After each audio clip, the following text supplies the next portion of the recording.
പെട്ടെന്ന് വരൂ. നിങ്ങൾക്ക് വേണ്ടിയാണ് വെയിറ്റിംഗ്. എനിക്ക് സമയം പോവും, നിങ്ങൾക്കും സമയം പോവും. ആകെ ഒരു ഞായറാഴ്ചയാണ്.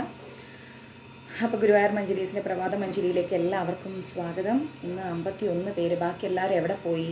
ഇനി മെല്ലെ ക്ലാസ്സൊക്കെ തുടങ്ങി കുറച്ച് മുന്നോട്ടേക്ക് പോകുമ്പോഴേക്കും പറയും സോറി മാതാജി ലേറ്റായി എന്ന് പറഞ്ഞ് ഓരോരുത്തരായിട്ട് ഇങ്ങനെ കയറി വരും. സൺഡേ ആയിട്ട് എല്ലാവരും മടി പിടിച്ച് കിടന്ന് ഉറങ്ങുകയാണോ അതോ ഏകാദശി എടുത്തോ? എന്താണ് വിശേഷം? ഏകാദശിയൊക്കെ എടുത്തിട്ടുണ്ടോ എല്ലാവരും? എത്ര പേരെടുത്തു? കുറേ പേരെടുത്ത് കാണില്ലല്ലോ. കുവൈത്തിലേക്ക് തിരിച്ചു പോകണം സുജു. അപ്പോൾ ഗുരുവായൂർ മഞ്ജരീസ് കോൺടാക്ട് നമ്പർ 9342494941 93 42 49 41. പിന്നെ പ്രത്യേകിച്ച് എന്താ പറയുക, വിശേഷങ്ങളൊന്നും ഇല്ല. അങ്ങനെ പോകുന്നു.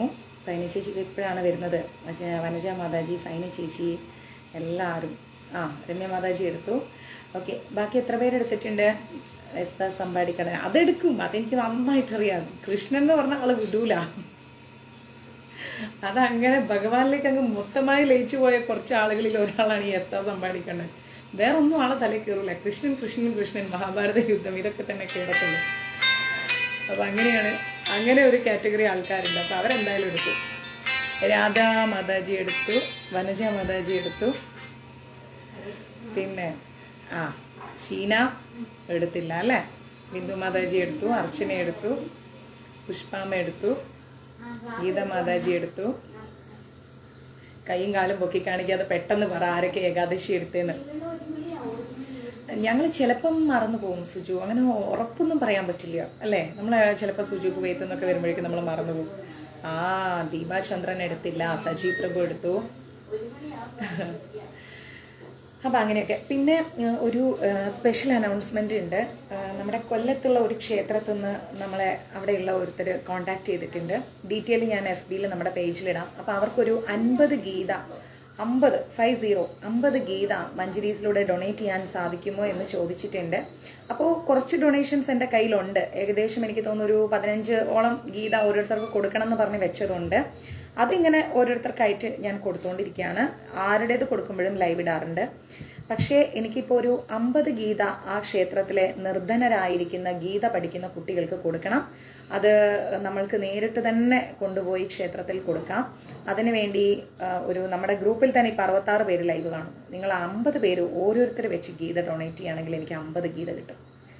അപ്പം അതിന് മാക്സിമം ഒന്ന് സപ്പോർട്ട് ചെയ്യാം. ഓരോരുത്തരായിട്ട് ഒരു ഗീത വെച്ച് ഓരോരുത്തർ ഡൊണേറ്റ് ചെയ്താൽ മതി. 1 എൻ്റെ വകയുണ്ട്. അപ്പോൾ ഇനി 49 ഗീത നിർധനരായിരിക്കുന്ന അവിടുത്തെ കുട്ടികൾക്ക് കൊടുക്കാൻ വേണ്ടിയിട്ട് ഞാൻ റിക്വസ്റ്റ് ചെയ്യാണ്. അപ്പോൾ നിങ്ങൾ ഓരോരുത്തരും ഓരോ ഗീത വെച്ച് തരിക. ഒരു ഗീത എൻ്റെ വകയാണ്. അപ്പോൾ ഇനി എനിക്ക് 49 ഗീത വേണം. സുജു ഒരു ഗീത പറഞ്ഞു. ഇനി 48 എണ്ണം വേണം. 48 ഗീതയിൽ സജി പ്രഭു ഒരെണ്ണം പറഞ്ഞു. വളരെ നിർധനരായിരിക്കുന്ന കുട്ടികളാണ്. അതിൻ്റെ രേഖാ മാതാജിയാണ് നമ്മളെ അത് ഇൻഫോം ചെയ്ത്. മാതാജി ലൈവിലുണ്ട്. രേഖ, ഗിരീഷ് കൃഷ്ണൻ, എന്താ എനിക്ക് പേര് മൊത്തം വായിക്കാൻ കിട്ടുന്നില്ല. രേഖ എനിക്ക് ഗിരീഷ് കൃഷ്ണൻ, എന്തോ എനിക്കത് ഒറ്റ ലൈനായതുകൊണ്ട് പേര് വായിക്കാൻ കിട്ടുന്നില്ല. അപ്പോൾ 50 ഗീത നമ്മൾ കൊടുക്കുകയാണ്. മാത്രമല്ല കൊല്ലം ഭാഗത്തുള്ള ആരെങ്കിലും ഉണ്ടെങ്കിൽ അന്നേ ദിവസം നമ്മൾ ഡൊണേറ്റ് ചെയ്യുന്ന ദിവസം ദയവായി വരിക. നമുക്ക് എല്ലാവർക്കും ഒരുമിച്ച് തന്നെ ഗീത അവിടെ ക്ഷേത്രത്തിൽ ഡൊണേറ്റ് ചെയ്യാം. എത്ര പെട്ടെന്ന് കിട്ടുന്നോ അത്രയും പെട്ടെന്ന് ഞാൻ കൊല്ലത്തേക്ക് കയറുന്നതായിരിക്കും. ഓക്കെ. സുമേഷ് KV 2 എണ്ണം, ഒരെണ്ണം രേഖാ മാതാജി. ഓക്കെ. അപ്പോൾ എല്ലാവരും ദിവ്യയുടെ അടുത്ത് കൊടുക്കും, അല്ലെങ്കിൽ മഞ്ജരീസിലേക്ക് പേരിടും. ദിവ്യയുടെ അടുത്ത് കൊടുക്കുകയാണെങ്കിൽ മഞ്ജരീസിലിടരുത്, മഞ്ജരീസിലിടുകയാണെങ്കിൽ ദിവ്യയ്ക്ക് കൊടുക്കരുത്. അങ്ങനെ 2 സ്ഥലത്ത് ഒരുമിച്ചിടരുത്. ഓരോ ഗീത വെച്ചെങ്കിലും നമ്മൾ പാവപ്പെട്ട നിർധനരായ കുട്ടികൾക്ക് കൊടുക്കണം. ഇപ്പം എനിക്ക് വേണമെങ്കിൽ വേറെ ഏതെങ്കിലും നമ്മുടെ ശ്രീല പ്രഭുപാജിയുടെ അല്ലാത്ത വേറെ ഗീത ഡൊണേറ്റ് ചെയ്യാം. പക്ഷെ എന്താ കാര്യം എന്ന് ഓർത്തു കഴിഞ്ഞാൽ നമ്മൾ ഇസ്കോൺ ഫോളോവേഴ്സ് ആയതുകൊണ്ട് ശ്രീല പ്രഭുപാജിയുടെ ഗീത മാത്രമേ നമ്മൾ സപ്പോർട്ട് ചെയ്യത്തുള്ളൂ, അത് മാത്രമേ നമ്മൾ ഡൊണേറ്റ് ചെയ്യത്തുള്ളൂ. അപ്പം എനിക്ക് പെട്ടെന്ന് കിട്ടുകയാണെങ്കിൽ എത്രയും പെട്ടെന്ന് തന്നെ ബോംബെയിലേക്ക് ഓർഡർ കൊടുക്കാം. ഒരു 50 ഗീത ഉടനെ ഇങ്ങോട്ടേക്ക് എത്തിക്കാം. കാരണം ഇവിടെയുള്ള കുറച്ച് ഗീതയുള്ള, അതിന് എന്തോ ഒരു 10-15 എണ്ണയുള്ള, അതൊക്കെ ഓരോരുത്തർക്ക് അയക്കാൻ വേണ്ടി ഞാൻ വെച്ചതാണ്. അപ്പോൾ ഒരു ഓക്കെ താങ്ക് യു രാജമ്മ. അപ്പോൾ എത്രയും പെട്ടെന്ന് രാജമ്മ മാതാജി അങ്ങനെ എല്ലാവരും മഞ്ജരീസിന്റെ നമ്പറിലേക്ക് ഒന്നുകിൽ മെസ്സേജ് ഇടുക, ഇല്ലെങ്കിൽ ദിവ്യ മാതാജിക്ക് ഒന്ന് മെസ്സേജ് ഇടുക. എനിക്ക് ഒരു 48 ഗീതയോളം ഇനി വേണം. ഓരോരുത്തർ ഇങ്ങനെ ഓഫർ ചെയ്യുന്നുണ്ട്. വളരെ നിർധനരായിരിക്കുന്ന 400 രൂപയാണ് ഒരു ഗീതയ്ക്ക്. വളരെ നിർധനരായിരിക്കുന്ന കുട്ടികൾക്ക് കൊടുക്കാനാണ്. എനിക്ക് വേണമെങ്കിൽ ബോംബെയിൽ നിന്ന് കിട്ടുന്ന അതേ ഹോൾസെയിൽ പ്രൈസിൽ എനിക്ക് ഗീത കൊടുക്കാം. 320 രൂപയാണ് അവർ ഹോൾസെയിൽ പ്രൈസ് നമുക്ക് തരുന്നത്. പക്ഷെ എന്താ പ്രശ്നം എന്ന് ഓർത്തു കഴിഞ്ഞാൽ അതിന്റെ കൊറിയർ ചാർജ് നമ്മൾ വേറെ കൊടുക്കണം. 25 ഗീത ഉണ്ടാവും ഒരു ബോക്സിൽ. അപ്പൊ അതിന്റെ 2 എണ്ണവും കൂടിയുള്ള കൊറിയർ ചാർജ് ചെയ്താണ്ട് നമുക്ക് 1800 ആ റേഞ്ചിൽ വരും. ഇനി അതും കഴിഞ്ഞ് അത് ഇവിടെ എത്തിക്കാൻ വേണ്ടിയിട്ട് 200-300 വേറെ കൊടുക്കണം. പിന്നെ ഇവിടുന്ന് ഞാൻ അതും കൊണ്ട് റെയിൽവേ സ്റ്റേഷനിലേക്ക് പോവുകയാണെങ്കിൽ എനിക്ക് ബൈ ഓട്ടോയെ പറ്റത്തുള്ളൂ. അപ്പൊ അതിനും ഒരു പേയ്മെന്റ് വരും. അവിടുന്ന് ആ 25 ഗീത ആ ഒരു ബോക്സ് എന്ന് പറയുന്നത് നമ്മളെ കൊണ്ട് പൊക്കാൻ പറ്റില്ല, നല്ല വെയിറ്റ് ആണ്. അപ്പോൾ പോട്ടർമാരെ വിളിച്ചിട്ട് വേണം എനിക്കത് ട്രെയിനിലേക്ക് കയറ്റാൻ. അവർക്ക് പോകും ഒരു 10, 350-400 രൂപ. എഗെയിൻ അത് അവിടെ കൊല്ലത്ത് റെയിൽവേ സ്റ്റേഷനിൽ ഇറക്കിയിട്ട് പിന്നെ അത് അവിടെ എത്തിക്കണമെങ്കിൽ വേറെ ഓട്ടോ വിളിച്ചു പോകണം. അപ്പൊ അതുകൊണ്ടാണ് ഞാൻ ഹോൾസെയിൽ പ്രൈസ് പറയാതെ നിങ്ങളുടെ അടുത്ത് അതിന്റെ മേളിൽ പ്രിന്റ് ആയിട്ടുള്ള 400 രൂപ തന്നെ വാങ്ങിക്കുന്നത്. അപ്പം ആ ഒരു 400 രൂപ വെച്ച് നമുക്ക് കാൽക്കുലേറ്റ് ചെയ്താൽ മാത്രമേ ഈ 50 ഗീതയും എനിക്ക് ബാക്കി എക്സ്പെൻസുകളെല്ലാം കഴിച്ച് ക്ഷേത്രത്തിൽ എത്തിക്കാൻ പറ്റത്തുള്ളൂ. കാരണം നമ്മൾ ഒരു ക്ഷേത്രത്തിൽ പോയിട്ട് എന്ത് പരിപാടി ചെയ്യുകയാണെങ്കിലും ഒരു 10 രൂപ ക്ഷേത്രങ്ങളിൽ നിന്ന് സ്വീകരിക്കാറില്ല. അതിന്റെ ഡെപ്ത് എന്ന് പറഞ്ഞു കഴിഞ്ഞാൽ നമ്മൾക്ക് ആ ക്ഷേത്രത്തിൽ ദർശനം നടത്താനുള്ള ഒരു അവസരമായിട്ടാണ് ഞാനത് കാണുന്നത്. അപ്പൊ അതുകൊണ്ട് തന്നെ നമ്മൾ അങ്ങനെ ഒരു ക്ഷേത്രത്തിൽ നിന്ന് പോലും ഇപ്പൊ കണ്ണൂര് സത്സംഗം ചെയ്തു, ചേർത്തലയിൽ ചെയ്തു, കണ്ണൂര് 2 പ്രാവശ്യം ചെയ്തു, അപ്പോഴൊന്നും നമ്മൾ 1 രൂപ പോലും അവരിൽ നിന്ന് ഡൊണേഷൻ സ്വീകരിക്കാറില്ല. ഓക്കെ, അപ്പൊ അതുകൊണ്ട് ഒരു ഗീതയ്ക്ക് 400 രൂപ വെച്ചാണ് നമ്മൾ കൊടുക്കുന്നത്. ആ ഗീതയുടെ മുമ്പിൽ തന്നെ അത് പ്രിന്റ് ചെയ്തിട്ടുണ്ട് 400 രൂപയാണെന്ന്.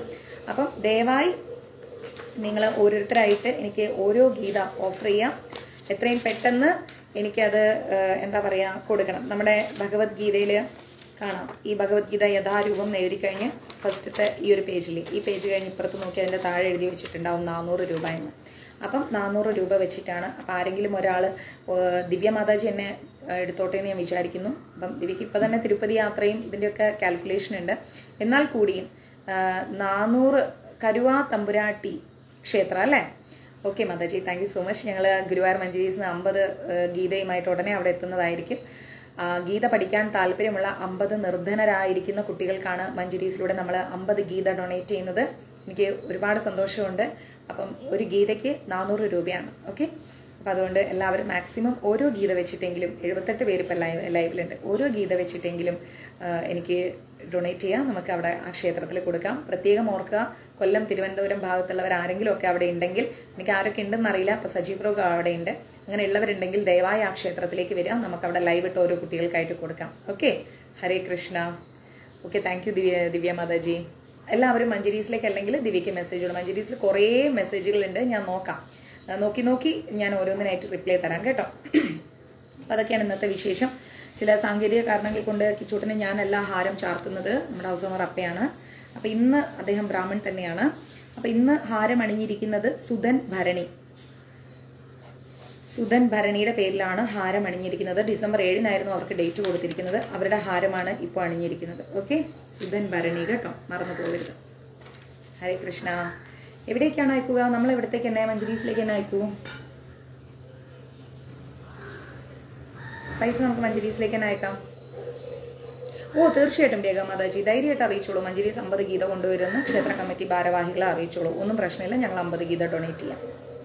കുരുവാ ഭഗവതി ക്ഷേത്രം അല്ലേ, അങ്ങനെയല്ല ക്ഷേത്രത്തിന്റെ പേര്. ദിവ്യ എനിക്ക് ഇട്ടിരുന്നു, എനിക്ക് പെട്ടെന്ന് മെമ്മറിയിൽ നിൽക്കുന്നില്ല. നമുക്കൊരു ജന്മസുഹൃതം, ഒരു പുണ്യം തന്നെയാണ് ദേവിയുടെ തിരുനടയിൽ 50 ഗീതയുമായി ചെല്ലാൻ സാധിക്കുക എന്ന് പറയുന്നത്. കാരണം ഭഗവാന്റെ ഏറ്റവും വലിയ ആഗ്രഹമാണ് ഗീതാ പ്രചരണം. അപ്പൊ ആ പ്രചരണത്തിന്റെ ഭാഗമായി 50 നിർധന കുട്ടികൾക്ക് നമ്മൾ ഗീത കൊടുക്കുകയാണ്. എത്ര പെട്ടെന്ന് എല്ലാവരുടെയും കളക്ട് ആയി വരുന്നു അത്രയും പെട്ടെന്ന് തന്നെ ഞാൻ കൊടുക്കുന്നതായിരിക്കും. ഓക്കെ, ഹരേ കൃഷ്ണ. വേറെ എന്തെങ്കിലും വിശേഷങ്ങളുണ്ടോ? ക്ലാസ്സിന്റെ ഇടയ്ക്ക് മെസ്സേജ് ഇട്ട വിശേഷങ്ങളൊക്കെ മിസ്സായിപ്പോവും. തൃക്കുരുവ ശ്രീ ഭദ്രകാളി ക്ഷേത്രം. Okay, thank you so much. Jyothi Mataji ഇന്നലെ ചോദിച്ചിരുന്നു, എന്താ മറ്റേ പൊങ്കാല ഇടാൻ പൈസ അയക്കാം മാതാജി ചെയ്യുമെന്ന്. പൈസ ഒന്നും വേണ്ട മാതാജി, ഞാൻ എന്തായാലും ഗുരുവായൂർ മഞ്ജരീസിന് വേണ്ടി ഒരു പൊങ്കാല സമർപ്പിക്കുന്നുണ്ട്. ആ കൂട്ടത്തിൽ ഞാൻ മാതാജിയുടെ പേരും കൂടി ഓർത്തോളാം. പൈസ ഒന്നും അയക്കേണ്ട ആവശ്യമില്ല.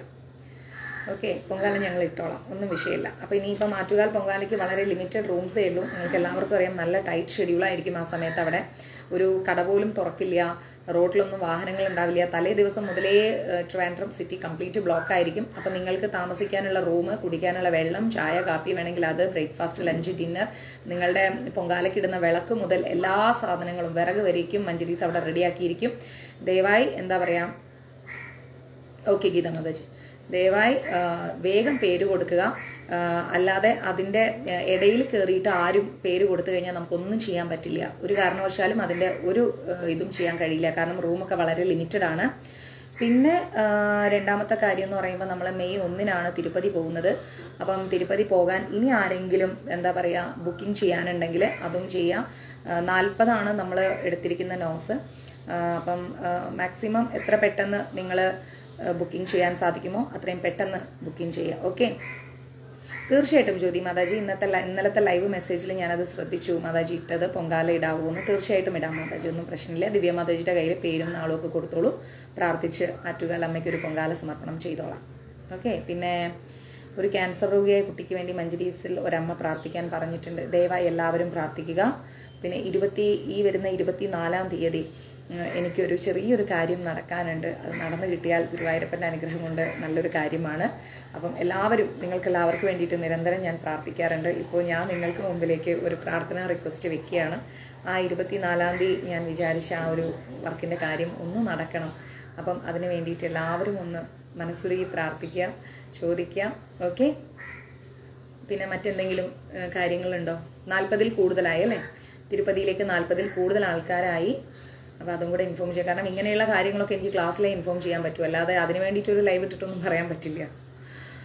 ഇനി മറ്റെന്തെങ്കിലും ആദ്യത്തെ ഒരു 5-10 മിനിറ്റ് നമുക്ക് ഇതുപോലെയുള്ള ഓപ്പൺ ടോക്സിൻ്റെ ടൈമാണ്. ക്ലാസ് എടുക്കുന്നതിന് മുമ്പേയുള്ള 10 മിനിറ്റ് നമുക്ക് ഓപ്പൺലി ഡിസ്കസ് ചെയ്യാനുള്ള ടൈമാണ്. അപ്പോൾ നിങ്ങൾക്ക് എന്തെങ്കിലും ഇപ്പോൾ പറയാനുണ്ടെങ്കിൽ ലൈവിൽ മെസ്സേജ് ഇടാം. ഞാൻ മെസ്സേജ് നോക്കാൻ റെഡിയാണ്. വാട്സപ്പ് മെസ്സേജാണ് നോക്കാൻ പറ്റാതെ വരുന്നത്. മറ്റെന്തെങ്കിലും എനിത്തിങ് എൽസ്? ക്ലാസ്സുകളൊക്കെ മാക്സിമം ഷെയർ ചെയ്യണം കേട്ടോ. ഓ, താങ്ക് യു രേഖ മാതാജി, അറിയിച്ചു അല്ലേ? ഞങ്ങൾ കൊണ്ടുവരാം. 50 ഗീത മഞ്ജരീസ് ഡൊണേറ്റ് ചെയ്യാം.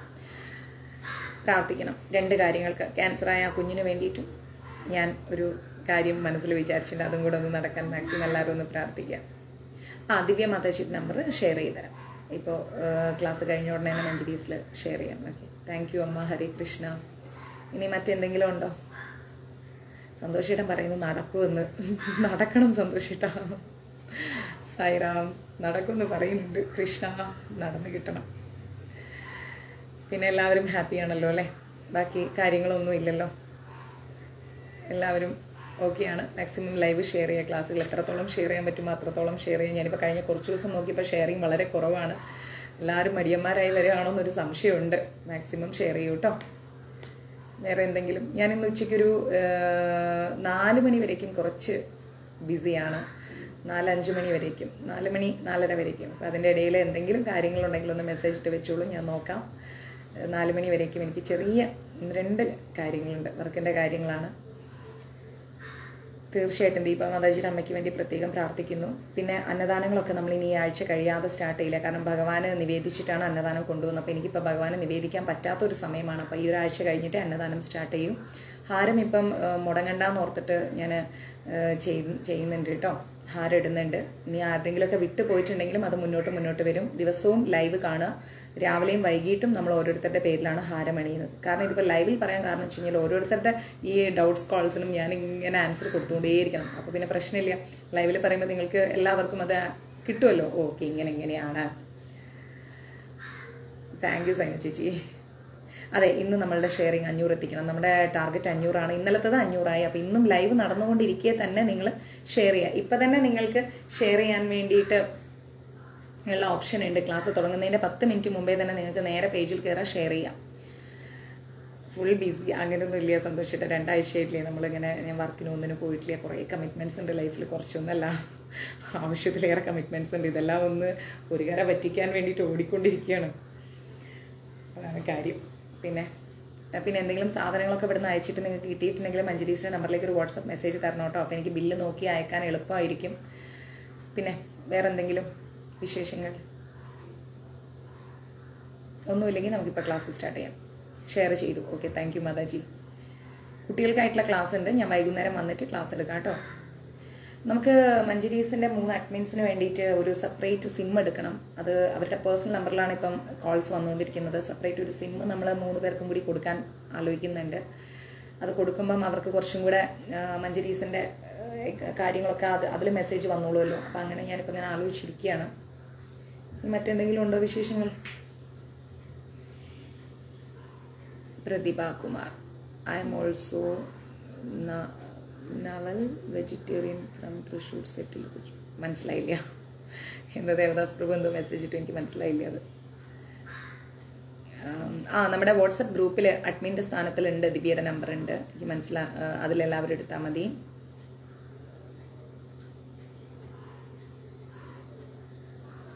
നോക്കാം, ഞാൻ ഗൂഗിൾ പേ നമ്പർ തരാം, ദിവ്യയുടെ ഗൂഗിൾ പേ നമ്പറിലേക്ക് ഇട്ടോളൂ. എനിക്ക് ഇത് കൺഫ്യൂഷൻ ആവും എല്ലാം കൂടെ ഇതിൽ വരുമ്പോൾ. ഏകാദശിയാണ്. ഇപ്പോൾ നിങ്ങൾക്കൊരു 1 hour 2 hourൻ്റെ ഉള്ളിൽ നമ്മുടെ പേജിലും നമ്മുടെ ഗ്രൂപ്പിലും വരും ആരണ വീടുന്നത്. ഓക്കെ,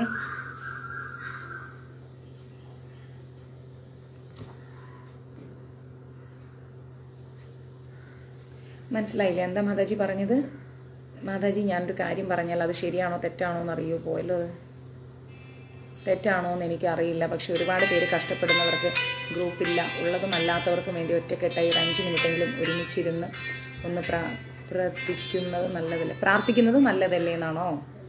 തീർച്ചയായിട്ടും മാതാജി, നമുക്ക് സൂം വഴി അങ്ങനെ ഒരു പ്രെയർ മീറ്റിംഗ് വെക്കണമെങ്കിൽ വെക്കാം. ഞാൻ പിന്നെ എന്താ അറിയോ, നിങ്ങളെ കൂടുതൽ ഇറിറ്റേറ്റ് ചെയ്യാത്ത, നിങ്ങൾക്കും വീട്ടിലെ കാര്യങ്ങളും ജോലി സ്ഥലത്തുള്ളതൊക്കെ ഉണ്ടാവുമല്ലോ. പിന്നെ എനിക്കും മെസ്സേജ് നോക്കലും ഇങ്ങനെ ഓടലും അവിടെയും ഇവിടെയൊക്കെ ആയിട്ട് നല്ല ഓട്ടത്തിലാണ്. അപ്പം അതുകൊണ്ടാണ് ഞാൻ അങ്ങനെ ഒരു സൂമിനെ കുറിച്ചൊന്നും ചിന്തിക്കാത്തത്. പക്ഷെ ഇനി നമുക്കത് പരിഗണിക്കാം, പോരെ?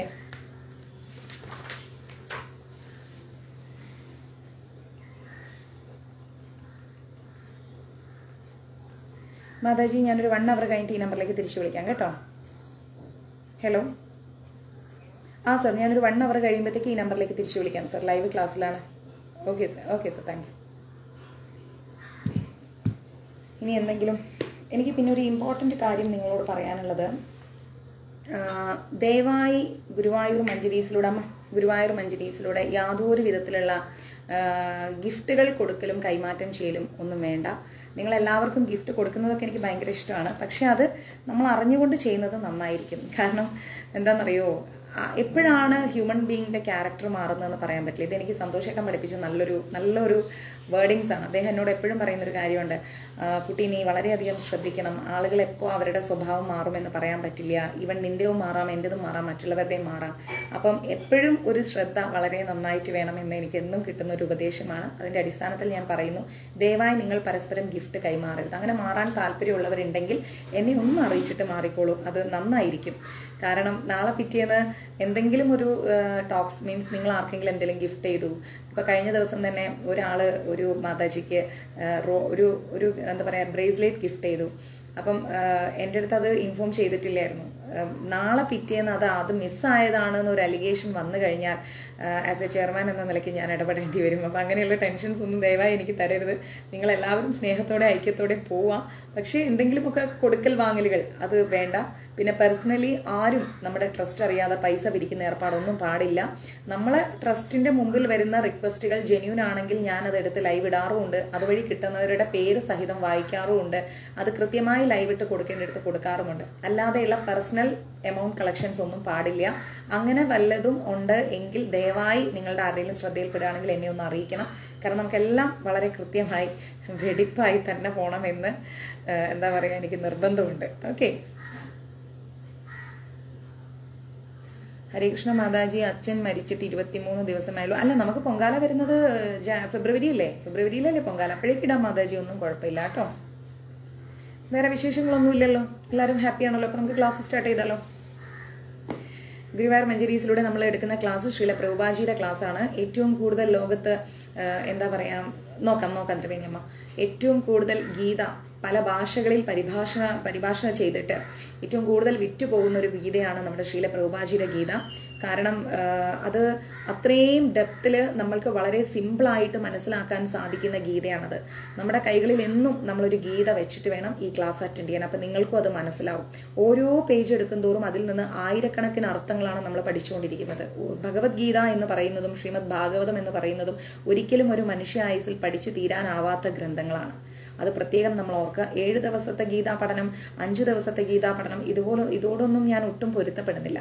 കാരണം ഒരിക്കലും നമുക്ക് ഇതെടുക്കാൻ പറ്റില്ല, അത്രയും പഠിക്കാൻ കഴിയില്ല. ഓക്കെ, പിന്നെ തിരുപ്പതി ടിക്കറ്റ് ഡീറ്റെയിൽസ് എനിക്ക് കിട്ടിയിട്ടുണ്ട്. തിരുവനന്തപുരം, തൃശ്ശൂർ, പാലക്കാട്, കോട്ടയം ഈ എറണാകുളമില്ല, പാലക്കാട്, കോട്ടയം, ഈ 4 സ്ഥലങ്ങളിൽ നിന്ന് കയറാൻ പറ്റുന്നവർ ആ ഒരു നിങ്ങൾ കയറുന്ന സ്റ്റേഷൻ ഏതാന്ന് വെച്ച് കഴിഞ്ഞാൽ ആ സ്റ്റേഷൻ ദിവ്യയ്ക്ക് മെസ്സേജ് ഇട്ട് കൊടുക്കുക. ഞാൻ അതിനനുസരിച്ച് നിങ്ങൾക്ക് അതാത് സ്റ്റേഷനിൽ നിന്ന് ടിക്കറ്റ് ബുക്ക് ചെയ്യുന്നതായിരിക്കും. നമുക്ക് ഒരുമിച്ച് ഒരു കൂപ്പയിൽ കിട്ടാനാണ് അങ്ങനെ ചെയ്യുന്നത്. തൃശ്ശൂരിൽ വെച്ചിട്ട് അഡ്മിൻസ് നിങ്ങളുടെ കൂടെ ജോയിൻ ചെയ്യും, കോട്ടയം വെച്ചിട്ട് ദിവ്യ ജോയിൻ ചെയ്യും, ഇവിടെ തിരുപ്പതി വെച്ചിട്ട് ഞാനും ജോയിൻ ചെയ്യും. ഓക്കെ, എല്ലാവരും സന്തോഷത്തോടെ വരിക. നമുക്ക് വെങ്കിടാചലപതിയെ ദർശനം എടുക്കാം. ഓക്കെ, ഹരേ കൃഷ്ണ. അപ്പോൾ നമ്മുടെ ശ്രീല പ്രഭുപാജിയുടെ ഗീതയിൽ നമ്മൾ 3-ാമത്തെ അധ്യായത്തിൽ 35-ാമത്തെ ശ്ലോകമാണ് ഇനി പഠിക്കാൻ പോകുന്നത്. ശ്രദ്ധിച്ച് കേൾക്കണം കേട്ടോ. ശ്രേയാൻ സ്വധർമ്മോ വിഗുണഃ പരധർമാ സ്വനിഷ്ഠിതാത് സ്വധർമ്മേ നിധനം ശ്രേയ പരധർമ്മോ ഭയാവഹ. ഇതാണ് 35-ാമത്തെ ശ്ലോകം. ഇതിന്റെ മീനിങ് നമുക്ക് നോക്കാം. തെറ്റോടുകൂടിയാണെങ്കിൽ പോലും തനിക്ക് വിധിക്കപ്പെട്ടിട്ടുള്ള ചുമതലകൾ നിറവേറ്റുകയാണ് അന്യരുടെ കർത്തവ്യങ്ങൾ ഭംഗിയായി നിർവഹിക്കുന്നതിനേക്കാൾ നല്ലത് എന്ന്. അതായത് നമ്മുടെ ജീവിതത്തിൽ ചില കർത്തവ്യങ്ങൾ, കടമകൾ നമുക്ക് ചെയ്യാനുണ്ട് അല്ലെ. അപ്പം ഈ കടമകൾ ചെയ്യുന്ന സമയത്ത് നമ്മൾ ചിലപ്പം ചെയ്യുന്ന കാര്യങ്ങൾ തെറ്റിപ്പോവാം. ഫോർ എക്സാമ്പിൾ, നമ്മളുടെ ജോലിയാണ് വീട്ടിലെ ഭക്ഷണം ഉണ്ടാക്കുക എന്നുള്ളത് അല്ലെ, സ്ത്രീകളുടെ ജോലിയാണ്. അപ്പൊ അത് ചെയ്യുന്ന സമയത്ത് നമ്മളിൽ പലപ്പോഴും കറി ഉണ്ടാക്കാനും തോരൻ വെക്കാനൊക്കെ പോയിട്ട് നടുവിൽ വെച്ചിട്ട് അത് കരിഞ്ഞു പോവുക, അല്ലെ തെറ്റുകൾ സംഭവിക്കാം അല്ലെ. അങ്ങനെ നോക്കുമ്പം എല്ലാവരുടെ കർമ്മത്തിലും എന്തൊക്കെ എങ്ങനെ ശ്രദ്ധിച്ചു ചെയ്താലും ചില തെറ്റുകൾ സംഭവിക്കാറുണ്ട്. അപ്പോൾ ഇവിടെ ഭഗവാൻ പറയുന്നത് നമുക്ക് വിധിക്കപ്പെട്ട കർമ്മങ്ങൾ അത് നമ്മൾ കൃത്യമായി ചെയ്തിരിക്കണം. വിദ്യാഭ്യാസമാണെങ്കിൽ അത്, ജോലി സ്ഥലത്താണെങ്കിൽ അത്, വീട്ടിലെ ജോലിയാണെങ്കിൽ അത്, അങ്ങനെ എന്ത് കാര്യങ്ങളാണെങ്കിലും നമ്മൾ കൃത്യമായിട്ട് വളരെ കൃത്യതയോടുകൂടി ചെയ്യണമെന്നാണ് ഭഗവാൻ പറയുന്നത്. അന്യരുടെ കർത്തവ്യങ്ങൾ ഭംഗിയായി നിർവഹിക്കുന്നതിനേക്കാൾ നല്ലത്. എല്ലാവരും ഭഗവാന്റെ മുമ്പിൽ ഒരുപോലെയാണ് അല്ലെ, എല്ലാവരും തുല്യരാണ്. ഞാനെന്നോ നിങ്ങളെന്നോ ഉള്ള ഒരു വ്യത്യാസവും ഭഗവാന്റെ മുമ്പിൽ ഇല്ല. അപ്പൊ നമ്മൾ ശ്രദ്ധിക്കേണ്ട കാര്യം എന്ന് വെച്ച് കഴിഞ്ഞാൽ നമ്മൾ ചെയ്യേണ്ട കർത്തവ്യങ്ങൾ വൃത്തിയായിട്ട് ചെയ്യാം. ഇപ്പോൾ ചില ആൾക്കാരുണ്ട്, അവനവന്റെ കാര്യങ്ങളെല്ലാം അവിടെ ഇടും, എന്നിട്ട് മറ്റുള്ളവരുടെ കാര്യം ചെയ്തു തീർക്കാൻ ഓടും. അപ്പോൾ അതിൽ നമുക്ക് യാതൊന്നും കിട്ടാനില്ല. നമ്മൾ നമ്മുടെ കാര്യങ്ങൾ അടുക്കും ചിട്ടയോടും കൂടി ചെയ്തതിന് ശേഷം അടുത്തൊരാളുടെ കാര്യം ചെയ്യാൻ പോകുമ്പോൾ അതിനൊരു ആത്മാർത്ഥതയുണ്ട്. മനസ്സിലായില്ലേ? അല്ലാതെ നമ്മൾ ഒരിക്കലും അതും ഇതും എല്ലാം കൂടെ കൂട്ടിക്കുഴച്ച് ഒരു അവിയൽ പരുവമാക്കരുത്. ക്ലിയർ? സ്വകൃത നിർവഹണത്തിൽ നാശം സംഭവിക്കുന്നതും മറ്റുള്ളവരുടെ കർമ്മം ചെയ്തതിനേക്കാൾ ശ്രേയസ്കരം തന്നെ. ഇപ്പോൾ നമ്മളൊരു കർമ്മം ചെയ്തിട്ട് അതിൽ തെറ്റ് പറ്റിയിട്ടുണ്ടെങ്കിൽ ആ തെറ്റ് നമ്മൾ തന്നെ തിരുത്തണം. കാരണം എൻ്റെ അച്ഛൻ പറയുന്നൊരു കാര്യമുണ്ട് എൻ്റെ അടുത്ത്, നിനക്ക് ശരി എന്ന് തോന്നുന്നത് നീ ചെയ്യാം, പക്ഷെ നാളെ അതൊരു തെറ്റായി കഴിയുമ്പോൾ അതിന്റെ പരിണിത ഫലം നീ തന്നെ സ്വയം അനുഭവിക്കണം. അതിൽ ഞങ്ങൾക്ക് ആർക്കും ഒരു പങ്കാളിത്തം ഉണ്ടാവില്ല എന്ന് പറയുന്നുണ്ട്. അപ്പൊ നമ്മൾ എന്ത് ചെയ്യുകയാണെങ്കിലും നമ്മളൊന്ന് ചിന്തിച്ചിട്ട് ചെയ്യാം. കാരണം എൻ്റെ ജീവിതത്തിൽ അങ്ങനെ ഞാൻ ചിന്തിക്കാതെ ചെയ്തതിന്റെ ഒരുപാട് ദുരനുഭവങ്ങൾ എൻ്റെ ജീവിതത്തിൽ ഞാൻ നേരിട്ടിട്ടുണ്ട്. മിക്ക ക്ലാസ്സുകളിലും ഞാൻ സംസാരിക്കുന്നത് എൻ്റെ ജീവിതവുമായിട്ടും എൻ്റെ കുടുംബത്തിന്റെ ജീവിതവുമായിട്ടും ഞാൻ ഇടപെട്ട വ്യക്തികളുടെ ജീവിതവുമായിട്ട് വളരെയധികം സാമ്യപ്പെടുത്തി, അല്ലെങ്കിൽ അതിൽ നിന്ന് അനുഭവങ്ങളുടെ അടിസ്ഥാനത്തിലാണ് ഞാൻ ക്ലാസ് എടുക്കുന്നത്. അപ്പോൾ ഇതൊന്നും ഒരു കെട്ടുകഥയായിട്ട് എനിക്ക് പറയാൻ കഴിയില്ല അല്ലെ. നമ്മളുടെ ജീവിതത്തിൽ പലവിധ തെറ്റുകൾ സംഭവിക്കാം, പക്ഷെ ആ തെറ്റിൽ തന്നെ നമ്മൾ ഇരിക്കാൻ ശ്രമിക്കരുത്. ആ തെറ്റിൽ നിന്ന് നമ്മൾ പുറത്തു വരണം. അതുപോലെ ഇനി അങ്ങനെ ഒരു തെറ്റ് ആവർത്തിക്കപ്പെടാതിരിക്കാൻ വേണ്ടിയിട്ട് നമ്മൾ പരമാവധി ശ്രദ്ധിച്ചിട്ട് വേണം ഓരോ കാര്യങ്ങളും മുന്നോട്ട് കൊണ്ടുപോകാൻ. ഓക്കെ, നമ്മളുടെ ജീവിതത്തിൽ കയറി ആർക്കും അഭിപ്രായ സ്വാതന്ത്ര്യം കൊടുക്കരുത്. നമ്മുടെ ജീവിതം നമ്മുടേതാണ്. അതിൽ എങ്ങനെ ഇരിക്കണം, എങ്ങനെ നിൽക്കണം, എന്ത് ചെയ്യണം എന്നുള്ളത് നമ്മുടേതായ വ്യക്തിപരമായ ഒരു തീരുമാനമാണ്. അതിലേക്ക് ഒരു വ്യക്തിക്കും കടക്കേണ്ട ആവശ്യമില്ല, ഒരാൾക്കും കടക്കേണ്ട ആവശ്യമില്ല. ഇപ്പം എൻ്റെ ജീവിതം എൻ്റെ സ്വകാര്യതയാണ് അല്ലെ, അതുപോലെ നിങ്ങളുടെ ജീവിതം നിങ്ങളുടെ സ്വകാര്യതയാണ്. അവിടെ ശരിയാണ് ചെയ്യുന്നതെങ്കിൽ അതിന്റെ നന്മ നമ്മൾക്കാണ്, തെറ്റാണ് ചെയ്യുന്നതെങ്കിൽ അതിന്റെ പരിണിത ഫലം നമുക്കാണ്. അപ്പം നമ്മൾ അതെല്ലാം ചിന്തിച്ച് കൃത്യമായിട്ട് ചെയ്യാൻ ശ്രമിക്കുക. അതല്ല എങ്കിൽ നമ്മളുടെ ജീവിതം വലിയൊരു കോഞ്ഞാട്ടിയായി പോകും. ഓക്കെ, അന്യർക്ക് വിധിക്കപ്പെട്ടുള്ള കർമ്മങ്ങൾ നിർവഹിക്കുകയല്ല, സ്വകർത്തവ്യങ്ങൾ പൂർണ്ണമായ കൃഷ്ണാവബോധത്തോടെ നിറവേറ്റുകയാണ് ഒരാൾ ചെയ്യേണ്ടത്. മനസ്സിലായില്ലേ? അന്യരുടെ കാര്യങ്ങൾ, അതായത് അടുത്ത ഒരു പേഴ്സൺ ചെയ്യേണ്ട കാര്യങ്ങളെല്ലാം തന്നെ നമ്മൾ ഓടിച്ചാടി പിടിച്ച് ചെയ്തിട്ട് കാര്യമില്ല. നമ്മുടെ കർത്തവ്യങ്ങൾ, നമ്മുടെ ജീവിതത്തിൽ നമ്മൾ എന്തായിരിക്കണം, എങ്ങനെയായിരിക്കണം, എന്ത് ചെയ്യണം, ഇതേക്കുറിച്ച് നല്ല ബോധ്യത്തോടു കൂടി, കൃഷ്ണാവബോധത്തോടു കൂടി നമ്മൾ എന്ത് ചെയ്യണം, മുന്നോട്ട് പോകണം. അല്ലാതെ പാലം കടക്കുവോളം നാരായണ, പാലം കടന്നാൽ കൂരായണം എന്നുള്ള സ്വഭാവം പാടില്ല. നമ്മളെ ഒരിക്കൽ ഒരാൾ സഹായിച്ചിട്ടുണ്ടെങ്കിൽ ഏറ്റവും വലിയ കാരുണ്യം എന്ന് പറയുന്നത് ഉപകാര സ്മരണയാണ്. നമ്മൾ എന്നും അവരോട് ഉപകാര സ്മരണയുള്ളവരായിരിക്കും. ഒരു ഗ്ലാസ് വെള്ളം നമുക്ക് എടുത്ത് തന്നിട്ടുണ്ടെങ്കിൽ ആ കൈകളെ നമ്മൾ കൊത്തരുത്. മനസ്സിലായില്ലേ? ഒരിക്കലും കൊത്തരുത്. നമ്മൾ ഒരു പ്രതിസന്ധിയിൽ പെട്ട് കഴിഞ്ഞാൽ ചിലപ്പോൾ നമുക്ക് പുറത്തു വരാൻ പറ്റാത്ത ഒരു സാഹചര്യമാകുമ്പോൾ ഭഗവാന് ഏറ്റവും അടുപ്പമുള്ള വ്യക്തികളെ ഭഗവാൻ അവിടെ കൊണ്ടുവന്ന് ഭഗവാൻ അത് ശരിയാക്കും. അതിനുവേണ്ടി നമ്മൾ എന്താ ചെയ്യേണ്ടത്? നമ്മൾ എന്നും നല്ല വിശ്വാസ്യതയോടുകൂടി ഭഗവാന്റെ തൃപ്പാദങ്ങൾ മുറുകെ പിടിച്ച് നമ്മുടേതായ ജീവിതത്തിലെ കർത്തവ്യങ്ങളെല്ലാം കൃത്യമായി ചെയ്തുകൊണ്ട് നമ്മൾ മുന്നോട്ട് പോകണം. അതിൽ തോൽവി സംഭവിക്കാം, വിജയം സംഭവിക്കാം. ഇത് രണ്ടും ഒരു നാണയത്തിന്റെ രണ്ട് വശങ്ങൾ പോലെയാണ്. രണ്ടും നമ്മുടെ ജീവിതത്തിൽ അനുഭവിക്കേണ്ട കാര്യം തന്നെയാണ്. അതുകൊണ്ട് തോൽവി മാത്രമേ വരുന്നുള്ളൂ എന്ന് നമ്മൾ ചിന്തിക്കരുത്. തോൽവിയുമുണ്ട്, നമ്മൾ അറിയാതെ പോകുന്ന ജയവുമുണ്ട്. അതിന്റെ അർത്ഥം നമ്മൾ ചെയ്യുന്ന കർമ്മങ്ങൾ നമ്മൾ കൃത്യമായി ചെയ്യുക. മറ്റുള്ളവർ എന്ത് എന്നുള്ളതിനെ കുറിച്ച് നമ്മൾ വെറുതെ ചാവേണ്ട കാര്യമില്ല. മനസ്സിലായി? സ്വന്തം കണ്ണിലെ കരടെടുക്കാതെ വല്ലവന്റെ എന്താ പറയാ, വല്ലവന്റെ കണ്ണില് മറ്റേ തടിയെടുക്കാൻ വേണ്ടിയൊന്നും നമ്മൾ നടക്കരുത്. ഓക്കെ. ഉഷ മാതാജി എവിടെയായിരുന്നു? പാരണയുടെ സമയം പറയാഞ്ഞത് എന്തുകൊണ്ടാണ്? എന്തുകൊണ്ടായിരുന്നു മാതാജി എവിടെയായിരുന്നു? ക്ലാസ് സ്റ്റാർട്ട് ചെയ്തപ്പോൾ ഞാൻ എന്താ പറഞ്ഞത് കേട്ടില്ല അല്ലേ? അപ്പൊ നമ്മുടെ ഗ്രൂപ്പിൽ വരും കേട്ടോ. അപ്പോൾ അതുകൊണ്ടാണ് ഞാൻ 10 മിനിറ്റ് നിങ്ങൾക്ക് സമയം തരുന്നത്. അറ്റ്ലീസ്റ്റ് അതെങ്കിലും ശ്രദ്ധിക്കുക. അവിടെ എഡിറ്റിംഗ് നടന്നുകൊണ്ടിരിക്കുകയാണ്. ഉടനെ തന്നെ പാരണ സമയം വരും. ഫ്ലോറിഡയും റുവാണ്ടയും മലേഷ്യയും സിംഗപ്പൂരും ഇന്ത്യയും ഖത്തറും ദോഹയും ദുബായും എല്ലാം ഇട്ടിട്ടുണ്ട്. എല്ലാം വരും. ഓക്കെ. ഒരാളുടെ മാനസികവും ശാരീരികവുമായിരിക്കുന്ന കഴിവിന് വിധേയമായും ത്രിഗുണങ്ങളുടെ സ്വാധീനത കൊണ്ടുമാണ് ഭൗതിക കർമ്മമായിരിക്കുന്ന കർമ്മങ്ങൾ വിധിക്കപ്പെട്ടിരിക്കുന്നത്. അല്ലെ? നമ്മള് ഒരു കാര്യം ചെയ്യുമ്പോൾ നമുക്കൊരു മാനസികമായിട്ടൊരു സംതൃപ്തി കിട്ടണം. അല്ലെ? ശാരീരികമായിട്ട് നമുക്ക് ഒരുപാട് കഴിവുകളുണ്ട്. പക്ഷെ പല കഴിവുകളും നമുക്കറിയില്ല. അത് നമ്മൾ മനസ്സിലാക്കണം. പല കഴിവുകളും നമ്മൾക്ക് അറിഞ്ഞുകൂടാ. നമ്മൾ എന്താണ്, നമ്മളെ കൊണ്ട് എന്തെല്ലാം ചെയ്യാൻ പറ്റും എന്നറിഞ്ഞൂടാ. അങ്ങനെ അറിയാതെ നമ്മളിങ്ങനെ ജീവിച്ചു തീർന്നു. പക്ഷെ ഇനിയുള്ള വളരെ കുറച്ച് സമയമെങ്കിലും നമ്മൾ ആരാണ്, എന്തുകൊണ്ടാണ് നമ്മൾ ഈ ഭൂമിയിൽ വന്നത്, എന്താണ് നമ്മുടെ കർത്തവ്യം, നമ്മൾ എന്താണ് ചെയ്യേണ്ടത്, ആ ഒരു ഉത്തമ ബോധ്യത്തോടുകൂടി സർവം കൃഷ്ണാർപ്പണമസ്തു, നല്ലതുമായിക്കോട്ടെ ചീത്തയുമായിക്കോട്ടെ, ഭഗവാനോട് അടുക്കും തോറും ചീത്തയായ കാര്യങ്ങളിൽ നിന്ന് നമ്മളിങ്ങനെ വിട്ടുവിട്ട് പോകും. നമ്മൾ പോലും അറിയാതെ വിട്ടുവിട്ട് പോകും. ഒരു കാലത്ത് മീൻ വറുത്തതും ചോറും കഴിക്കാൻ ഏറെ ഇഷ്ടപ്പെട്ട 90% ആളുകളും ഇപ്പൊ ഈ ലൈവ് കണ്ടുകൊണ്ടിരിക്കുന്നത്. നിങ്ങൾ ഭഗവാനുമായിട്ട് ഒരു ആത്മബന്ധം വന്ന് തുടങ്ങിയപ്പോ നാവിന്റെ ആ രുചി നിങ്ങൾക്കൊരു പ്രശ്നമേ അല്ല. അല്ലെ? അല്ലെങ്കിൽ പണ്ട് കാലങ്ങളിൽ ഒരു 41 ദിവസം മണ്ണുള്ള വ്രതം എടുത്തു കഴിഞ്ഞാൽ ഇനി 41 ദിവസം കഴിയാതെ എന്നൊരു ആകുലത നമ്മുടെ ഉള്ളിൽ ഉണ്ടാവുമായിരുന്നു. 41ന്റെ മണ്ണളം കഴിഞ്ഞ് 42ാമത്തെ ദിവസം മീനും ചിക്കനും വാങ്ങി കറി വെച്ച് കഴിച്ച ഹിന്ദു കുടുംബങ്ങൾ ഇഷ്ടം പോലെയുണ്ട്. നിങ്ങളിലും പലരും അങ്ങനെയാണ്, ഞാൻ അടക്കമുള്ളവർ അങ്ങനെയാണ്. പക്ഷെ എപ്പോ കൃഷ്ണനെ അറിഞ്ഞു തുടങ്ങിയോ അന്ന് തൊട്ടിട്ട് ഇതൊന്നും നമുക്ക് വേണ്ട, നമുക്കിതൊന്നും ആവശ്യമില്ല എന്ന ഒരു ഉത്തമ ബോധ്യം നമ്മൾക്കുള്ളിൽ വന്നു. അല്ലെ? ആ ഉത്തമ ബോധ്യത്തോടെയാണ് നമ്മൾ മുന്നോട്ട് പോകുന്നത്. അപ്പൊ ഭഗവാൻ ഇവിടെ പറയുന്നത് എല്ലാവർക്കും ശാരീരികമായിട്ട് എന്തെങ്കിലുമൊക്കെ കഴിവുകളുണ്ട്. ഈ കഴിവുകളെല്ലാം തന്നെ അത് വെറുതെ അല്ല അത് പുറത്തു വരുന്നത്. നമ്മൾ ജീവിക്കുന്ന ഈ ഒരു ഭൗതിക പ്രകൃതിയിലുള്ള ത്രിഗുണങ്ങളുടെ അടിസ്ഥാനത്തിലാണ് ആ കഴിവ് പുറത്തു വരുന്നത്. ത്രിഗുണങ്ങൾ ഏതൊക്കെയാണ്? സാത്വഗുണം, രജോ ഗുണം, തമോ ഗുണം. അല്ലെ? തീർച്ചയായിട്ടും ശനി മാതാജി. അപ്പൊ 3 ഗുണങ്ങളാൽ സമ്പൂർണമാണ് എന്ത്? ഭൗതിക പ്രകൃതി, നമ്മൾ ജീവിക്കുന്ന ഈ എൻവിയോൺമെന്റ്. ഇവിടെ നല്ലതുണ്ട്, ചീത്തയുണ്ട്. നമ്മൾ മനസ്സിലാക്കണം നമ്മൾക്ക് നല്ലത് സെലക്ട് ചെയ്യണോ ചീത്ത സെലക്ട് ചെയ്യണോ. ചിലപ്പോൾ നമ്മുടെ കണ്ണുകളിൽ കൂടെ നമ്മൾ കാണുന്നത് വലിയ വലിയ ശരികളാവാം. പക്ഷെ അത് ഏറ്റവും വലിയ തെറ്റായ സ്ഥലവും അല്ലെങ്കിൽ തെറ്റായ ഒരു സമ്പ്രദായം എന്തെങ്കിലും ആയിക്കോട്ടെ, നമ്മൾക്കത് മനസ്സിലായി കഴിഞ്ഞാൽ നമ്മൾ പിന്നെ അവിടെ സ്റ്റിക്ക് ഓൺ ചെയ്യരുത്. അവിടെ നിന്ന് ഇറങ്ങി നമ്മൾ പുറത്തു വരണം. കാരണം അങ്ങനെ ആരുടെ മുമ്പിലും അടിയറവ് വെക്കാനുള്ളതല്ല നമ്മളുടെ ആരുടെയും വ്യക്തിത്വം എന്ന് പറയുന്നത്. മനസ്സിലായില്ലേ? അപ്പൊ നമ്മൾ എന്ത് ചെയ്യണം? ഭൗതിക പ്രകൃതിയുടെ ഗുണങ്ങളുടെ അടിസ്ഥാനത്തിലാണ് നമ്മൾ ചെയ്യുന്ന ഓരോ കാര്യങ്ങളും. അല്ലെ? ഓരോ കാര്യങ്ങളും ഭൗതിക പ്രകൃതിയുടെ ത്രിഗുണങ്ങളുടെ അടിസ്ഥാനത്തിലാണ് പോകുന്നത്. കൃഷ്ണന്റെ അതീന്ദ്രിയ സേവനത്തിനായി ആത്മീയ ഗുരു നിർദ്ദേശിക്കുന്നവയാണ് ആധ്യാത്മിക പ്രവർത്തനങ്ങൾ. ഒരു ഭഗവാൻ, അതായത് കൃഷ്ണനോട് നമ്മൾ അടുക്കണമെങ്കിൽ നമുക്കൊരു ഗുരുവിന്റെ സഹായം വേണം. ഗുരു ഇല്ലാതെ നമുക്ക് ഒരിക്കലും ഈശ്വരനോട് അടുക്കാൻ പറ്റില്ല. അത് ഉറപ്പായ കാര്യമാണ്. ഒരു ഗുരുവിന് മാത്രമേ നമ്മളെ ഭഗവാനിലേക്ക് വഴികാട്ടാൻ പറ്റൂ.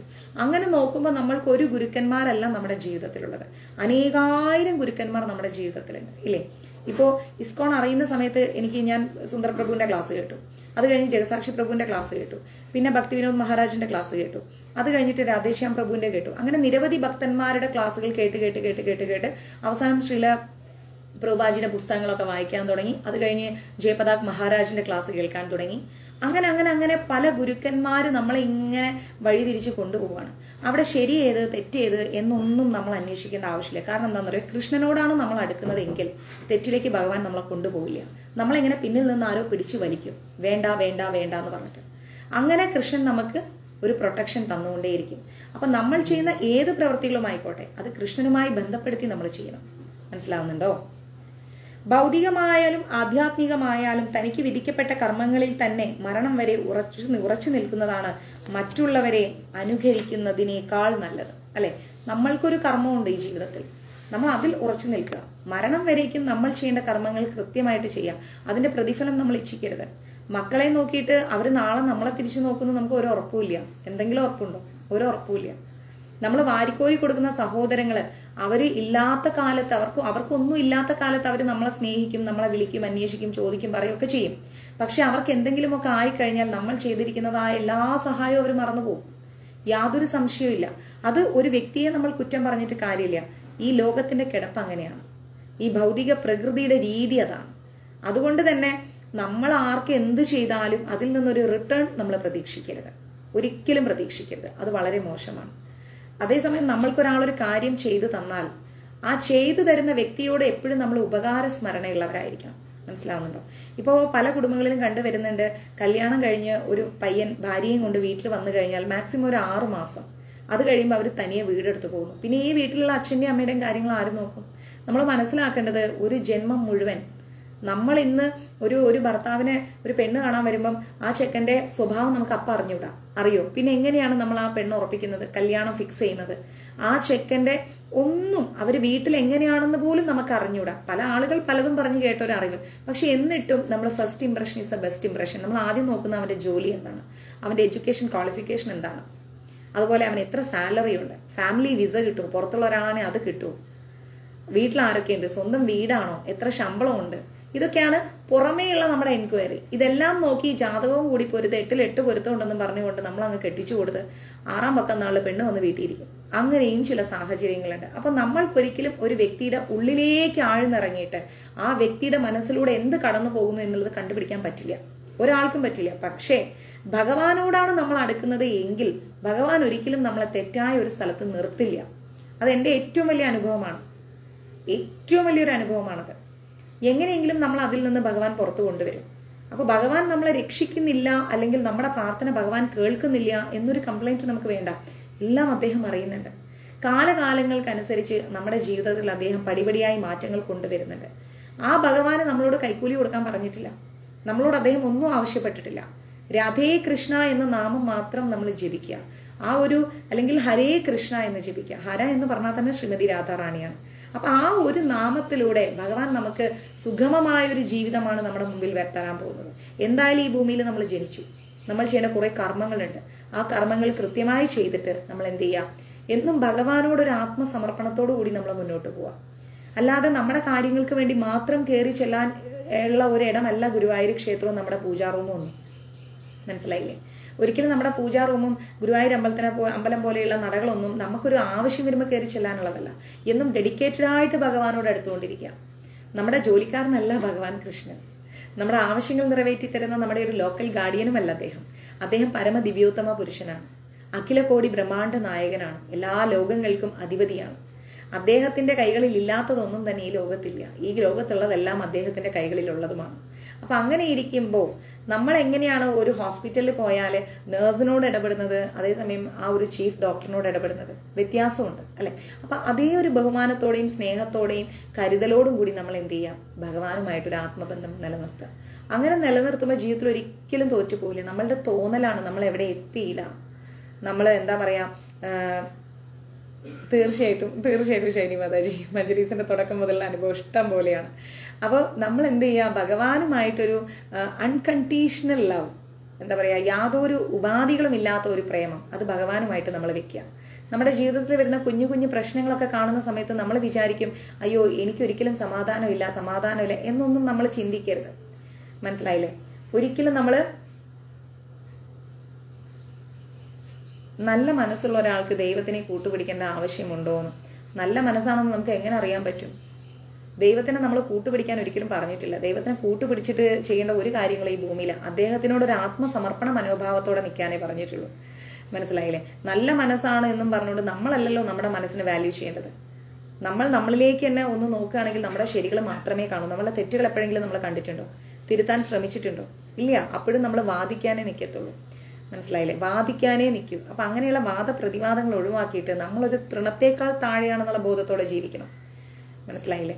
നമ്മൾ എന്താ പറയാ, ഒന്നുമല്ലാത്ത ആൾക്കാരാണ്. നമുക്കൊന്നും ഇല്ല. പുല്ലിനേക്കാൾ വിലയാണ് നമുക്ക്, അതിൻ്റെയും താഴെയാണ് നമ്മൾ. ആ ഒരു ബോധ്യത്തോടെ നമ്മൾ എന്ത് ചെയ്യുക, ഭഗവാനുമായിട്ടൊരു ആത്മബന്ധം നിലനിർത്തുക. നമ്മൾ ചെയ്യേണ്ട കർത്തവ്യങ്ങൾ നമ്മൾ കൃത്യമായിട്ട് ചെയ്യുക. ഇത്രയും മതി നമ്മുടെ ജീവിതത്തിൽ. പിന്നെ ആധ്യാത്മിക രംഗത്തും ഭൗതിക തലത്തിലും ചെയ്യേണ്ട കർമ്മങ്ങൾ വ്യത്യസ്തമായിരിക്കാം. ഈ ഒരു എന്താ പറയാ, ഈ ലോകത്ത് നമ്മൾ ചെയ്യേണ്ട കുറെ കർമ്മങ്ങളുണ്ട്, ആധ്യാത്മിക ലോകത്ത് നമ്മൾ ചെയ്യേണ്ട കുറെ കർമ്മങ്ങളുണ്ട്. ഇത് രണ്ടും വ്യത്യസ്തമാണ്, രണ്ടും വ്യത്യസ്തമായിരിക്കുന്ന കർമ്മങ്ങളാണ്. അപ്പം ആധികാരികമായ നിർദ്ദേശത്തെ അനുസരിക്കുക എന്ന നിലപാടാണ് എപ്പോഴും കർമ്മങ്ങൾ ചെയ്യുന്ന ഒരാൾക്ക് നല്ലത്, അല്ലെ? നമ്മൾ എന്ത് കാര്യം ചെയ്യുമ്പോഴും അതിന് ഒരുപാട് നിയമവശങ്ങളുണ്ട്. ഇപ്പൊ കുടുംബജീവിതത്തിലാണെങ്കിൽ തന്നെ നമ്മൾ കുടുംബത്തൊരു കാര്യം ചെയ്യാണ്, നമ്മുടെ അമ്മായിയമ്മ, അമ്മായി അച്ഛൻ, മക്കള്, ബന്ധുമിത്രാദികൾ ഇവരൊക്കെ നമ്മുടെ കുടുംബത്തിൽ വരും. അപ്പോൾ നമ്മൾ അവരെ ട്രീറ്റ് ചെയ്യുന്ന ഒരു രീതിയുണ്ട്. ചിലപ്പോൾ നമുക്ക് ഇഷ്ടമുള്ള വ്യക്തികളാവാം, ചിലപ്പോൾ ഇഷ്ടമില്ലാത്ത വ്യക്തികളാവാം. പക്ഷെ അതിഥി ദേവോ ഭവ, നമ്മുടെ വീട്ടിൽ വന്നാലും നമ്മൾ അവരോട് പ്രതികാര മനോഭാവത്തിൽ ഇടപെടരുത്. മനസ്സിലായില്ലേ? നമ്മൾ എന്ത് ചെയ്യുക, നമ്മൾ എപ്പോഴും നല്ല ഒരു നിലപാടെടുക്കുക, നല്ല നിലപാടോടുകൂടി നമ്മൾ മുന്നോട്ട് പോവാം. അതല്ല എങ്കിൽ നമ്മുടെ ജീവിതത്തിൽ ഒരുപാട് അബദ്ധങ്ങൾ സംഭവിക്കും. മനസ്സിലായില്ലേ? അങ്ങനെ അബദ്ധങ്ങൾ സംഭവിച്ച് ഇനിയും മുന്നോട്ട് പോയി നമ്മുടെ ജീവിതം കളയേണ്ട ഒരു ആവശ്യമുണ്ടെന്ന് എനിക്ക് തോന്നുന്നില്ല. ഓക്കെ, ഒരു മിനിറ്റ് ഇട്ടൊന്ന് ഹോൾഡ് ചെയ്യണം. മാതാജി ഒന്ന് ഹോൾഡ് ചെയ്യണം കേട്ടോ.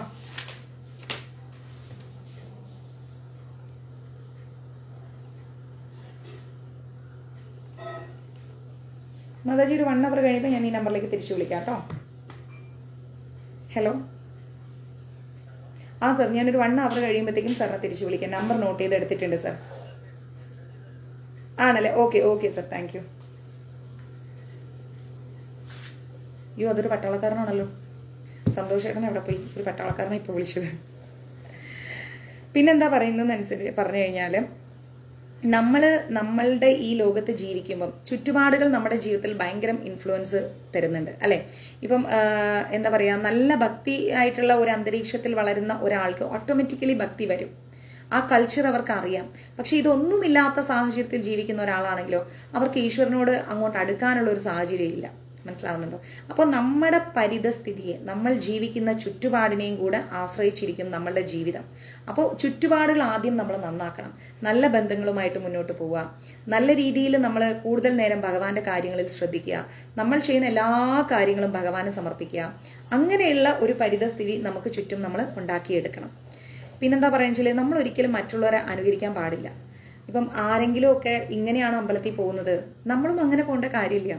കാരണം ഒരച്ഛനും അമ്മയ്ക്ക് 5 മക്കളുണ്ടെങ്കിൽ 5 പേരും ആ അച്ഛനെയും അമ്മനെയും ട്രീറ്റ് ചെയ്യുന്ന രീതിയിൽ വ്യത്യാസം ഉണ്ടാവും, അല്ലെ? മൂത്തവൻ ട്രീറ്റ് ചെയ്യുന്ന പോലെ ആയിരിക്കില്ല രണ്ടാമത്തവൻ ചെയ്യുന്നത്. ഏറ്റവും ഇളയ കുട്ടി ചെയ്യുന്നതും അതുപോലെ ആയിരിക്കില്ല. സംസാരിക്കുന്ന രീതിക്കും ഒരു കാര്യം പറഞ്ഞ് ബോധ്യപ്പെടുത്തുന്ന രീതിക്കും എല്ലാം വ്യത്യാസമുണ്ട്. അപ്പം നമ്മൾ മനസ്സിലാക്കണം, നമ്മൾ ജീവിക്കുന്ന പരിസ്ഥിതിക്ക് നമ്മുടെ ജീവിതത്തിൽ വലിയ ഇമ്പോർട്ടൻസ് ഉണ്ട്. അതേപോലെ തന്നെ നമ്മൾ ആരെയും അനുകരിക്കണ്ട. നമുക്ക് നമ്മുടേതായ ഒരു വ്യക്തിത്വം ഉണ്ട്, അല്ലെ? ആ വ്യക്തിത്വത്തിലൂടെ നമ്മൾ നേരായ വഴിക്ക് പോവുക. ഉദാഹരണമായി, ഒരു ബ്രാഹ്മണൻ സാത്വിക സ്വഭാവിയാകിയാൽ ഹിംസാ തൽപരനല്ല, അല്ലെ? ഒരു ബ്രാഹ്മണൻ എപ്പോഴും സാത്വിക സ്വഭാവമുള്ള ഒരു വ്യക്തിയാണ്. അദ്ദേഹം ഒരു ജീവിയെയും ഹിംസിക്കാൻ ഇഷ്ടപ്പെടുന്നില്ല, ഒരിക്കലും ഇഷ്ടപ്പെടുന്നില്ല. അപ്പം പൂർണ്ണമായി ബ്രാഹ്മണ കുലത്തിൽ ജനിച്ച പല വ്യക്തികളും തെറ്റുകൾ ചെയ്യുന്നവരുണ്ട്. അപ്പോൾ നമ്മൾ മനസ്സിലാക്കേണ്ടത്, നമ്മുടെ ജീവിതത്തിൽ നമ്മുടെ ചുറ്റുപാടിന് വളരെ ഇമ്പോർട്ടൻസ് ഉണ്ട്. ക്ലിയർ? ഒരു ക്ഷത്രിയൻ എങ്ങനെയാണ്? രജോ ഗുണ സ്വഭാവിയാണ് ക്ഷത്രിയൻ എന്ന് പറയുന്നത്. അയാൾക്ക് ഹിംസ അനുവദനീയമാണ്. ഒരു ബ്രാഹ്മണൻ ഒരിക്കലും ഹിംസിക്കാൻ പാടില്ല, ഒരു ജീവി വർഗത്തെയും ഹിംസിക്കാൻ പാടില്ല. പക്ഷെ ഒരു ക്ഷത്രിയൻ എന്ന് പറഞ്ഞു കഴിഞ്ഞാൽ ധർമ്മത്തിന് വേണ്ടി നിലകൊള്ളുന്ന വ്യക്തിത്വങ്ങളാണ്. അവർക്ക് അവർക്ക് അതിനുള്ള പെർമിഷൻ ഉണ്ട്. ഓക്കെ, അങ്ങനെ ഇരിക്കെ ഒരു ക്ഷത്രിയന് അഹിംസാനിരതനായിരിക്കുന്ന ബ്രാഹ്മണനെ അനുകരിക്കാൻ കഴിയില്ല, അല്ലെ? ഒന്ന് ആലോചിച്ച് നോക്കണം. ഒരു ബ്രാഹ്മണൻ ഹിംസ എല്ലാം ഒഴിവാക്കിയിട്ട് ഭഗവാനേന്ന് പറഞ്ഞുകൊണ്ട് സാത്വിക മനോഭാവത്തിൽ ജീവിക്കുകയാണ്. അപ്പോ ഓപ്പോസിറ്റ് ഒരു ക്ഷത്രിയൻ ഉണ്ടെങ്കിൽ ബ്രാഹ്മണൻ വിളിക്കുന്ന അത്ര ഭഗവാനെ ക്ഷത്രിയൻ വിളിക്കുന്നില്ല. ക്ഷത്രിയൻ ഒന്ന് പറഞ്ഞ് രണ്ടാമത്തേന് അടിയും കുത്തും ബഹളവും ആട്ടോ ഓട്ടോ ആയിട്ട് നടക്കും. ബ്രാഹ്മണനാണെങ്കിലോ തല കുനിച്ചു നിന്ന് കൃഷ്ണ എന്ന നാമത്തിൽ അവിടെ നിൽക്കും. പക്ഷെ ഒരിക്കലും ക്ഷത്രിയന് ബ്രാഹ്മണനെ പോലെ അനുകരിച്ച് അങ്ങനെ ജീവിക്കാൻ കഴിയില്ല. ബുദ്ധിമുട്ടാണ്. അനുകരണം പാടില്ല എന്നുള്ളതാണ് നമ്മൾ മനസ്സിലാക്കേണ്ടത്. ക്ലിയർ? ഹിംസയുടെ ചട്ടങ്ങൾ അനുസരിച്ച് പൊരുതി തോൽക്കുന്നതാണ് ഉത്തമം. അതായത് ക്ഷത്രിയന്റെ മുമ്പിൽ ജയവും തോൽവിയൊന്നും ഇല്ല.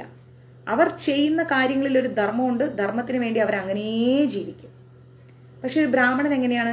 ക്ഷമിച്ച് ക്ഷമിച്ച് ക്ഷമിച്ച് ഒന്നുമില്ലെങ്കിലും സഹിച്ചും ക്ഷമിച്ചും സഹിച്ചും ക്ഷമിച്ചും അങ്ങനെ ജീവിച്ചു പോകും. ക്ഷത്രിയനെ പോലെ അവർ പെരുമാറില്ല. ഓരോരുത്തരും പടിപടിയായിട്ടാണ് ഹൃദയ ശുദ്ധീകരണം ചെയ്യേണ്ടത്, പെട്ടെന്നല്ല. എന്നാൽ പ്രകൃതി ഗുണങ്ങൾക്ക് അതീതവും തികച്ചും കൃഷ്ണാവബോധവുമാകയാൽ ഒരാൾക്ക് വിശ്വാസിനായ ആധ്യാത്മിക ഗുരുവിന്റെ ഉപദേശപ്രകാരം എന്ത് വേണമെങ്കിലും ചെയ്യാം. ഇവിടെ പറയുന്നതെന്ന് വെച്ചാൽ, നമ്മൾ ജീവിതത്തിൽ കൃഷ്ണനോട് അടുക്കുമ്പോൾ 3 കൊല്ലമായി ഏകാദശി എടുക്കുന്നു, 10 വർഷമായി ഗുരുവായൂർ പോകുന്നു, എന്റെ കഷ്ടപ്പാടുകളൊന്നും തീർന്നിട്ടില്ല എന്ന് സംസാരിക്കാൻ പാടില്ല. എല്ലാ സുഖസൗകര്യങ്ങൾ ഉണ്ടായിട്ടും ഗുരുവായൂരപ്പനെ ചെന്ന് കാണാൻ പറ്റാത്ത അനേകായിരം ജന്മങ്ങളുണ്ട്, ആയിരക്കണക്കിന് ജന്മങ്ങളുണ്ട്. മനസ്സിലായില്ലേ? അപ്പൊ ആ സ്ഥാനത്ത് ഭഗവാൻ നമ്മൾക്ക് ദർശനം തന്നിരിക്കുകയാണ് ഗുരുവായൂർ പോയിട്ട്. അപ്പൊ അതിനേക്കാൾ വലുതായിട്ടൊന്നും നമ്മൾക്ക് ഈ ഭൂമിയിൽ ഒന്നും കിട്ടാനില്ല. അപ്പൊ അതുകൊണ്ട് തന്നെ നമ്മൾ മനസ്സിലാക്കുക, നമ്മുടെ ജീവിതത്തിൽ നമ്മൾ കൃഷ്ണനുമായി അടുത്ത് കഴിയുമ്പോൾ ഒറ്റയടിക്കുന്ന ഒരു മാറ്റം നമ്മുടെ ജീവിതത്തിൽ ഉണ്ടാവില്ല. പടിപടിയായിട്ടാണ് ഭഗവാൻ നമ്മളെ ഉയർത്തുക. ആ ഒരു ഉയർച്ചയില് നമ്മൾ അത്ര നാളും ഹൃദയത്തോടു കൂടി ചേർത്ത് പിടിച്ച പ്രിയപ്പെട്ടതും പ്രിയപ്പെട്ടവരുമായിരിക്കുന്ന ജനങ്ങളും സാധനങ്ങളും വസ്തുക്കളും ജോലിയും എല്ലാം ചിലപ്പോൾ നമുക്ക് നഷ്ടമാവും. കാരണം അതൊന്നും നമുക്കൊരു ഉചിതമായതല്ല. അത് ഭഗവാൻ അറിയാം, നമുക്ക് അറിഞ്ഞൂടാ. അല്ലെ? നമ്മളൊരു വ്യക്തിയെ കാണുന്നത് നമ്മുടെ കണ്ണുകളിലൂടെയാണ്, പക്ഷെ ഭഗവാൻ നോക്കിക്കാണുന്നത് നമ്മുടെ ഹൃദയത്തിലൂടെയാണ്. രണ്ടിനും വ്യത്യാസമുണ്ട്. അപ്പം ഹൃദയവും കണ്ണും വ്യത്യാസമുള്ളത് കൊണ്ട് തന്നെ നമ്മൾ മനസ്സിലാക്കുക, കൃഷ്ണാവബോധത്തിലൂടെയാണ് നമ്മൾ ജീവിക്കുന്നത് എങ്കിൽ നമുക്ക് എന്തെങ്കിലുമൊക്കെ നഷ്ടങ്ങൾ ജീവിതത്തിൽ സംഭവിച്ചിട്ടുണ്ട് എങ്കിൽ അതേക്കുറിച്ച് നമ്മൾ വറീഡ് ആവരുത്. കാരണം അത് ഭഗവാനായിട്ട് എന്താ പറയുന്നത്, ഭഗവാനായിട്ട് സുജമതജി നമ്മളിൽ നിന്ന് അകറ്റുന്നതാണ്. മനസ്സിലായില്ലേ? ഭഗവാനായിട്ട് നമ്മളിൽ നിന്ന് അകറ്റുന്നതാണ്. അല്ലാണ്ട് ചില ആൾക്കാർ പറയും, ഞാൻ ഇങ്ങനെ ആയപ്പോഴേക്കും എനിക്ക് അങ്ങനെ പോയി ഇങ്ങനെ പോയി. കൃഷ്ണനോട് അടുക്കും തോറും ദുഃഖങ്ങൾ കൂടുതലാണ്. അത് ദുഃഖങ്ങളല്ല, അത് വിജയമാണ്. മനസ്സിലായില്ലേ? വിജയമാണ്. ഭഗവാനോട് അടുക്കും തോറും നമുക്ക് ലഭിക്കുന്നത് എല്ലാത്തിൽ നിന്നൊരു വിരക്തിയാണ്. അപ്പൊ കഴിഞ്ഞ ദിവസം ഇന്നലെ എനിക്ക് ഒരാൾ മെസ്സേജ് ഇട്ടു, നമ്മുടെ ഗ്രൂപ്പിലുള്ള ഒരാൾ, മാതാജി ഇപ്പൊ എനിക്ക് എല്ലാത്തിനോടും ഒരു അകൽച്ചയും ഒരു വിരക്തിയുമാണ്. ഞാൻ പറഞ്ഞു, അങ്ങനെ ഒരിക്കലും പാടില്ല, നിങ്ങളൊരു കുടുംബമായി ജീവിക്കുന്നതല്ലേ. അപ്പൊ അങ്ങനെ ഒരു വിരക്തിയൊന്നും പാടില്ല. നമ്മൾ ചെയ്യേണ്ട കർത്തവ്യങ്ങൾ ചെയ്യുക. അതർവൈസ് മറ്റു നമ്മൾക്ക് വേണ്ട എന്ന് തോന്നുന്ന കാര്യങ്ങളെല്ലാം ജീവിതത്തിൽ നിന്ന് കളയും. അതാണ് നമുക്ക് വേണ്ടത്. അപ്പൊ അത് പറഞ്ഞപ്പോഴത്തേക്ക് അവർക്ക് കൃത്യമായിട്ട് കാര്യങ്ങൾ മനസ്സിലായി. കേട്ടോ. അപ്പൊ അതിനനുസരിച്ച് നമ്മൾ എന്ത് ചെയ്യണം? ജീവിതം നമ്മൾ പടിപടിയായിട്ട് നമ്മൾ ഉയർത്തിക്കൊണ്ടുവരണം. അല്ലാതെ നമ്മൾ ജീവിതത്തെ ഒറ്റയടിക്ക് ഭഗവാനോട് ചെന്ന് പറഞ്ഞു കഴിഞ്ഞാൽ ഉയർത്തിയൊന്നും കിട്ടില്ല. അത് നമ്മൾ ആദ്യം ചിന്തിക്കണം. കൃഷ്ണാവബോധത്തിന്റെ അത്യുന്നതാവസ്ഥയിൽ ക്ഷത്രിയൻ ബ്രാഹ്മണനെ പോലെയും ബ്രാഹ്മണൻ ക്ഷത്രിയനെ പോലെയും പ്രവർത്തിച്ചേക്കാം. കൃഷ്ണാവബോധം നമ്മളുടെ അടുത്തേക്ക്, നമ്മളുടെ ഉള്ളിലേക്ക് ഇറങ്ങിക്കഴിഞ്ഞാൽ ചിലപ്പോൾ ഒരു ക്ഷത്രിയൻ ബ്രാഹ്മണനെ പോലെ ആയിത്തീരും. മനസ്സിലായില്ലേ? ബ്രാഹ്മണൻ ക്ഷത്രിയനെ പോലെയും ആയിത്തീരും. എന്തുകൊണ്ടാണ് അങ്ങനെ ഓപ്പോസിറ്റ് പറഞ്ഞത്? കാരണം ക്ഷത്രിയൻ ചെയ്യുന്നത് ധർമ്മമാണ്. എന്തൊരു കാര്യം ക്ഷത്രിയൻ ഒരു യുദ്ധം ചെയ്യുന്നുണ്ടെങ്കിലും അതൊരു ധർമ്മത്തിന് വേണ്ടിയാണ് ചെയ്യുന്നത്. അതേസമയം ഒരു ബ്രാഹ്മണനോ എല്ലാം സഹിച്ചും ക്ഷമിച്ചും ഒരു അതീന്ദ്രിയ അവസ്ഥയിൽ ഇരിക്കുകയാണ്. അപ്പൊ രണ്ടുപേരുടെ ഭാഗത്ത് എന്തുണ്ട്? ധർമ്മമുണ്ട്. അപ്പൊ കൃഷ്ണാവബോധത്തോട് നമ്മൾ അടുക്കും തോറും നമ്മുടെ ജീവിതത്തിൽ വരുന്ന മാറ്റങ്ങളെ വില കുറച്ച് കാണാൻ പാടില്ല, നഷ്ടങ്ങളായിട്ട് പാടില്ല. മനസ്സിലായില്ലേ? നഷ്ടങ്ങളൊന്നും പാടില്ല ജീവിതത്തിൽ. അത് നഷ്ടപ്പെട്ടു, ഇത് നഷ്ടപ്പെട്ടു, അങ്ങനെ ഒരു ചിന്ത നമുക്ക് പാടില്ല. നഷ്ടപ്പെട്ടതെല്ലാം ഭഗവാൻ നമ്മളിൽ നിന്ന് അകറ്റിയതാണ്. അത് നമ്മൾക്കൊരു സമാധാനം തരുന്ന കാര്യങ്ങളേ അല്ല. അതുകൊണ്ട് ഭഗവാൻ നമ്മളിൽ നിന്ന് അകറ്റി. അതോർത്ത് ദുഃഖിച്ച് സമയം നമ്മൾ പാഴാക്കരുത്. ഓക്കെ? ഒരിക്കലും ദുഃഖിച്ച് പാഴാക്കരുത്. നമ്മൾ പലരും കല്യാണം കഴിച്ചു വരുമ്പം നല്ല സൗകര്യമുള്ള വീട്ടിൽ നിന്ന് വന്നിട്ട് ഈ കയറി വരുന്ന വീട്ടിൽ ഒരുപാട് ദുരിതം അനുഭവിക്കേണ്ടി വരുന്നുണ്ട്. അതൊന്നും ആ കുടുംബത്തിലെ വ്യക്തികളുടെ പ്രശ്നമല്ല, നമ്മുടെ കർമ്മഫലമാണ് നമ്മൾ അനുഭവിക്കുന്നത്. അത് പല വ്യക്തികളിലൂടെ നമ്മൾ അനുഭവിച്ച് തീർക്കുകയാണ്. മനസ്സിലായില്ലേ? അതാണ് നമ്മൾ ആദ്യം ചിന്തിക്കേണ്ടത്. പല വ്യക്തികളിലൂടെ നമ്മൾ അനുഭവിക്കേണ്ടി വരുന്നതാണ്. അതിന് ഒരു വ്യക്തിയോട് നമ്മളൊരു എന്താ പറയാ പ്രതികാരമോ അല്ലെങ്കിൽ ഒരു വൈരാഗ്യ ബുദ്ധിയോ നമ്മൾ വെച്ചിട്ട് കാര്യമില്ല. ഇത് നമ്മൾ അനുഭവിക്കേണ്ട കാര്യങ്ങളാണ്. അത് നമ്മൾ അനുഭവിച്ചുകൊണ്ടിരിക്കുന്നു. അത്രേ ഉള്ളൂ. ഓക്കെ? അതീന്ദ്രിയ തലത്തിലായിരിക്കുമ്പോൾ ഭൗതിക ലോകത്തിലെ അവസ്ഥാഭേദങ്ങൾ ബാധകമല്ല. ഇപ്പൊ ഈ ലോകത്ത് നമ്മൾ ജീവിക്കുന്ന സാഹചര്യം പോലെ അല്ല എന്താ പറയാ ആശാമദാജി ഭഗവാന്റെ ലോകത്ത് എത്തിക്കഴിഞ്ഞാൽ. ഭഗവാന്റെ ലോകത്തുള്ള ജീവിത രീതി വേറെയാണ്, അത് ആധ്യാത്മിക ലോകമാണ്. എന്നാൽ ഇവിടെ ഈ ഭൗതിക ലോകത്ത് നമ്മൾ ജീവിക്കുമ്പോൾ ഇവിടുത്തെ ജീവിത രീതി വേറെയാണ്. അപ്പൊ രണ്ട് ലൈഫും വേറെ വേറെ ആണെങ്കിൽ പോലും സ്ഥായിയായി നിൽക്കുന്നത് കൃഷ്ണനും കൃഷ്ണപ്രേമവും മാത്രമാണ്. ഇവിടെ നിന്നുകൊണ്ടും കൃഷ്ണനെ ഭജിക്കാം, അവിടെ പോയിട്ടും കൃഷ്ണന് വേണ്ടി സേവനം ചെയ്യാം. മനസ്സിലാവും? അപ്പം അല്ലാണ്ട് ഞാൻ ഇനി ഇതെല്ലാം കഴിഞ്ഞ് എൻ്റെ 60ാമത്തെ വയസ്സിൽ മക്കളെയൊക്കെ കെട്ടിച്ച് സ്വസ്ഥമായി എൻ്റെ ജോലിയിൽ നിന്ന് റിട്ടയർമെന്റ് ഒക്കെ വാങ്ങിയിട്ട് ഞാൻ ജപിക്കാം, എന്നിട്ട് ഞാൻ സന്യാസത്തിന് പോവാം, അല്ലെങ്കിൽ എന്നിട്ട് ക്ഷേത്ര ദർശനം നടത്താം എന്ന് പറയുന്ന ചില ആൾക്കാരുണ്ട്. പക്ഷെ എന്റെ ചോദ്യം, അങ്ങനെ ഒരു ദിവസം നിങ്ങളിൽ ഉണ്ടാവുമെന്ന് നിങ്ങൾക്ക് എന്താണ് ഉറപ്പ്? ഒരിക്കലും ഉണ്ടാവില്ല. ചിലപ്പം ഇന്ന് കാണുന്നവനെ നാളെ കാണുന്നില്ല, അല്ലെ? നാളെ കാണുന്നവനെ മറ്റന്നാൾ കാണുന്നില്ല. ചിലപ്പോൾ ഇന്നലെ കണ്ടവൻ ഇതുവരെ പോയിട്ടും ഉണ്ടാവില്ല. അപ്പൊ നമ്മൾ മനസ്സിലാക്കുക, നമ്മൾ അപ്പം ചെയ്യേണ്ട കാര്യങ്ങൾ അപ്പം ചെയ്യാം. പ്രത്യേകിച്ച് ഭഗവാന്റെ കാര്യത്തിൽ നമ്മൾ പിന്നെ പിന്നെ പിന്നെ പിന്നെ എന്ന് പറഞ്ഞ് നീട്ടി വെച്ച് കഴിഞ്ഞാൽ നമുക്ക് എവിടെ എത്താൻ കഴിയില്ല. നമുക്ക് ഈ ഭൂമിയിൽ വന്നിരിക്കുന്ന ഒരു ശാന്തിയും സമാധാനത്തിനും വേണ്ടിയാണ്, അല്ലെ? കുടുംബത്തിലെ പ്രശ്നങ്ങൾ, ജോലി സ്ഥലത്തെ പ്രശ്നങ്ങൾ, ഫ്രണ്ട്സിന്റെ ഇടയിലെ പ്രശ്നങ്ങൾ, ഇങ്ങനെ ആവുമ്പോൾ ഒരു മൈൻഡ് വളരെ അപ്സെറ്റഡ് ആവും. നമുക്ക് അപ്സെറ്റായി നമ്മൾ ഇറിറ്റേറ്റഡ് ആവും, അല്ലെ? അപ്പൊ നമുക്കൊരു ശാന്തത കിട്ടില്ല നമ്മുടെ ജീവിതത്തിൽ. നമ്മൾ ആദ്യം ഉണ്ടാക്കിയെടുക്കേണ്ടത് പണമല്ല, ജീവിതത്തിൽ സമാധാനമാണ്. പണമില്ലെങ്കിലും ഒരു വ്യക്തി സുഖമായി കിടന്നുറങ്ങുന്നുണ്ടെങ്കിൽ അവരെക്കാൾ വലിയ ഭാഗ്യം ചെയ്ത ആരുമില്ല. പണം ഉണ്ടെങ്കിലും ഇല്ലെങ്കിലും ഒരു വ്യക്തി സമാധാനമായിട്ട് കിടന്നുറങ്ങുന്നുണ്ട്, ഒരു സമാധാനമായിട്ട് ഭക്ഷണം കഴിക്കുന്നുണ്ടെങ്കിൽ അതിനേക്കാൾ വലുതായിട്ട് ഒന്നുമില്ല ജീവിതത്തിൽ. അതാണ് ഏറ്റവും വലിയ കാരുണ്യം. നമ്മളപ്പോ അങ്ങനെയും കൂടെ ഒന്ന് ചിന്തിക്കണം. ഓക്കെ, ഇവിടെ ഒരു ഉദാഹരണം പറയുന്നുണ്ട്. വിശ്വാമിത്രൻ ക്ഷത്രിയനായിരുന്നു. ഓക്കെ, ഒടുവിൽ ബ്രാഹ്മണനെ പോലെ പ്രവർത്തിച്ചു. ശരിയല്ലേ? പരശുരാമനാകട്ടെ ബ്രാഹ്മണനായിരുന്നിട്ടും ക്ഷത്രിയനെ പോലെയാണ് പ്രവർത്തിച്ചിരിക്കുന്നത്. അതീന്ദ്രിയ നിലയിലായിരുന്നത് കൊണ്ട് അവർക്ക് അങ്ങനെ ചെയ്യാം. കാരണം ഈ പറയുന്ന എന്താ പറയാ, പരശുരാമനാവട്ടെ, നമ്മുടെ വിശ്വാമിത്രൻ മഹർഷി ആവട്ടെ, ആരും ആവട്ടെ, അവരോടൊന്നും ഒരിക്കലും നമ്മൾ എന്താ പറയാ, നമുക്ക് ഒരു കമ്മ്യൂണിക്കേറ്റ് ചെയ്യാൻ പറ്റില്ല. കാരണം അവരൊക്കെ ഉയർന്ന അതീന്ദ്രിയ അവസ്ഥയിലുള്ള വ്യക്തികളാണ്. ഭഗവാനെ ഏറ്റവും ടോപ്പസ്റ്റ് ലെവലിൽ കണ്ട ആളുകളാണ്, അറിയാവുന്ന ആളുകളാണ്, അവർ ഫീൽ ചെയ്ത വ്യക്തികളാണ്. പക്ഷെ നമ്മളെന്ന് പറഞ്ഞു കഴിഞ്ഞാല് നമ്മൾക്ക് ഒരിക്കലും ഭഗവാനോടൊരു പ്രേമം വന്നിട്ടില്ല. അത് ഗ്യാരണ്ടിയാണ്, ഒരിക്കലും വന്നിട്ടില്ല. ചില ആളുകളെ ഞാൻ കാണാറുണ്ട്, അവരെന്താ പറയാ, നോക്കുന്ന സമയത്ത് കഴുത്തിലൂടെ ജപമാലയൊക്കെ ഇട്ട് ഗോപീചന്ദ്രനൊക്കെ ഇട്ടിട്ട് ഹരേ കൃഷ്ണ എന്ന് കേൾക്കുമ്പോഴേക്കും തുള്ളിച്ചാടാൻ നിൽക്കും. ഹരേ കൃഷ്ണ എന്നുള്ളൊരു നാമം കേൾക്കുമ്പോഴേക്കും ഇവര് മേലോട്ടും താഴോട്ടും തുള്ളാൻ തുടങ്ങും.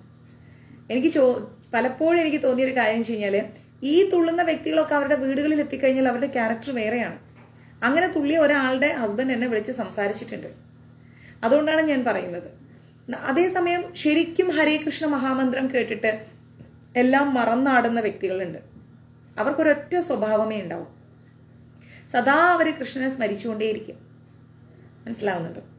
അല്ലാത്ത വ്യക്തികൾ എന്ന് പറഞ്ഞു കഴിഞ്ഞാൽ അവര് ആ സമയം കഴിഞ്ഞ് പിന്നെ അടുത്ത നേരം അവരെ ലോകത്താണ്. അങ്ങനെയുള്ളതിനൊരു ഭക്തി എന്നൊന്നും പറയാൻ പറ്റില്ല. കൃഷ്ണ പ്രേമം അത് ലഭിച്ച വ്യക്തികൾ ഈ ലോകത്ത് അതല്ലാതെ മറ്റൊന്നിലും ശ്രദ്ധ ചെലുത്തില്ല. അവരുടെ നാവിൽ നിന്ന് ഒരു അബദ്ധവും വരില്ല. അവരുടെ നാവിൽ നിന്ന് ഒരാളെയും കുറ്റം പറയില്ല, ഒരാളെയും നശിക്കണമെന്ന് അവർ ചിന്തിക്കില്ല. മനസ്സിലായില്ലേ? അപ്പൊ നമ്മൾ എന്താ ചെയ്യേണ്ടത്? നമ്മളൊരു അടക്ക ഒതുക്കത്തോടു കൂടി ജീവിക്കുക.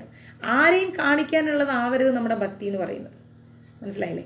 ഞാൻ ആദ്യം ക്ലാസ് എടുത്ത് തുടങ്ങിയപ്പം അന്നൊക്കെ ഞാൻ കുറെ നെഗറ്റീവ് കമന്റ്സ് ഇടാൻ ഒരു ഗ്രൂപ്പ് ആൾക്കാർ റെഡി ആയിരുന്നല്ലോ, ഞാൻ ഗുരുവായൂരിന്ന് തിരിച്ചു വന്നപ്പം. അപ്പൊ അവര് ചോദിച്ച പല ചോദ്യമുണ്ട് എൻ്റെ അടുത്ത്. മാതാജി എന്താ ഗോപീചന്ദ്രൻ ഇടാത്തത്, എന്താ കണ്ടിമാല ഇടാത്തത്, അങ്ങനെ ഒരുപാട് ചോദ്യങ്ങള്. പക്ഷെ ഞാൻ ചോദിക്കട്ടെ, ഇതെല്ലാം ചെയ്തിട്ട് തെറ്റ് ചെയ്യുന്ന എത്ര പേരുണ്ട് നമുക്ക് ചുറ്റും? പൂണൂലിട്ടുകൊണ്ട് ബ്രാഹ്മണൻ സിഗരറ്റ് വലിക്കുന്നത് നമ്മൾ കണ്ടുകൊണ്ടിരിക്കുകയാണ്, അല്ലെ? അപ്പൊ നമ്മുടെ മനസ്സാണ് ആദ്യം ക്ലിയർ ആവേണ്ടത്, അല്ലാതെ നമ്മൾ പുറമേ കാണിക്കുന്ന ഒന്നുമല്ല. ഇപ്പൊ ഞാൻ കണ്ടിമാല ഇട്ടില്ല, ഗോപീചന്ദ്രൻ വെച്ചില്ല എന്ന് ഓർത്തിട്ട് കൃഷ്ണൻ എന്നെ ഒഴിവാക്കാനൊന്നും പോണില്ല. കൃഷ്ണൻ ആരെയും ഒഴിവാക്കില്ല. നമ്മുടെ ഒരു സിമ്പലാണത്. നമ്മൾ വൈഷ്ണവ ഭക്തരാണ്, എനിക്കൊരു ഓണർ ഉണ്ട് എന്നുള്ളതിന്റെ സിമ്പലാണ് നമ്മുടെ ഗോപീചന്ദനവും അതുപോലെ കണ്ടിമാലയും. പക്ഷെ ചില സാഹചര്യങ്ങളിൽ നമുക്കത് ഊരി വെക്കേണ്ടി വരും, ഇടാൻ കഴിയില്ല. ഇപ്പൊ ഞാൻ ഷൂട്ടിന് പോവുകയാണെങ്കിൽ എനിക്കൊരിക്കലും കണ്ടിമാല ഇട്ടുകൊണ്ട് ഷൂട്ട് ചെയ്യാൻ കഴിയില്ല. കാരണം എന്റെ ക്യാരക്ടർ അവിടെ എന്താണോ അതിനനുസരിച്ച് ഞാൻ മാറി ഡ്രസ് ചെയ്യണം, അല്ലെ? ഇതേ അവസ്ഥ തന്നെയാണ് നമ്മൾ ചില സമയത്ത് ഗോപീചന്ദനം. കേരളത്തിൽ നമുക്ക് അങ്ങനെ നീട്ടിപ്പിടിച്ചൊരു ഗോപീചന്ദനം ഇവിടം മുതൽ ഇവിടം വരെ ഇട്ടിട്ട് നമുക്ക് നടക്കാൻ പറ്റുമോ? പറ്റില്ല. ഒരുപാട് ചോദ്യങ്ങൾ വരും നമ്മൾക്ക് നേരെ. ചിലപ്പോൾ സമൂഹം നമ്മൾ ഒറ്റപ്പെടുത്തി വെക്കും. അതിന്റെ അർത്ഥം നമുക്ക് കൃഷ്ണനെ ഇഷ്ടമല്ല എന്നല്ല, കൃഷ്ണനെ ഇഷ്ടമാണ്, അത് അംഗീകരിക്കുന്നു. പക്ഷെ സാഹചര്യങ്ങൾ നമ്മൾക്ക് അനുകൂലമല്ല. അപ്പൊ ആ സാഹചര്യങ്ങൾക്ക് അനുകൂലമല്ലാത്ത അവസ്ഥയിൽ ആരാ ജീവിക്കുന്നത്? നമ്മൾ എന്ന് പറയുന്ന ശരീരമാണ് ജീവിക്കുന്നത്, നമ്മൾ എന്ന ആത്മാവല്ല ജീവിക്കുന്നത്. അപ്പൊ നമ്മൾ മനസ്സിലാക്കേണ്ടത്, ഒരു സാഹചര്യത്തിൽ ജീവിക്കുന്ന ഒരു വ്യക്തി ശരീരവുമായിട്ടാണ് ആ സാഹചര്യം കണക്ട് ആയിരിക്കുന്നത്. മനസ്സിലായില്ലേ? ആത്മാവല്ല ആ സാഹചര്യവുമായിട്ട് കണക്ട് ആയിരിക്കുന്നത്. നമ്മൾ പരിശുദ്ധീകരിക്കേണ്ടത് ആത്മാവിനെയാണ്. കാരണം ആത്മാവും ഭഗവാനുമായിട്ടാണ് ബന്ധം. മനസ്സിലായി? ഈ ശരീരം നമ്മൾ നാളെ ഇവിടെ ഉപേക്ഷിക്കും. ആ പരിസ്ഥിതിയുമായിട്ടുള്ള ആ ശരീരത്തിന്റെ ബന്ധം അവിടെ തീരും. പക്ഷെ ആത്മാവുമായിട്ടുള്ള ഭഗവാന്റെ ബന്ധം ഒരിക്കലും അവസാനിക്കുന്നില്ല. അപ്പൊ നമ്മൾ ചെയ്യേണ്ടത് ഒരു ആത്മപരിശോധനയാണ്. ആത്മാവിനെ നമ്മൾ അറിയാൻ ശ്രമിക്കുക. അല്ലാതെ ഗോപീചന്ദ്രൻ ഇട്ടില്ലെങ്കിലും കണ്ടിമാല ഇട്ടില്ലെങ്കിലും അങ്ങനെ മാറ്റി നിർത്തേണ്ട ഒരു സമൂഹമല്ല ഗുരുവായൂരപ്പന്റെ ആൾക്കാരെന്ന് പറയുന്നത്. എല്ലാവരും ഒന്നാണ്. കണ്ടിമാല ഇടുന്നവർ മാത്രം പെർഫെക്റ്റ്, ഗോപീചന്ദ്രൻ തൊടുന്നവർ മാത്രം പെർഫെക്റ്റ്, അല്ലാത്തവരൊന്നും പെർഫെക്റ്റ് അല്ല എന്ന ചിന്ത നമ്മളിൽ പാടില്ല. ഒരു കമ്മ്യൂണിറ്റിയുടെ സിമ്പിളാണത്, മനസ്സിലായില്ലേ? ഒരു കമ്മ്യൂണിറ്റിയുടെ സിമ്പിളാണത്. വൈഷ്ണവ കമ്മ്യൂണിറ്റിയുടെ അടയാളമാണ് നമ്മുടെ എന്തെന്ന് പറയുന്നത് ഗോപീചന്ദ്രനും കണ്ടിമാലയൊക്കെ. നമുക്കതെല്ലാം ഇടാം, ഇടുന്നതൊക്കെ നല്ലതാണ്, ഇല്ലാന്ന് ഞാൻ പറയുന്നില്ല. പക്ഷെ ചില സാഹചര്യങ്ങൾ നമുക്ക് സാധിക്കില്ല. അതിന്റെ അർത്ഥം നമ്മൾ ഭഗവാനുമായിട്ട് ബന്ധമില്ല എന്നല്ല. ഓക്കെ, ഭൗതിക ലോകത്തിലിരിക്കെ പ്രകൃതി ഗുണാശ്രിതമായി തന്നെ ഏതൊരാളും പ്രവർത്തിക്കണം. നമ്മൾ ഈ ലോകത്താണ് ജീവിക്കുന്നത് എങ്കിൽ ഇവിടുത്തെ സാഹചര്യത്തിനും പ്രകൃതിക്കും അനുസരിച്ച് തന്നെ നമ്മൾ ജീവിക്കണം. അല്ലാതെ നമുക്ക് ജീവിക്കാൻ പറ്റില്ല, ഒരിക്കലും പറ്റില്ല, അല്ലെ? ഇപ്പൊ അമേരിക്കയിൽ ജീവിക്കുന്ന ഒരാളുടെ സാഹചര്യമല്ല കേരളത്തിൽ ജീവിക്കുന്ന ഒരാളുടേത്. രണ്ടും വ്യത്യാസമുണ്ട്. അമേരിക്കയിലെ ഒരു പെണ്ണ് നല്ല ചെറിയൊരു ട്രൗസറും ബ്രേസർ പോലത്തെ ഒരു ടോപ്പും ഇട്ടിട്ട് റോട്ടിൽ കൂടി നടന്നു പോകും. അങ്ങനെ അത് ചിലപ്പോൾ അതൊരു 40-45 വയസ്സുള്ള ഒരു സ്ത്രീ ആയിരിക്കാം. അങ്ങനെ ഒരു 45 വയസ്സുള്ള സ്ത്രീ ഇവിടെ കേരളത്തിലൊരു റോട്ടിൽ കൂടെ അങ്ങനെ നടക്കട്ടെ, ഒരു നാടൻ പ്രദേശത്തൂടി നടക്കട്ടെ, എന്താ പറയാ? എല്ലാവരും കൂടെ അവരെ അങ്ങ് ഹറാസ് ചെയ്യും, തല്ലിക്കൊല്ലും, ചീത്ത വിളിക്കും, അവിടെ നിർത്തില്ല, ഒരുപാട് അലിഗേഷൻസ് വരും. അപ്പൊ നമ്മൾ മനസ്സിലാക്കേണ്ടത് നമ്മൾ ജീവിക്കുന്ന സാഹചര്യങ്ങൾ നമ്മളുടെ ജീവിതത്തിൽ ഒരുപാട് ഇമ്പോർട്ടൻസ് തരുന്നുണ്ട്. അപ്പൊ നല്ല സാഹചര്യം തെരഞ്ഞെടുത്ത് ജീവിക്കുക എന്നുള്ളത് കൃഷ്ണാവബോധത്തിലൂടെ ജീവിക്കാൻ ആഗ്രഹമുള്ള വ്യക്തികളുടെ ഏറ്റവും നല്ല സിമ്പലാണ്. നല്ല സ്ഥലങ്ങൾ, നല്ല വ്യക്തികൾ, നല്ല സാഹചര്യങ്ങൾ, ഇത് നമ്മൾ ഉണ്ടാക്കിയെടുക്കണം. ഓക്കെ, ഇനി നമ്മുടെ 36ാമത്തെ ശ്ലോകമാണ്. അതിൽ അർജുന ഉവാച, അർജുനൻ പറയുന്നു, അധക്കേനാ പ്രയുക്തോയം ഭാവം ചരതി പരുഷഃ അനിച്ഛന്നഭി വാർഷ്ണേയ ഫലാദിവ നിയോജിത എന്ന് പറഞ്ഞു കഴിഞ്ഞാൽ അർജുനൻ പറയാണ്, വാർഷ്ണേയ, എന്തിനാലാണ് ഒരാൾ തനിക്കും ഇഷ്ടമില്ലെങ്കിൽ പോലും ബലാത്കാരേണ പോലും പാപം ചെയ്യാൻ പ്രേരിതനാകുന്നത്? ചില വ്യക്തികൾക്ക് എന്താ പറയാ, തെറ്റ് ചെയ്യാൻ തീരെ ഇഷ്ടമുണ്ടാവില്ല. പക്ഷെ ആ വ്യക്തിക്ക് ബലാത്കാരമായി തെറ്റ് ചെയ്യേണ്ടി വരുന്നു, അല്ലെ? കാരണം ഏറ്റവും നല്ല എക്സാമ്പിൾ എടുക്കുകയാണെങ്കിൽ നിങ്ങളിൽ പലരും വെജാണ്. അപ്പോൾ നിങ്ങൾക്ക് ഇനി നോൺ വേണ്ട എന്ന തീരുമാനം നിങ്ങളുടെ മനസ്സിലുണ്ട്. അപ്പം വേഗം തുടങ്ങാം വേദി കോസ്മോളജി. അപ്പോൾ നമ്മൾക്ക് എന്താ പറയാ, മീൻ വെക്കേണ്ട, ചിക്കൻ വെക്കേണ്ട എന്നുള്ള ഒരു തീരുമാനം നമ്മുടെ ഉള്ളിലുണ്ട്. അത് പാപമാണ്, അത് ചെയ്യരുത് എന്ന് നമുക്കറിയാം. പക്ഷേ ചില വീടുകളിൽ അങ്ങനെ സ്ത്രീകൾ ഉണ്ടെങ്കിൽ പോലും അവരുടെ ഭർത്താവിനും മക്കൾക്കും അമ്മായിയമ്മയ്ക്കും അമ്മായിയച്ഛനും അവർക്കൊക്കെ വേണ്ടി നോൺ കുക്ക് ചെയ്യേണ്ടി വരുന്നു. അപ്പൊ ആ സാഹചര്യം ആ വ്യക്തിയിൽ എത്രമാത്രം ഇൻഫ്ലുവൻസ് ഉണ്ടാക്കുന്നു എന്ന് ആലോചിച്ച് നോക്കണം. അതാണ് ഇവിടെ പറയുന്നത്. എന്തുകൊണ്ടാണ് ഒരാൾ തനിക്ക് ഇഷ്ടമില്ലെങ്കിൽ പോലും ബലാത്കാരേണ പോലെ പാപം ചെയ്യാൻ പോകുന്നത്? കാരണം നോൺ വെജ് കുക്ക് ചെയ്യാന്നൊക്കെ പറയുന്ന പാപം തന്നെയാണ്, ചെയ്യാൻ പാടില്ല, അല്ലെ? കഴിക്കുന്നതിന് തുല്യമാണ് കുക്ക് ചെയ്യുന്നത്. അപ്പോ നമ്മൾക്ക് പക്ഷെ സാഹചര്യം അനുവദിക്കുന്നില്ല. നമ്മളത് സാഹചര്യത്തിന്റെ സമ്മർദ്ദത്തിൽ ചെയ്യേണ്ടി വരികയാണ്. കാരണം ഇപ്പുറത്ത് ഭർത്താവും മക്കളും കുട്ടിയും കുടുംബം, ഇപ്പുറത്ത് ഭക്തിയും. ഒന്നും ചിന്തിക്കാത്ത ആൾക്കാരാണെങ്കിൽ ഭക്തിയിലേക്ക് ഓടിപ്പോവാം, അവർക്ക് ഒരു കുഴപ്പമില്ല. പക്ഷെ നമ്മളുടെ കുടുംബമായി ജീവിക്കുന്ന വ്യക്തികൾക്ക് ഒരിക്കലും അത് സാധിക്കുമോ? ഒരിക്കലും സാധിക്കില്ല. അപ്പൊ നമ്മൾ അങ്ങനെ ചെയ്യേണ്ടി വരുന്ന ഒരു സാഹചര്യം നമ്മളിൽ തന്നെ ഉണ്ടായി പോവുകയാണ്. മനസ്സിലാവുന്നില്ലേ? അപ്പൊ അതിനെന്താ ഭഗവാൻ കൊടുക്കുന്ന മറുപടി എന്ന് പറഞ്ഞു കഴിഞ്ഞാൽ, ജീവാത്മാവ് കൃഷ്ണന്റെ ഒരു അംശം എന്ന നിലയിൽ മൗലികമായും ആത്മീയവും ശുദ്ധവും എല്ലാ ഭൗതിക മാലിന്യങ്ങളിൽ നിന്നും മുക്തമാണ്. ആരെയാണ് പറയുന്നത്? ജീവാത്മാവിനെയാണ് പറയുന്നത്. ജീവാത്മാവ് ശുദ്ധമാണ്, ആത്മീയമാണ്. ഭൗതിക മാലിന്യങ്ങളിൽ നിന്ന് ജീവാത്മാവ് മുക്തി നേടിക്കൊണ്ടിരിക്കുകയാണ്. നമ്മുടെ ശരീരമാണ് ഈ എന്താ പറയാ ചുറ്റുപാടുകളിൽ പെട്ട് ഇങ്ങനെ നശിച്ചുകൊണ്ടിരിക്കുന്നത്. എന്നാൽ ആത്മാവ് മുക്തമാണ്, ആത്മാവ് ക്ലീനാണ്, ആത്മാവിന് ഒരു ശാപവും പാപവും ഇല്ല. അന്നും ഇന്നും എന്നും ആത്മാവ് വൃത്തിയായിട്ടാണ് നിലകൊള്ളുന്നത്. എന്നാൽ ആത്മാവ് സ്വീകരിക്കുന്ന ശരീരമാണ് തെറ്റുകളുടെ കൂമ്പാരം കൂട്ടിക്കൊണ്ടിരിക്കുന്നത്, അല്ലെ? ഒരുപാട് തെറ്റുകൾ ചെയ്യുന്നത് ശരീരമാണ്, അല്ലാതെ ആത്മാവല്ല. ഓരോ തെറ്റിലേക്ക് കാലെടുത്ത് വെക്കുമ്പോഴും ഉള്ളിൽ നിന്നൊരു മന്ത്രം കേൾക്കാം, ചെയ്യണ്ട, വേണ്ട, ഇപ്പൊ വേണ്ട, ഇപ്പൊ പറയണ്ട, ഇങ്ങനെ ഉള്ളിൽ നിന്ന് പറയുന്നുണ്ട്. പക്ഷെ ആ പറച്ചില് നമ്മുടെ ഭൗതിക ശരീരവുമായി കണക്ട് ചെയ്യുമ്പോൾ നമുക്ക് ഇഷ്ടം ഉണ്ടാവില്ല. അതാണ് കുഴപ്പം. കാരണം ഫോർ എക്സാമ്പിൾ, ഇപ്പൊ ഒരാള് ഒരു സ്ഥലത്തേക്ക് പോവാണ്. അപ്പോൾ ഉള്ളിൽ നിന്ന് പറയുന്നുണ്ട്, പോണ്ട, വെറുതെ വിഷയവും പ്രശ്നവും, വേണ്ട വേണ്ട വേണ്ട എന്നിങ്ങനെ പറയുന്നുണ്ട്. പക്ഷെ അത് കേൾക്കാൻ നമ്മൾ റെഡിയല്ല. കാരണം എന്താ, ഭൗതിക ലോകത്ത് നമ്മളെ അട്രാക്ട് ചെയ്ത് മറ്റൊരു കാര്യം വെച്ചിട്ടുണ്ട്. ഇപ്പോൾ ഒരു സിനിമയ്ക്ക് പോവാണെങ്കിൽ നമ്മുടെ ഭൗതിക ലോകത്തുള്ളതുകൊണ്ട് നമുക്ക് ആ സിനിമ കാണുന്ന ഭയങ്കര എക്സൈറ്റഡ് ആയിട്ട് വെയിറ്റ് ചെയ്തിരിക്കുകയാണ്, കാണണം കാണണം കാണണം എന്ന് പറഞ്ഞുകൊണ്ട്. അപ്പൊ ആ സമയത്താണ് നമ്മുടെ ആത്മാവ് മന്ത്രിക്കുന്നത്, വേണ്ട, ആ സമയം കൊണ്ടിരുന്ന് വായിക്കൂ, അല്ലെ ക്ലാസ്സുകൾ കേൾക്കൂ, ജപിക്കൂ, ഭഗവാന്റെ പാത്രങ്ങൾ കഴുകി വെക്കൂ, നാളത്തേക്കുള്ള ജോലിയുടെ കാര്യങ്ങൾ എഴുതൂ. ഇത് ഉള്ളിൽ നിന്ന് ഇങ്ങനെ പറഞ്ഞുകൊണ്ടിരിക്കുകയാണ്. പക്ഷെ നമ്മൾ എന്താ ചെയ്യാം, ഇന്ദ്രിയ സുഖങ്ങൾക്ക് വേണ്ടിയിട്ട് നമ്മൾ അതൊക്കെ പിന്നെ ചെയ്യാം, ഇപ്പൊ ആദ്യം സിനിമ കണ്ടിട്ട് പിന്നാട്ട് എന്നും പറഞ്ഞിട്ട് നമ്മൾ ആ 2.5 മണിക്കൂർ അവിടെ കൊണ്ട് കളയും, അല്ലെ? അപ്പൊ അങ്ങനെ നോക്കിയാൽ നമ്മൾ മനസ്സിലാക്കണം, ആത്മാവ് മുക്തമായിരിക്കുന്ന, ആത്മീയമായിരിക്കുന്ന, ശുദ്ധമായിരിക്കുന്ന വ്യക്തിത്വമാണ് ജീവാത്മാവ് എന്ന് പറയുന്നത്. ഭൗതിക മാലിന്യങ്ങളൊന്നും ജീവാത്മാവിനെ ബാധിക്കുന്നില്ല. ഓക്കെ, അതുകൊണ്ട് സ്വാഭാവികമായിട്ടും ഭൗതിക പ്രപഞ്ചത്തിലെ പാപങ്ങൾ അവനെ ബാധിക്കുന്നില്ല. ആത്മാവിന് ഒരു പാപങ്ങളും ബാധിക്കുന്നില്ല. ഭൗതിക പ്രപഞ്ചത്തിലെ ഒരു പാപങ്ങളും ആത്മാവിനെ ബാധിക്കുന്നില്ല. പക്ഷെ ശരീരത്തെ ബാധിക്കുന്നുണ്ട്. ശരീരം നമ്മൾ ഇവിടെ ഇട്ടിട്ട് പോവുകയും ചെയ്യും. എന്നിട്ട് ഇനി ഒരു ശരീരം ഇങ്ങനെ നമ്മൾ തെറ്റ് ചെയ്തു കഴിഞ്ഞാൽ ഈ ആത്മാവ് വീണ്ടും ഒരു ശരീരം സ്വീകരിക്കുകയാണ്. ആ ശരീരം കൊണ്ടും നമ്മൾ ഒരുപാട് ദുരിതങ്ങൾ അനുഭവിക്കുകയാണ്. അപ്പൊ നമ്മൾ ആദ്യം കൺട്രോൾ ചെയ്യേണ്ടത് എന്താണ്? നമ്മുടെ ആഗ്രഹങ്ങളെയും ആസക്തികളെയുമാണ്. ആവശ്യങ്ങളെയും എല്ലാം കൺട്രോൾ ചെയ്യാം. പാപം ചെയ്യാതെ മുന്നോട്ട് പോവാം.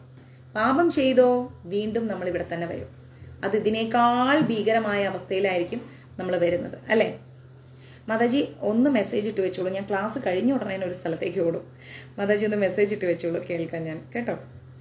എങ്കിലും പ്രകൃതിയോടുള്ള സമ്പർക്കം മൂലം ജീവസത്ത യാതൊരു മടിയുമില്ലാതെ പല പാപങ്ങളും ചെയ്തു പോകുന്നു. ജീവസത്ത എങ്ങനെയാണ് ഒരു മടിയില്ലാതെ പാപങ്ങൾ ചെയ്യുന്നത്? പ്രകൃതിയോട് നമ്മുടെ ശരീരം അടുത്തുകൊണ്ടേയിരിക്കുകയാണ്. അപ്പൊ നമ്മുടെ ആഗ്രഹങ്ങൾ ഇങ്ങനെ കൂടി വരികയാണ്. അങ്ങനെ ആഗ്രഹങ്ങൾ കൂടി എവിടെയോ എത്തുകയാണ് നമ്മൾ. പിന്നെ നമ്മൾ എന്ത് ചെയ്യുന്നു, ഏത് ചെയ്യുന്നു, എങ്ങനെ ചെയ്യുന്നു, ഇതൊന്നും നമ്മുടെ തലയിൽ കയറില്ല. നമ്മുടെ തലയിൽ ഇതൊന്നും കയറില്ല.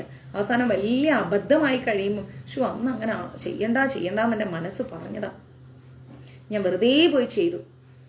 ഇങ്ങനെ നമ്മൾ ചിന്തിച്ച കുറെ സാഹചര്യങ്ങൾ ഉണ്ടാവും, അല്ലെ? അപ്പൊ ഉള്ളിലിരിക്കുന്ന ആത്മാവിന്റെ ഉപദേശം കേട്ടുകൊണ്ട് കൃഷ്ണാവബോധത്തിൽ ജീവിക്കുന്ന ഒരു വ്യക്തിയും ജീവിതത്തിൽ തോറ്റുപോകില്ല. ഒരു വ്യക്തിയും തോറ്റുപോകില്ല. നമ്മൾ ഈ ഭൂമിയിൽ ചേർത്ത് വെക്കുന്ന സമ്പത്തൊന്നും നമ്മുടേതല്ല. നാളെ ഇതിന് വേറെ അവകാശികളാണ്, മനസ്സിലായില്ലേ? അപ്പൊ ആ അവകാശികൾക്ക് വേണ്ടിയിട്ട് നമ്മൾ അടിയും പിടിയും ബഹളവും കൂട്ടി ചേർത്ത് വെച്ചിട്ട് എന്തിനാ നരകതുല്യമാക്കുന്ന നമ്മുടെ ജീവിതം? അതിലും ഭേദം സ്വസ്ഥമായി ഭഗവാന്റെ നാമവും ജപിച്ച് അവനവൻ ചെയ്യേണ്ട ജോലിയും ചെയ്ത് മിണ്ടാണ്ടിരുന്നാൽ പോരെ? അതന്നല്ലേ ഏറ്റവും നല്ലത്.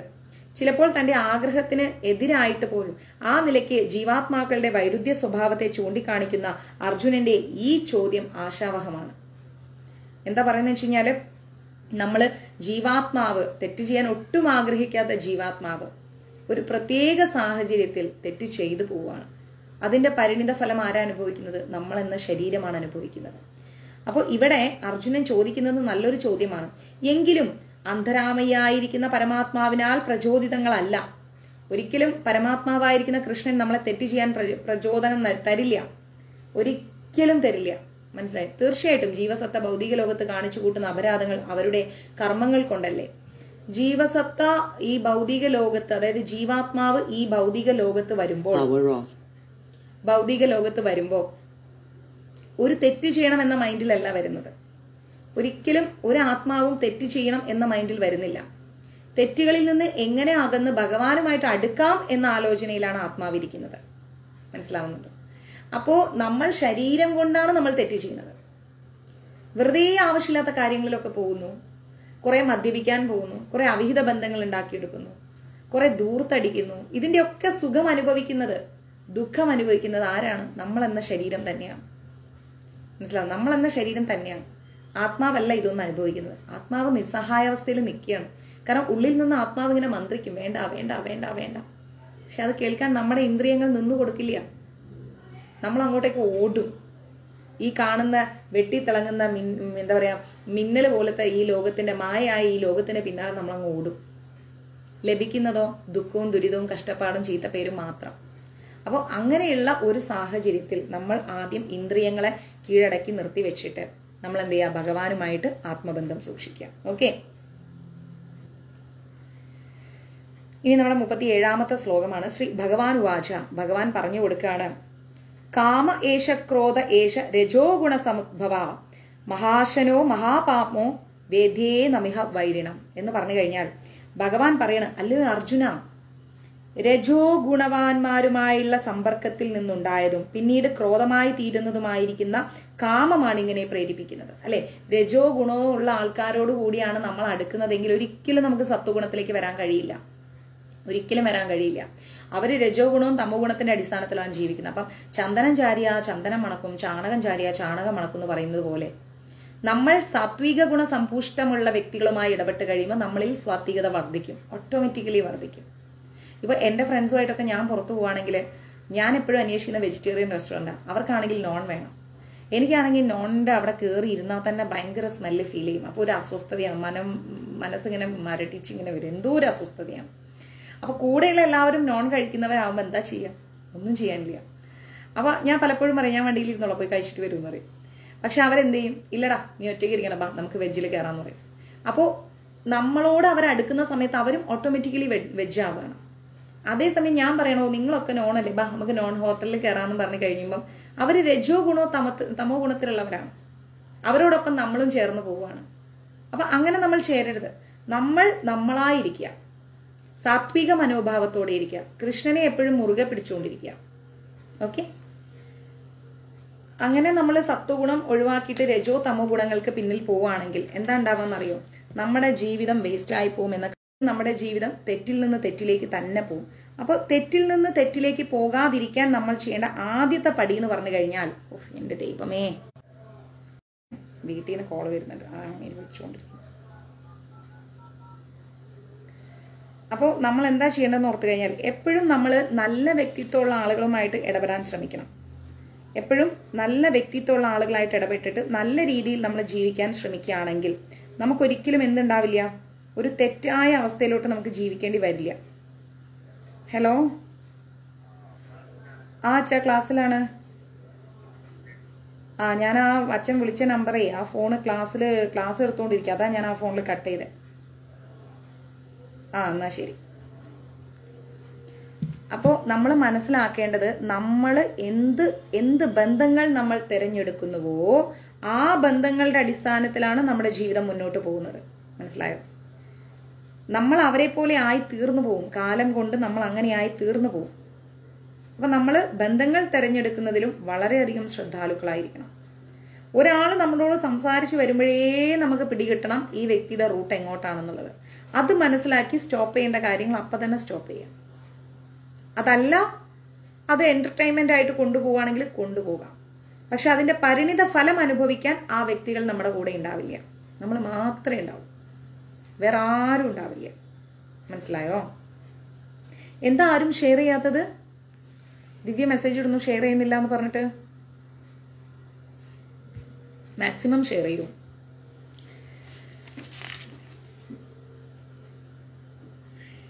അപ്പൊ നമ്മൾ തെറ്റുകൾ ചെയ്തു വരുമ്പോൾ നമ്മൾക്ക് ഉണ്ടാവുന്ന റിസൾട്ട് എന്താ അറിയോ? കാമമാണ്. കാമം, ക്രോധം.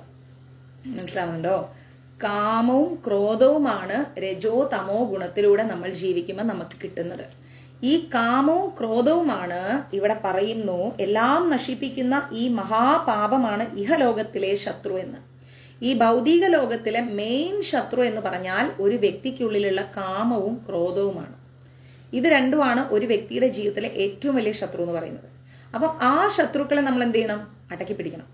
നമുക്ക് കാമവും വേണ്ട, ക്രോധവും വേണ്ട, സാത്വികത മാത്രം മതി. സാത്വികമായിട്ട് മുന്നോട്ട് പോവുകയാണെങ്കിൽ കാമം ഉണ്ടാവില്ല, ക്രോധം ഉണ്ടാവില്ല. അത് രണ്ടും ഈ ലോകത്തിലെ ഏറ്റവും വലിയ ശത്രുക്കളാണ്. അതിനെ നമ്മൾ മാറ്റിവെച്ചേ പറ്റൂ. ഒരു ജീവസത്ത ഭൗതിക സൃഷ്ടിയുമായി ബന്ധപ്പെടുത്തുമ്പോൾ രജോ ഗുണവുമായുള്ള സമ്പർക്കത്തിന്റെ ഫലമായി അവന്റെ ശാശ്വതമായ കൃഷ്ണപ്രേമം കാമമായി പരിണമിക്കുന്നു. അതായത് ഒരു വ്യക്തി രജോ ഗുണവും തമോ ഗുണവും ഉള്ള ആൾക്കാരുമായിട്ട് ഇടപെട്ട് കഴിഞ്ഞാൽ അവന്റെ ഉള്ളിൽ ഭഗവാനോടുള്ള ഒരു പ്രേമമുണ്ട്. ആ പ്രേമമൊക്കെ മാറി അനാവശ്യമായിട്ടുള്ള ഒരു പ്രേമം അവിടെ ഉടലെടുക്കും. ഭഗവാനോടുള്ള പ്രേമം മാറിയിട്ട് വേറൊരു പ്രേമം ആ വ്യക്തിയിൽ വരും. ആ വ്യക്തിയെ പിന്നീട് തെറ്റിൽ നിന്ന് തെറ്റിലേക്ക് കൊണ്ടുപോകും. അതേസമയം രജോ ഗുണം അല്ലാത്ത വ്യക്തികളുമായിട്ട് നമ്മൾ ഇടപെടുകയാണെങ്കിൽ അവരെപ്പോഴും പോകാൻ ഇഷ്ടപ്പെടുന്ന എവിടെയായിരിക്കും? അമ്പലത്തില്, സത്സംഗങ്ങളില്, അത് ഇത് ചെയ്യേണ്ട കാര്യങ്ങൾ കൃത്യമായി ചെയ്ത് അങ്ങനെ പോകും. അപ്പോൾ കൃഷ്ണപ്രേമം വളർത്തിയെടുക്കാനുള്ള ഏറ്റവും നല്ല കാര്യം എന്ന് പറഞ്ഞു കഴിഞ്ഞാൽ നല്ല വ്യക്തിത്വങ്ങളുമായിട്ട് ഇടപെടാം. ഒരാളുടെ മെസ്സേജിൽ നിന്ന്, ഒരാളുടെ വാക്കിൽ നിന്ന് നമ്മൾ മനസ്സിലാക്കണം അവരുടെ രീതി എന്താണെന്നുള്ളത്. എന്നിട്ട് നമ്മൾ അങ്ങോട്ട് ഡിസ്റ്റൻസ് ഇട്ടേക്കണം. കാരണം ഒരിക്കലും നമ്മൾക്കൊരു എന്താ പറയാ തെറ്റായ വഴിയിലൂടെ പോകാൻ നമുക്ക് പറ്റൂല. കാരണം നമ്മൾ കൃഷ്ണന്റെ തൃപ്പാദങ്ങൾ മുറുകെ പിടിച്ചവരാണ്. എന്നാൽ കഴിഞ്ഞ കാലങ്ങളിൽ നിരവധി തെറ്റുകൾ നമ്മുടെ ജീവിതത്തിൽ സംഭവിച്ചിട്ടും ഉണ്ടാവാം. അത് തിരുത്താനുള്ള ഒരു ജന്മമാണിത്. അത് തിരുത്തി നമ്മൾ എന്ത് ചെയ്യാം, മുന്നോട്ട് പോവുക. ആ പോകുന്ന വഴിയിൽ കൃഷ്ണപ്രേമം മാത്രം മുറുകെ പിടിക്കാം. നമ്മൾക്ക് എന്ത് പ്രശ്നങ്ങൾ ജീവിതത്തിലുണ്ടെങ്കിലും, ആരോടും തുറന്നു പറയാത്തതുണ്ടെങ്കിലും ഭഗവാനോട് നമുക്ക് തുറന്നു പറയാം. ഭഗവാൻ ഒരിക്കലും നമുക്ക് പാര വെക്കില്ല. അദ്ദേഹത്തിന്റെ മുമ്പിൽ നിന്ന് കണ്ണുകൾ അടച്ച് മനസ്സ് ഏകാഗ്രമാക്കിയിട്ട് എന്താണോ ഇത്ര നാളും എന്റെ ഉള്ളിൽ സംഭവിച്ചുകൊണ്ടിരിക്കുന്നത്, സംഭവിച്ചുകൊണ്ടിരുന്നതും സംഭവിച്ചുകൊണ്ടിരിക്കുന്നതുമായിരിക്കുന്ന എല്ലാ കാര്യങ്ങളും ഗുരുവായൂരപ്പന്റെ മുന്നിൽ മനസ്സ് തുറന്ന് അങ്ങോട്ടേക്ക് സംസാരിക്കാം. അവിടെ ഒരിക്കലും നമുക്ക് തെറ്റുപറ്റില്ല. കാരണം അദ്ദേഹത്തിന് ഇതൊക്കെ അറിയാം, എല്ലാം അറിയാം. പക്ഷെ നമ്മളായിട്ട് ചെന്ന് പറയുമ്പോൾ അതിനൊരു വാല്യൂ ഉണ്ട്, അല്ലെ? അവിടെയാണ് നമ്മൾ ഭഗവാനുമായിട്ടൊരു ബന്ധം സൂക്ഷിക്കുന്നത്. അല്ലാണ്ട് നമ്മൾ ഭഗവാനുമായിട്ടൊരു ബന്ധം സൂക്ഷിക്കുന്നില്ല. ഒരിക്കലും കഴുത്തിൽ കണ്ടിമാലയും ഇട്ട് കയ്യിൽ ജപമാലയും പിടിച്ചുകൊണ്ട് ഹരേ കൃഷ്ണ കേൾക്കുമ്പോൾ തുള്ളുന്നതല്ല ഭക്തി. അത് ആനന്ദ നിർവൃതിയാണ്. അതൊന്നും നമ്മൾക്ക് വന്നിട്ടില്ല. ഭക്തി വികാസ് മഹാരാജിന്, ഭക്തി വിനോദ് മഹാരാജിന്, ജഗ്സാക്ഷി പ്രഭുവിനെ പോലെയുള്ള ഉയർന്ന വ്യക്തികൾക്കേ അതുള്ളൂ. നമുക്കില്ല. നമ്മൾ ആ ലെവലിലോട്ടൊന്നും എത്തിയിട്ടില്ല. എല്ലാരും തുള്ളുന്നു, ഞാനും തുള്ളട്ടെ, അങ്ങനെ തുള്ളാനുള്ളതല്ല ഹരേ കൃഷ്ണ മഹാമന്ത്രത്തിന്റെ വരികൾ എന്ന് പറയുന്നത്. നമ്മൾ അതിലേക്ക് ഇങ്ങനെ ശ്രമിക്കുകയാണ്. ഭഗവാനോട് അടുക്കാൻ നമ്മൾ ശ്രമിക്കുകയാണ്. എങ്ങനെയെങ്കിലും കൃഷ്ണനോട് അടുക്കണം. നമ്മൾക്ക് നമ്മുടെ മനസ്സും ഏകാഗ്രമായി കിട്ടണം. നമുക്ക് അങ്ങനെ അടുത്തടുത്ത് നമ്മൾ ഭഗവാനുമായിട്ട് വരുമ്പോൾ ചുറ്റുപാടുകളെല്ലാം നമ്മൾ വിട്ടുകളയും. അങ്ങനെ വിട്ടുകളഞ്ഞ് നമുക്ക് എന്താ കിട്ടുക? ഭഗവാനുമായിട്ടൊരു ആത്മബന്ധം കിട്ടും. ഇപ്പം റഷ്യൻ ഡിവോട്ടീസിനൊക്കെ നോക്കുകയാണെങ്കിൽ, റഷ്യൻ ഡിവോട്ടീസ് എങ്ങനെയാണെന്നറിയോ? അവരെ ഇരുന്ന് ഇങ്ങനെ മൃദംഗം വായിക്കുന്ന സമയത്തൊക്കെ എന്താ പറയാ, നമ്മൾ നോക്കിക്കഴിഞ്ഞാൽ പോലും അവർ നോക്കില്ല. അവരിങ്ങനെ ഒറ്റ മുഖത്തേക്കാണ് കൃഷ്ണനെ തന്നെ, അല്ലെ കൃഷ്ണന്റെ പാദങ്ങൾ, അവരുടെ നാവ് ചലിക്കുന്നത് പോലും അവരറിയുന്നില്ല. അവര് കീർത്തനം ചൊല്ലുന്നതേ അവരറിയുന്നില്ല. അതേസമയം നമ്മളാണ് ചെയ്യുന്നതെങ്കിലോ നേരെ അവരെയും വരെയൊക്കെ കാണിച്ച് സെൽഫിയും സ്റ്റാറ്റസും ഒക്കെ ഇട്ടിട്ടാ ചെയ്യുക. അങ്ങനെ കാണിക്കാനുള്ളതല്ലല്ലോ ഭക്തി എന്ന് പറയുന്നത്. ഒരിക്കലും അങ്ങനെ കാണിക്കേണ്ടതല്ല ഭക്തി. ഭക്തി ഹൃദയത്തിൽ നിന്നുണ്ടാവണം, ജീവിതത്തിൽ സമർപ്പിതമാവണം. നമ്മൾ പോകുന്ന വഴികളിൽ അത് കൊടുത്തിട്ടേ പോയിക്കൊണ്ടിരിക്കുക. നമ്മളെ കൂടെ കൂടാൻ പറ്റുന്നവർ കൂടട്ടെന്നേ, അല്ലാത്തവരിങ്ങനെ പൊഴിഞ്ഞുകൊണ്ടേയിരിക്കും, അല്ലെ? അങ്ങനെ നമ്മൾ എന്ത് ചെയ്യുക? ഭഗവാന് ഫോക്കസ് ചെയ്തുകൊണ്ട് മുന്നോട്ട് ജീവിക്കുക. അല്ലാണ്ട് നമ്മൾ കാണിക്കുന്ന ഒരു പ്രഹസനവും ഭക്തിയുടെ അടിസ്ഥാനമല്ല. ഓക്കെ? ഈ മായയാൽ ഭൗതിക സൃഷ്ടി നിലനിൽക്കുന്നു. മായ കൊണ്ടാണ് ഈ ഭൗതിക ലോകം നിലനിൽക്കുന്നത്. ഇതിന്റെ യഥാർത്ഥ ലോകം ഗോലോകത്താണ്. അവിടെ ഈ പറയുന്ന അസൂയ, കുശുമ്പ്, ദേഷ്യം, വാശി, രജോ ഗുണം, തമോ ഗുണം ഒന്നുമില്ല. കൃഷ്ണനും കൃഷ്ണന്റെ ആൾക്കാരും മാത്രം. പരസ്പരം കലഹമില്ല, പരസ്പരം ദേഷ്യമില്ല, പ്രതികാരമില്ല. ഇതെല്ലാം എന്താ പറയുക, ഇതെല്ലാം എന്താണ്? ഭഗവാനോടുള്ള അതീന്ദ്രിയമായിരിക്കുന്ന ഒരു ബന്ധമാണ്. അതീന്ദ്രിയമായൊരു ബന്ധമാണ്. സൗന്ദര്യ പൊന്നുപിള്ളി അമ്മൂസന്റെ കണ്ണനെ കാണിച്ചു. ഓ സൂപ്പർ. അപ്പം നമ്മൾ എന്ത് ചെയ്യണം? നമ്മളൊരു അതീന്ദ്രിയ അവസ്ഥയിലേക്ക് നമ്മൾ എത്താനൊന്നും എനിക്ക് തോന്നുന്നില്ല പറ്റുമെന്ന്. നമ്മൾ ആരെയും അനുകരിക്കരുത് എന്ന് ഭഗവാൻ തന്നെ ഇതിൽ പറഞ്ഞിട്ടുണ്ട്. മനസ്സിലായേ? അവരൊക്കെ ചാടുന്നോണ്ട് ഞാനും ചാടുന്നു, അത് പറ്റില്ല. ആനന്ദ നൃത്തം എന്ന് പറഞ്ഞു കഴിഞ്ഞാൽ അത് നമ്മൾ അറിയാതെ വരണം. അങ്ങനെ നമ്മൾ അറിയാതെ ആനന്ദ നൃത്തം ആടുമ്പോൾ ആ ആടുന്ന വ്യക്തികളെ നമുക്ക് കണ്ടാൽ അറിയാം. അവരുടെ എന്താ പറയാ ചേഷ്ടകൾ കണ്ടാൽ അറിയാം അവര് ഡീപ്പ് ഭക്തിയിലാണെന്ന്. പക്ഷെ അതൊന്നുമല്ല, ഞാൻ എന്തോ സംഭവമാണെന്ന് കാണിക്കാൻ വേണ്ടി തുള്ളുന്ന ആൾക്കാരുണ്ട്. അവരെ കാണുമ്പോഴും നമുക്കറിയാം ഇത് വെറും പ്രഹസനമാണെന്നുള്ളത്. മനസ്സിലായില്ലേ? കാമമാണ് ശുദ്ധ ജീവാത്മാക്കളെ ഭൗതിക ലോകത്തിൽ ബന്ധനസ്ഥരാക്കുന്നത്. ശരിയല്ലേ? ഈ ഭൗതിക ലോകത്ത് നമ്മളെയൊക്കെ ഇങ്ങനെ കെട്ടിവെച്ചിരിക്കുന്നത് നമ്മുടെ ഉള്ളിലുള്ള കാമം കൊണ്ടാണ്, പ്രേമം കൊണ്ടല്ല. ആ കാമത്തിന്റെ അടിസ്ഥാനത്തിൽ എന്താ ഉണ്ടാവുക? തെറ്റിൽ നിന്ന് തെറ്റിലേക്ക് ഇങ്ങനെ പോയിക്കൊണ്ടേയിരിക്കും. മനസ്സിലാവുന്നുണ്ടോ? തെറ്റിൽ നിന്ന് തെറ്റിലേക്ക് ഒരു അവസാനം ഉണ്ടാവില്ല നമുക്ക്. ഇതുതന്നെയാണ് ജീവാത്മാവിന്റെ ഏറ്റവും വലിയ ശത്രു. കാമമാണ് ജീവാത്മാവിന്റെ ഏറ്റവും വലിയ ശത്രു. ഗുണത്രയം ചിലപ്പോൾ ക്രോധമായും സദൃശ്യങ്ങളായും മറ്റ് വികാരങ്ങളായും പ്രത്യക്ഷപ്പെടാം, അല്ലെ? നമ്മളൊരു കാര്യം കിട്ടണം എന്നൊക്കെ വിചാരിച്ച് അത് കിട്ടാതെ വന്നു കഴിഞ്ഞാൽ ഭയങ്കര ദേഷ്യവും വാശിയും പ്രതികാരവും ഒക്കെ ആയിട്ട് മാറും. എന്നാൽ കൃഷ്ണനോട് അടുത്ത വ്യക്തികൾക്ക് ഒന്നും കിട്ടിയാലും കുഴപ്പമില്ല, കിട്ടിയില്ലെങ്കിലും കുഴപ്പമില്ല. ഉണ്ടെങ്കിലുണ്ട്, ഇല്ലെങ്കിലില്ല. ഞങ്ങളിവിടെ ചെന്നൈയിൽ പറയുന്ന ഒരു എന്താ പറയുക ഒരു കാര്യമുണ്ട്. കൂടെ ഉണ്ടെങ്കിൽ ടേക്ക് കെയർ, കൂടെ ഇല്ല എങ്കിൽ ഡോണ്ട് കെയർ. ഞങ്ങൾ ഇവിടെ ഉണ്ടാക്കിയൊരു പ്രോവർബാണ്. കൂടെ ഉണ്ടോ ടേക്ക് കെയർ, കൂടെ ഇല്ലേ ഡോണ്ട് കെയർ. കഴിഞ്ഞു. അങ്ങനെ നമ്മൾ എന്ത് ചെയ്യുക, മുന്നോട്ട് പോവുക. തമോ ഗുണത്തിന്റെ വേറൊരു രൂപമാണ് ക്രോധം എന്ന് പറയുന്നത്. ഭയങ്കര ദേഷ്യപ്പെടുന്ന ആൾക്കാരൊക്കെ ഉണ്ട് അല്ലെ, അത് തമോ ഗുണത്തിൽ ഇരിക്കുന്നത് കൊണ്ടാണ്. ഒന്ന് പറഞ്ഞ് രണ്ടാമത്തേന് ദേഷ്യപ്പെടുന്നത് കൊണ്ടാണ്, തമോ ഗുണമാണ്. പക്ഷെ രജോ ഗുണവും തമോ ഗുണവും അല്ല, സാത്വിക ഗുണമുള്ള ഒരാളാണെങ്കിൽ എങ്ങനെയാണെന്ന് അറിയാമോ, അവർക്ക് ആരോടും ദേഷ്യം ഉണ്ടാവില്ല. ആരെന്ത് പറഞ്ഞാലും ഇതിലൂടെ കേൾക്കുക, ഇതിലൂടെ പോവുക, അത്രയും. അതിന്റെ അപ്പുറത്തേക്കൊന്നും ഒരു സംസാരമില്ല. എന്ത് വേണമെങ്കിലും പറഞ്ഞോട്ടെ, എന്ത് വേണമെങ്കിലും ചെയ്തോട്ടെ, നമുക്കെന്താ. ഇതൊന്നും എനിക്ക് കൃഷ്ണനോടുള്ള ബന്ധത്തിനെ ബാധിക്കുന്ന കാര്യമല്ല എന്നോ നമ്മളിൽ ഉറപ്പുണ്ടെങ്കിൽ ഒരാൾക്കും നമ്മുടെ വിശ്വാസത്തെ തകർക്കാനും കഴിയില്ല, ചോദ്യം ചെയ്യാനും കഴിയില്ല. മനസ്സിലായോ? തന്മൂലം രജോ ഗുണത്തിൽ നിന്ന് തമോ ഗുണത്തിലേക്ക് പതിക്കുന്നതിന് പകരം നാം നിർദ്ദിഷ്ട കർമാനുഷ്ഠാനങ്ങളിലൂടെ സത്വഗുണത്തിലേക്ക് ഉയരണം. നമ്മൾ രജോ ഗുണങ്ങളിലും തമോ ഗുണങ്ങളിലും ചെന്ന് വീഴാൻ പാടില്ല. നമ്മളുടെ അവസ്ഥകൾ എന്തായാലും ശരി, സാഹചര്യം എന്താണെങ്കിലും ശരി, എന്താണെങ്കിലും ശരി, നമ്മൾ രജോ ഗുണത്തിലും തമോ ഗുണത്തിലും പോയി പെടരുത്. നമ്മൾ എവിടെ നിൽക്കണം? സത്വഗുണത്തിൽ നിൽക്കണം. സത്വഗുണത്തിൽ തന്നെ നമ്മൾ സ്റ്റിക്ക് ഓൺ ചെയ്യണം. രജോ തമോ ഗുണത്തിൽ പോയി തല വെക്കരുത്. അത് നമ്മളെ കാമവും ക്രോധവും ആക്കി നമ്മളിങ്ങനെ ജന്മങ്ങളിൽ നിന്ന് ജന്മങ്ങൾ എടുത്തുകൊണ്ടേയിരിക്കണം. ഇപ്പൊ നമ്മൾ എവിടെയെങ്കിലുമൊക്കെ പോണ സമയത്ത് നമ്മൾ കാണാറില്ലേ, ചില എരുമകളൊക്കെ പോയിട്ട് ചളിവെള്ളത്തിലൊക്കെ കിടക്കുന്നത്. വൃത്തിഹീനമായ സാഹചര്യത്തിലൊക്കെ ചില പട്ടികൾ കിടക്കും, ചില എരുമകൾ കിടക്കും. ചിലപ്പം കാണാം നല്ല ഭംഗിയുള്ള ഒരു ചിത്രശലഭം ഏതോ ഒരു ചീത്ത അവസ്ഥയിൽ വന്ന് കിടക്കുന്നത് കാണാം. ഒത്തിരി കാര്യങ്ങൾ അല്ലെ. അപ്പൊ നമുക്ക് തന്നെ ഒരു അറപ്പ് തോന്നുന്ന സാഹചര്യങ്ങളുണ്ട് ചില ജീവികളെ കാണുമ്പോൾ. അങ്ങനെ നമ്മൾ ജനിക്കേണ്ടി വരും. ഭഗവാനെ അറിയാതെ ജീവിച്ചാൽ നമ്മൾ അങ്ങനെ ജനിക്കേണ്ടി വരും. നമ്മളോട് പോയിട്ട് അങ്ങനെ കിടക്കാൻ പറഞ്ഞാൽ നമുക്ക് കിടക്കാൻ പറ്റുമോ? മോഷനിൽ വന്ന് ഈ ഈച്ചയൊക്കെ നിൽക്കും. അങ്ങനെ നമുക്ക് ചെയ്യാൻ പറ്റുമോ? നമുക്ക് ജീവിക്കാൻ പറ്റുമോ? ഇല്ല. അപ്പൊ അങ്ങനെയൊക്കെ ഒരു ജന്മം നമ്മളെ എന്താ പറയാ, നമ്മൾ എടുക്കേണ്ടി വരുന്ന സാഹചര്യം നിർണയിക്കുന്ന അവസ്ഥയാണ് ഈ ജന്മം എന്ന് പറയുന്നത്. അങ്ങനെ നമ്മൾ കണ്ട ഒട്ടും സഹിക്കാൻ പറ്റാത്ത ജന്മങ്ങള്, ആ ജന്മങ്ങൾ നമ്മൾ എടുക്കണോ വേണ്ടേ എന്ന് തീരുമാനിക്കുന്ന ഒരു ഞാണിന്മേൽ കളിയിലൂടെയാണ് ഇപ്പൊ നമ്മൾ പോയിക്കൊണ്ടിരിക്കുന്നത്. അതിനുള്ള സാഹചര്യം നമ്മൾ കൊടുക്കരുത്, ഒരിക്കലും കൊടുക്കരുത്. സദാ കൃഷ്ണ പ്രേമത്തിലൂടെ പോവുകയാണെങ്കിൽ ഒരിക്കലും നമുക്ക് അങ്ങനെ ഒരു സാഹചര്യം വരൂല. നമുക്ക് നമ്മളെ തന്നെ കൺട്രോൾ ചെയ്യാൻ പറ്റും. തെറ്റുകൾ കാണിക്കുന്ന അല്ലെങ്കിൽ തെറ്റുകൾ ചെയ്യാൻ അവസരങ്ങൾ ഏറെയാണ്, നമുക്ക് സാഹചര്യങ്ങൾ ഏറെയാണ്. പക്ഷെ തെറ്റുകളിലൂടെ നമ്മൾ എന്ത് ചെയ്യരുത്, ജീവിക്കരുത്. നമ്മൾ ശരി, നമ്മളുടെ കണ്ണിൽ അത് ശരിയാണ് എന്ന് തോന്നുന്നെങ്കിൽ ധൈര്യമായിട്ട് ചെയ്തോളൂ. അത് കൃഷ്ണ പ്രേമത്തോടു കൂടി ചെയ്യുകയാണെങ്കിൽ നമ്മൾ വിചാരിച്ച കാര്യം ചിലപ്പോൾ ചെയ്യാൻ പറ്റൂല. ഭഗവാൻ നോട്ട് ചെയ്യും, അത് അവർക്ക് ശരിയാവില്ല, അത് ചെയ്യണ്ട. ഭഗവാൻ അത് സ്റ്റോപ്പ് ചെയ്യും. ക്ലിയർ? പിന്നെന്താ,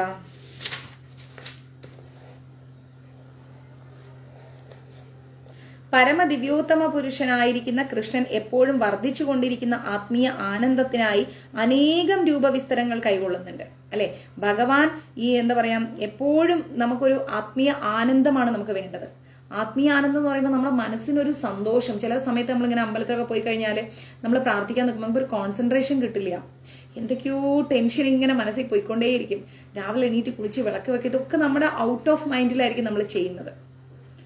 അപ്പൊ ഭഗവാൻ എന്ത് ചെയ്യുന്നു, നമ്മളെ പോലെയുള്ള ബദ്ധരായിരിക്കുന്ന ജീവാത്മാക്കളെ ഉദ്ധരിക്കാൻ വേണ്ടി കൃഷ്ണൻ എപ്പോഴും അനേകം രൂപവിസ്തരങ്ങൾ കൈക്കൊള്ളുന്നുണ്ട്. പരശുരാമനായിട്ടും ബൽറാം സ്വാമിയായിട്ടും ശ്രീരാമസ്വാമിയായിട്ടും ഒക്കെ ഭഗവാൻ ഇങ്ങനെ കൈക്കൊണ്ടുകൊണ്ടിരിക്കുകയാണ്. ഓരോരോ കാര്യങ്ങൾ ഭഗവാൻ ചെയ്തുകൊണ്ടിരിക്കുകയാണ്. എന്തിനു വേണ്ടിയിട്ട്? നമ്മളെ പോലെയുള്ള ബദ്ധാത്മാക്കളെ ഉദ്ധരിക്കാൻ വേണ്ടിയിട്ട്. അവർക്ക് ഭാഗികമായ സ്വാതന്ത്ര്യവുമുണ്ട്. ഭാഗികമായ ഈ സ്വാതന്ത്ര്യത്തെ ദുരുപയോഗപ്പെടുത്തുമ്പോൾ സേവന മനോഭാവം ഇന്ദ്രിയ സുഖപ്രവണതയായി മാറും. ഭഗവാൻ നമുക്ക് അവസരം തരും ഓരോ കാര്യങ്ങൾ ചെയ്യാൻ വേണ്ടിയിട്ട്. അപ്പം ആ അവസരം, ഇപ്പം ഒരു എക്സാമ്പിൾ പറയുകയാണെങ്കിൽ, ഇപ്പൊ ഞാനിവിടെ ക്ലാസ് എടുക്കാനിരുന്നു. അപ്പൊ എനിക്ക് ഭയങ്കര ബാക്ക് പെയിൻ ആയി. 2.5 മണിക്കൂർ ഇരുന്ന് ക്ലാസ് എടുക്കുമ്പോഴേക്കും കട്ടിലിരുന്ന് ക്ലാസ് എടുക്കുന്ന ബാക്ക് പെയിൻ ആയി. അപ്പൊ ഭഗവാൻ എന്ത് ചെയ്തു, നമ്മുടെ ജയന്തി ഫാമിലിയുടെ അടുത്ത് പറഞ്ഞു അവർക്കൊരു ചെയർ വാങ്ങിച്ചു കൊടുക്കും. അപ്പൊ ഈ ചെയർ എനിക്ക് കിട്ടി. ഇതെന്തിനാ ഭഗവാൻ തന്നത്? അത് നമ്മൾ മറന്നു പോകാൻ പാടില്ല. അതായത് നമ്മൾക്ക് ഭഗവാൻ തരുന്ന സാഹചര്യങ്ങൾ ഒരിക്കലും നമ്മൾ ദുർവിനിയോഗം ചെയ്യരുത്. മനസ്സിലാവുന്നുണ്ട്? ദുർവിനിയോഗം ചെയ്യരുത്. ഭഗവാൻ ഇപ്പം നമുക്കൊരു വണ്ടി തന്നു, അതോടുകൂടി നമ്മൾ നടത്തം അങ്ങ് ഉപേക്ഷിക്കണം. പാടില്ല. നടന്നു പോകാൻ പറ്റുന്ന ദൂരത്തേക്ക് നടന്നു തന്നെ പോവുക. ഇപ്പൊ ഈ ചെയർ കിട്ടിയെന്നും പറഞ്ഞിട്ട് എന്റെ ബാക്ക് പെയിൻ ഒക്കെ പോയി, ചെയറൊക്കെ കിട്ടി, ഇനി സ്വസ്ഥമായിട്ടൊന്ന് ഉറങ്ങാം, കുറെ ചെയ്യാം, അങ്ങനെ നമ്മളൊരു മടിയുടെ ലോകത്തേക്ക്, ഒരു ഇന്ദ്രിയ സുഖത്തിന്റെ ലോകത്തേക്ക് നമ്മൾ പോകരുത്. ഭഗവാൻ നൽകിയിരിക്കുന്നത് ഭഗവാന്റെ ആവശ്യത്തിന് വേണ്ടിയിട്ട് ഉപയോഗപ്പെടുത്താനാണ്. ഭഗവാന്റെ ആവശ്യം എന്താണോ ആ ആവശ്യം ഉപയോഗപ്പെടുത്താനാണ് ഭഗവാൻ നമുക്ക് ഇങ്ങനെ ഒരു സാഹചര്യം തന്നത്. അപ്പം ഈ സാഹചര്യത്തെ നമ്മൾ ഒരിക്കലും മോശമായിട്ട് എടുക്കാൻ പാടില്ല, കാര്യമായിട്ട് തന്നെ എടുക്കണം. അതാണ് നമ്മൾ വേണ്ടത്. Okay, many many happy returns of the day dear. ഇന്ന് കൃതികയുടെ ബർത്ത്ഡേ ആണ്. Thank you. യാരുമില്ല, എല്ലാരും പോയിട്ടാണ്.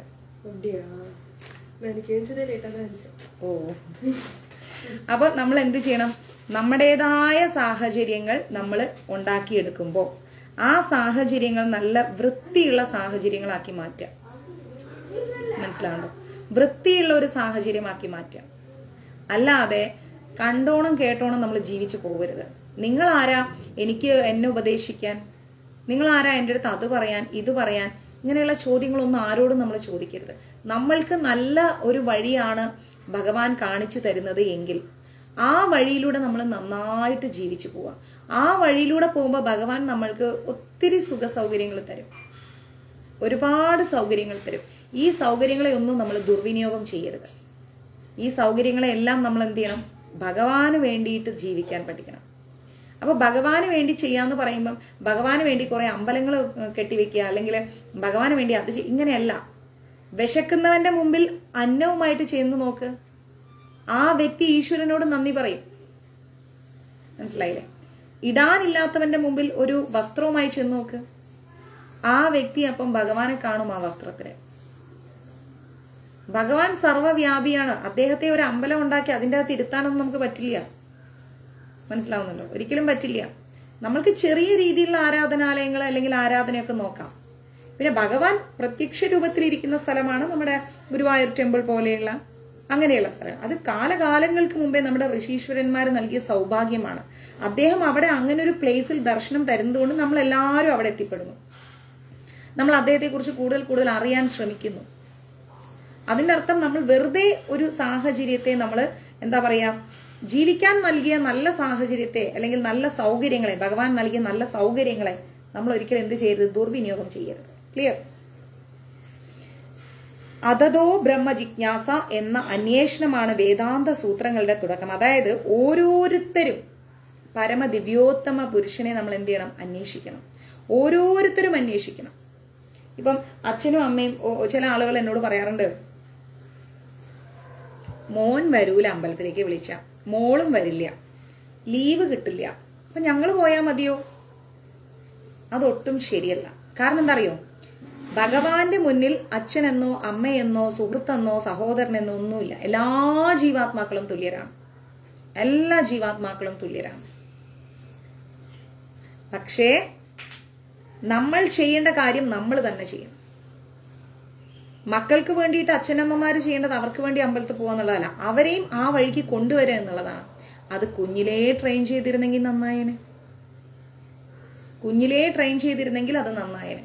കുഞ്ഞിലേ ട്രെയിൻ ചെയ്യാത്തത് കൊണ്ടാണ് ഇന്ന് നമ്മൾ എന്താ പറയാ, എന്തോ ചൊല്ലുണ്ടല്ലോ, മരത്തിന്റെ കടക്കിൽ വെള്ളം ഒഴിച്ചിട്ടേ കാര്യമുള്ളൂ, അതിന്റെ മേളിൽ വെള്ളം ഒഴിച്ചിട്ട് കാര്യമില്ല എന്നൊക്കെ പറയുന്ന എന്തൊക്കെ ചൊല്ലുണ്ട് അല്ലെ?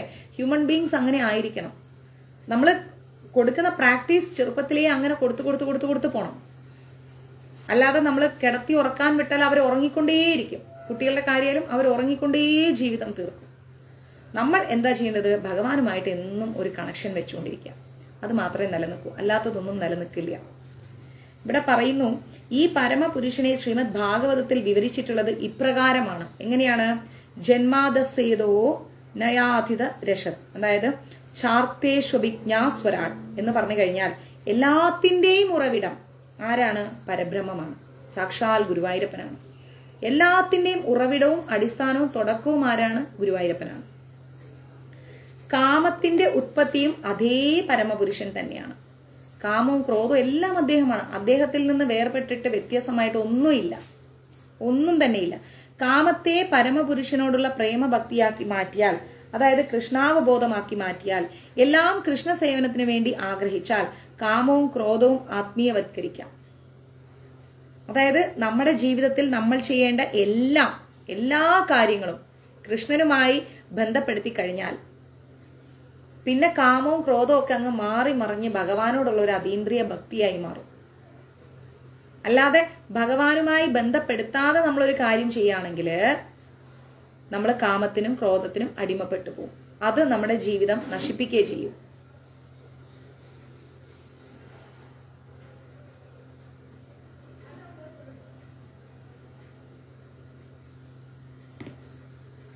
എനിക്ക് ബാങ്കിൽ നിന്ന് ഒരു മെസ്സേജ് വന്നു, അതാ വായിച്ചത്. ശ്രീരാമന്റെ ഉറ്റ സേവകനായിരിക്കുന്ന ഹനുമാൻ രാവണന്റെ കനകനഗരം ഭസ്മമാക്കി സ്വന്തം ക്രോധത്തെ പ്രകടിപ്പിച്ചു. എന്തിനാണ് ശ്രീരാമസ്വാമിയുടെ ഉറ്റ സുഹൃത്തായിരിക്കുന്ന ആഞ്ജനേയ സ്വാമി രാവണന്റെ കൊട്ടാരമൊക്കെ കത്തിച്ച് എല്ലാം ചെയ്തത്? കാരണം അവിടെ ഒരു അധർമ്മം നടന്നു അല്ലെ. അപ്പൊ അദ്ദേഹം കാണിച്ചത് അദ്ദേഹത്തിന്റെ ക്രോധമാണ്. കാരണം അദ്ദേഹത്തിന്റെ അമ്മയാണ് കട്ടുകൊണ്ട് പോയിരിക്കുന്നത് രാവണൻ. അദ്ദേഹത്തിന്റെ സ്വാമിയുടെ പ്രിയപ്പെട്ട ഭാര്യയാണ് കട്ടുകൊണ്ട് പോയിരിക്കുന്നത്. അപ്പം അത് ഒരു ധർമ്മത്തിനുള്ള ദേഷ്യമാണ് അദ്ദേഹത്തിന് ഉണ്ടായിരിക്കുന്നത്. അങ്ങനെ ചെയ്തതുകൊണ്ട് ഹനുമാൻ സ്വാമി ഭഗവാന്റെ ഉത്തമ ഭക്തനായി തീരുകയാണ് ചെയ്തത്. അതായത് നമ്മൾ എങ്ങനെ നോക്കിയാലും അധർമ്മങ്ങൾ പലതും നമ്മൾ കാണുന്നുണ്ട് ചുറ്റിനും. ഈ അധർമ്മങ്ങളിലാണ് നമ്മൾ നമ്മുടെ ദേഷ്യം ചിലപ്പോൾ കാണിക്കേണ്ടത്. അല്ലാതെ സഹിക്കാൻ പറ്റുന്നതിന്റെ പരമാവധി നമ്മൾ ജീവിതത്തിൽ സഹിക്കും. എടുത്തതിനും പിടിച്ചതിനും തൊട്ടതിനും വന്നതിനും പോയതിനും ഒക്കെ നമ്മൾ ദേഷ്യപ്പെടുകയാണെങ്കിൽ വേസ്റ്റ് ആണ്. അങ്ങനെ ഒരു വികാരം വരാൻ പാടില്ല. മാക്സിമം ക്ഷമിക്കുക.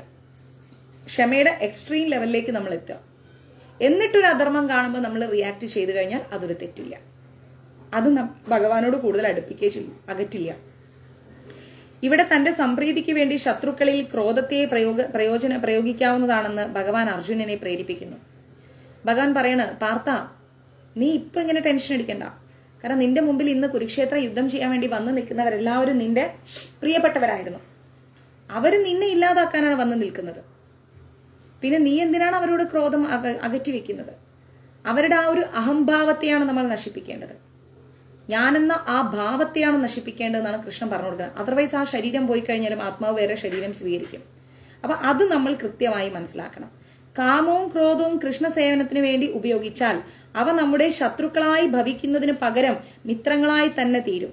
എന്താ പറയുന്നത്? കാമവും ക്രോധവും, ഈ കാമമായാലും ശരി ക്രോധമായാലും ശരി, ഈ കാമവും ക്രോധവും കൃഷ്ണ സേവനത്തിന് വേണ്ടി ഉപയോഗിക്കണം.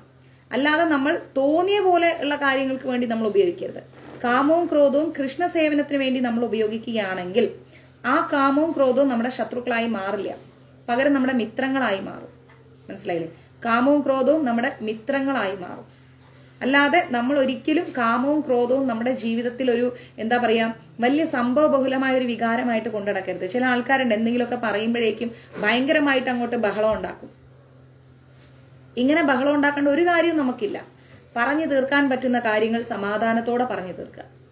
ചെയ്തു തീർക്കാൻ പറ്റുന്ന കാര്യങ്ങൾ സമാധാനത്തോടെ ചെയ്തു തീർക്കുക. ആ രീതിയിൽ നമ്മൾ മുന്നോട്ട് പോയി കഴിഞ്ഞാൽ നമുക്ക് എന്ത് കിട്ടും? ശാന്തി കിട്ടും, സമാധാനം കിട്ടും. ഒന്ന് പറഞ്ഞ് രണ്ടാമത്തേന് വടിവാളെടുക്കാൻ നിൽക്കുകയാണെങ്കിൽ വാളെടുത്തവൻ വാളാൽ എന്ന് പറഞ്ഞ പോലെ നശിച്ചു തീരും. മനസ്സിലാവുന്നുണ്ടോ? ഇനി 38 ശ്ലോകമാണ്.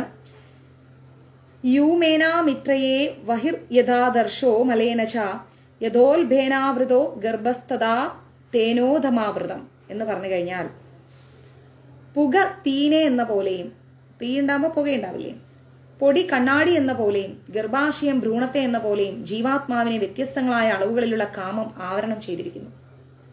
അതായത് ജീവാത്മാവിന്റെ വിശുദ്ധമായ അവബോധത്തെ മൂടി വെക്കുന്നതിന് 3 തലത്തിലുള്ള ആവരണങ്ങളുണ്ട്. നമ്മുടെ ഉള്ളിലിരിക്കുന്ന ജീവാത്മാവിനെ ഒരു വിശുദ്ധമായ അവബോധം അത് മൂടി വെക്കുന്നതിന് വേണ്ടിയിട്ട് 3 തരത്തിലുള്ള ആവരണങ്ങളുണ്ട്. എന്തൊക്കെയാണത്? പുക തീനെ എന്ന പോലെ. പുക വരുമ്പോൾ നമുക്ക് തീ കാണാൻ പറ്റില്ല. തീ ഉള്ളത് കൊണ്ടാണ് പുക ഉണ്ടായിരിക്കുന്നത്. പക്ഷെ പുക വരുമ്പോൾ നമുക്ക് തീ അത്രയ്ക്ക് വിസിബിൾ ആയിരിക്കില്ല. പൊടി കണ്ണാടി എന്ന പോലെ. ഇപ്പൊ ഒരു കണ്ണാടിയുടെ മേളിൽ പോയി നോക്കി കഴിഞ്ഞാൽ നമ്മുടെ പ്രതിബിംബം കാണാം. പക്ഷെ അത് പൊടി പിടിച്ച് കിടക്കുകയാണെങ്കിൽ നമുക്ക് അതിൽ നമ്മളെ കാണാൻ പറ്റില്ല. ഗർഭാശയം ഭ്രൂണത്തെ എന്ന പോലെ. നമ്മുടെ ഗർഭാശയത്തിലേക്ക് ഒരു ഭ്രൂണം കയറി കഴിഞ്ഞാൽ ആ ഗർഭാശയത്തിന്റെ ചുറ്റുപാടുകൾ ആ ഭ്രൂണത്തെ ഇങ്ങനെ സംരക്ഷിച്ചുകൊണ്ടേയിരിക്കും അല്ലെ? ഇതേപോലെയാണ് കാമം. കാമം പല രീതിയിൽ പ്രകടമാകാം. എങ്ങനെയൊക്കെ പ്രകടമാകാൻ പറ്റും കാമം? നമ്മൾക്ക് അനുയോജ്യമായ ബന്ധങ്ങൾ അല്ലാതെയും കാണാൻ പറ്റും, വെറുതെയും കാണാൻ പറ്റും. ടൈം പാസിനും കാണാൻ പറ്റും, സീരിയസ് ആയിട്ടും കാണാൻ പറ്റും. നമ്മൾക്ക് കാമം എങ്ങനെയായിരിക്കണം? അതീന്ദ്രിയമായിരിക്കുന്ന ഭക്തിയായിരിക്കണം നമ്മുടെ കാമം. അല്ലാതെ ഈ ഭൗതിക ലോകത്തുള്ള സുഖജീവിതങ്ങൾക്ക് വേണ്ടിയിട്ടുള്ള ഒരു വികാരമായിട്ട് കാമത്തെ നമ്മൾ കാണരുത്. മനസ്സിലാകുന്നുണ്ടോ? അതിനെ പുകയോട് ഉപമിക്കുമ്പോൾ അതിലൂടെ ജീവസ്ഫുലിംഗത്തിന്റെ തീയെ തെല്ലു കാണാൻ കഴിയുമെന്ന് സൂചിപ്പിക്കുന്നു. നമ്മൾ എപ്പോഴും മനസ്സിലാക്കേണ്ടത് തീ ഉണ്ടായിട്ടാണ് പുകയുണ്ടായിരിക്കുന്നത്, പുകയുണ്ടായിട്ടാണ് തീ ഉണ്ടായിരിക്കുന്നത്. അതേപോലെ നമ്മുടെ ആത്മാവ് ഉണ്ടായിട്ടാണ് നമ്മുടെ ശരീരം വന്നിരിക്കുന്നത്. ഈ ശരീരം ഉള്ളത് ഇപ്പൊ ഇങ്ങനെ നിലനിൽക്കുന്നത് ഉള്ളിൽ ആത്മാവുള്ളത് കൊണ്ടാണ്. നമ്മളപ്പം ആത്മാവിനെ നമ്മൾ എന്ത് ചെയ്യണം? നല്ല ക്ലീൻ ആയിട്ടാണ് ആത്മാവിരിക്കുന്നത്. അപ്പം ആ ആത്മാവിനെ നഷ്ടപ്പെടുന്ന രീതിയിലുള്ള ഒരു കാര്യവും നമ്മൾ ചെയ്ത്, ബൈബിളിൽ ഒരു ചൊല്ലുണ്ട്, എന്താണെന്നറിയാമോ? യോഹന്നാന്റെ സുവിശേഷത്തിലാണോ വെളിപാടിലാണോ എന്നറിയില്ല.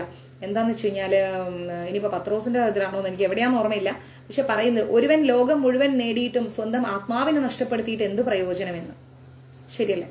ലോകം മുഴുവൻ നമ്മുടെ കൈകളിലുണ്ട്, പക്ഷെ നമ്മുടെ ആത്മാവ് നമ്മുടെ കൺട്രോളല്ല. അല്ലെങ്കിൽ ആത്മാവ് നമ്മൾ ആത്മാവിന്റെ ഒരു വാക്കും കേൾക്കുന്നില്ല. പിന്നെ ജീവിച്ചിട്ട് എന്താ കാര്യം? ഒരു കാര്യവും ഇല്ല. ലോകം മുഴുവൻ കയ്യിലുണ്ടായിട്ടും നമ്മൾ നമ്മളെ അംഗീകരിച്ചിട്ടില്ലേ, പിന്നെ എന്തിനാ ജീവിതം? നമ്മൾ നമ്മളെ അംഗീകരിക്കണമെങ്കിൽ ആദ്യം നമ്മൾ ആത്മാവിന്റെ വാക്കുകൾ കേൾക്കണം. നമ്മൾ എപ്പോഴും ചെയ്യാൻ പോകുന്ന കാര്യങ്ങൾ തെറ്റാണ് ചെയ്യാൻ പോകുന്നെങ്കിൽ കൃത്യമായിട്ട് നമുക്കറിയാം അത് തെറ്റാണെന്ന്. ഉള്ളിൽ നിന്ന് ആരോ മന്ത്രിക്കുന്നു, വേണ്ട വേണ്ട വേണ്ട വേണ്ട വേണ്ട, പക്ഷെ അത് കേൾക്കാൻ റെഡിയല്ല. നമ്മൾ ആദ്യം നമ്മുടെ ആത്മാവിനെ കേൾക്കൂ, എന്നിട്ട് നമ്മൾ പുറത്തുള്ളവർ പറയുന്നത് കേൾക്കുക. ഓക്കെ. ഒരു ജീവസത്ത അല്പം മാത്രം കൃഷ്ണാവബോധം വെളിപ്പെടുത്തുകയാണെങ്കിൽ അയാളെ പുക മൂടിയ തീയോട് ഉപമിക്കാം. ഒരു വ്യക്തിയിൽ കുറച്ച് കൃഷ്ണാവബോധം ഉണ്ടെങ്കിൽ, ഒരല്പം ഉണ്ടെങ്കിൽ, ഒരു പുക എങ്ങനെയാണോ തീയെ മൂടി വെച്ചിരിക്കുന്നത് അതുപോലെ ആയിരിക്കും നമ്മുടെ ജീവിതം. അതുപോലെയായിരിക്കും നമ്മുടെ ജീവിതം. ക്ലിയർ ആയിരിക്കില്ല. നമ്മുടെ ജീവിതം ക്ലിയർ ആവണമെങ്കിൽ നമ്മൾ എന്ത് ചെയ്യണം? കൃഷ്ണാവബോധം നന്നായിട്ട് പ്രാക്ടീസ് ചെയ്യണം. ഭഗവാൻ എന്തെല്ലാം ഗീതയിൽ പറഞ്ഞോ ആ അടിസ്ഥാനത്തോടു കൂടി തന്നെ നമ്മൾ പോകണം. ഇല്ലെങ്കിൽ ഒരു കാര്യവും ഇല്ല എന്നുള്ളത് മനസ്സിലാക്കണം. തുടക്കത്തിൽ ഇപ്പം കൃഷ്ണാവബോധത്തിലേക്ക് തുടങ്ങുമ്പോൾ നമുക്ക് അങ്ങനെ ഒന്നും കാണില്ല. നമ്മുടെ ജീവിതത്തിൽ പ്രത്യേകിച്ച് ഒന്നും കാണില്ല. ചായയും കാപ്പിയൊക്കെ കുടിക്കും, നോൺ വെജ് മെല്ലെ മെല്ലെ മെല്ലെ മെല്ലെ സ്റ്റോപ്പ് ചെയ്യും, അല്ലെ അതിനുവേണ്ടി ശ്രമിക്കും. ഇതൊക്കെയാണ് തുടക്കത്തിൽ കാണുന്നത്.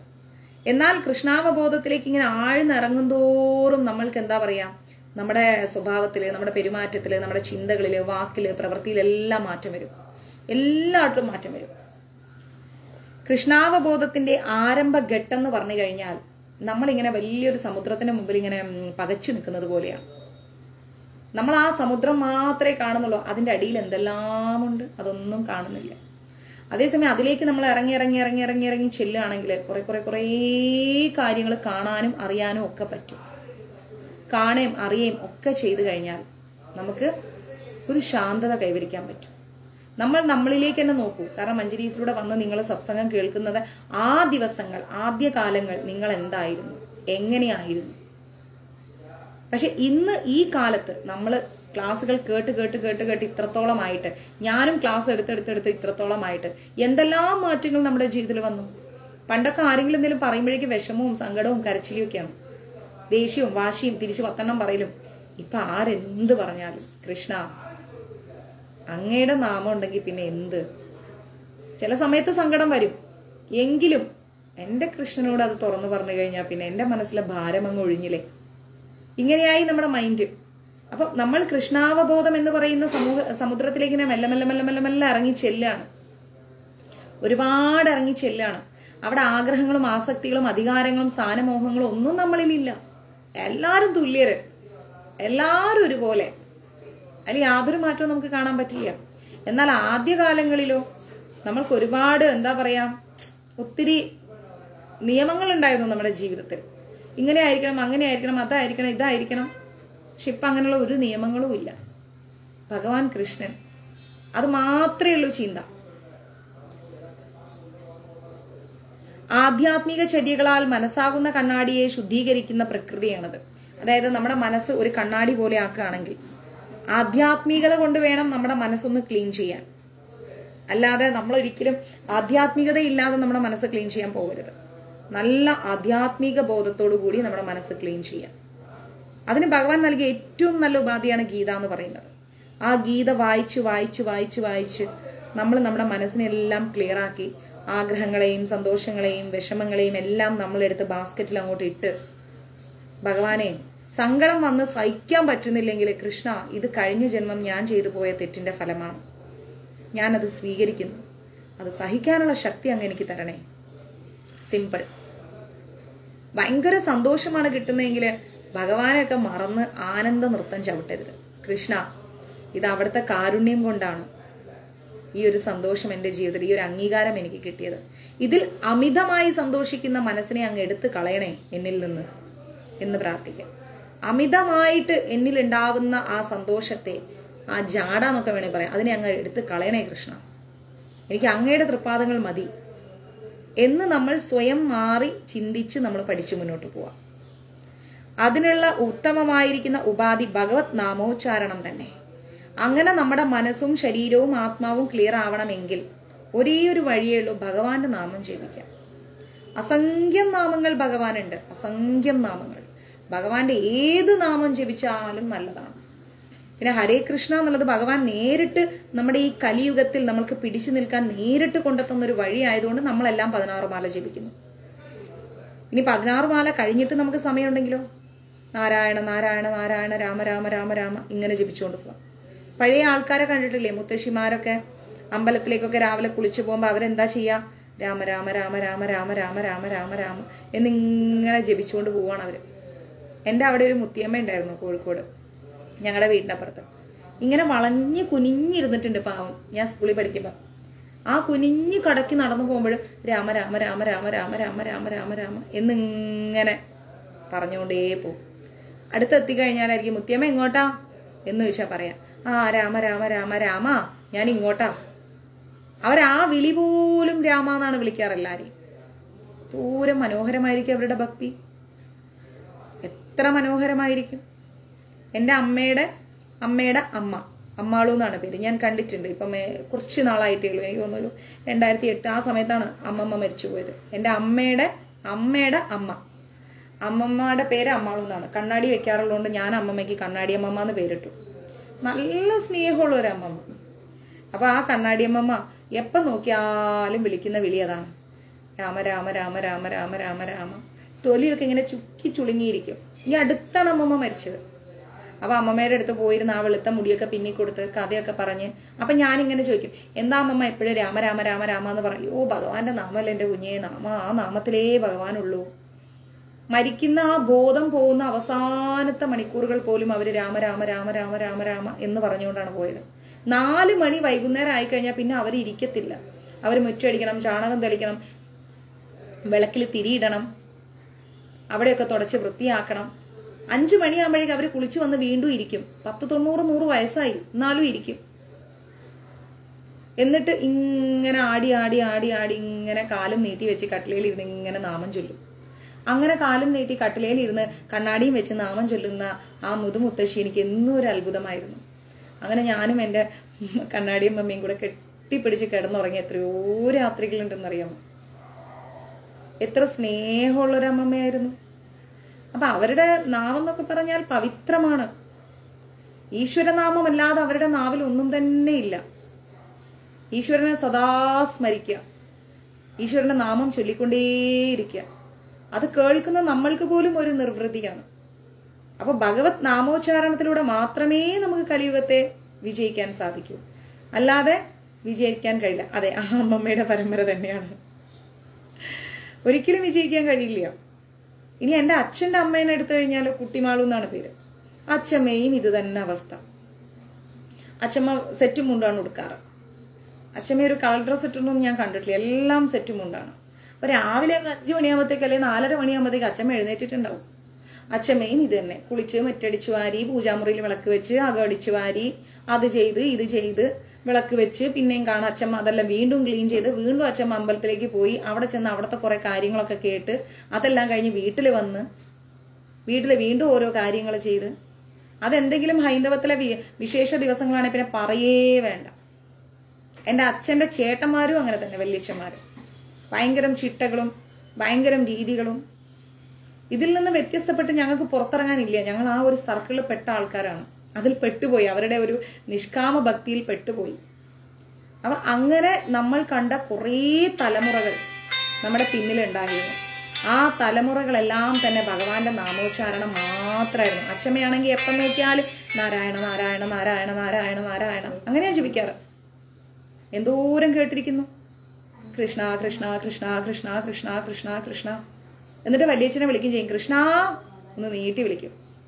എന്റെ അച്ഛനെയും വിളിക്കും, കൃഷ്ണ സോമ എന്ന് വിളിക്കും.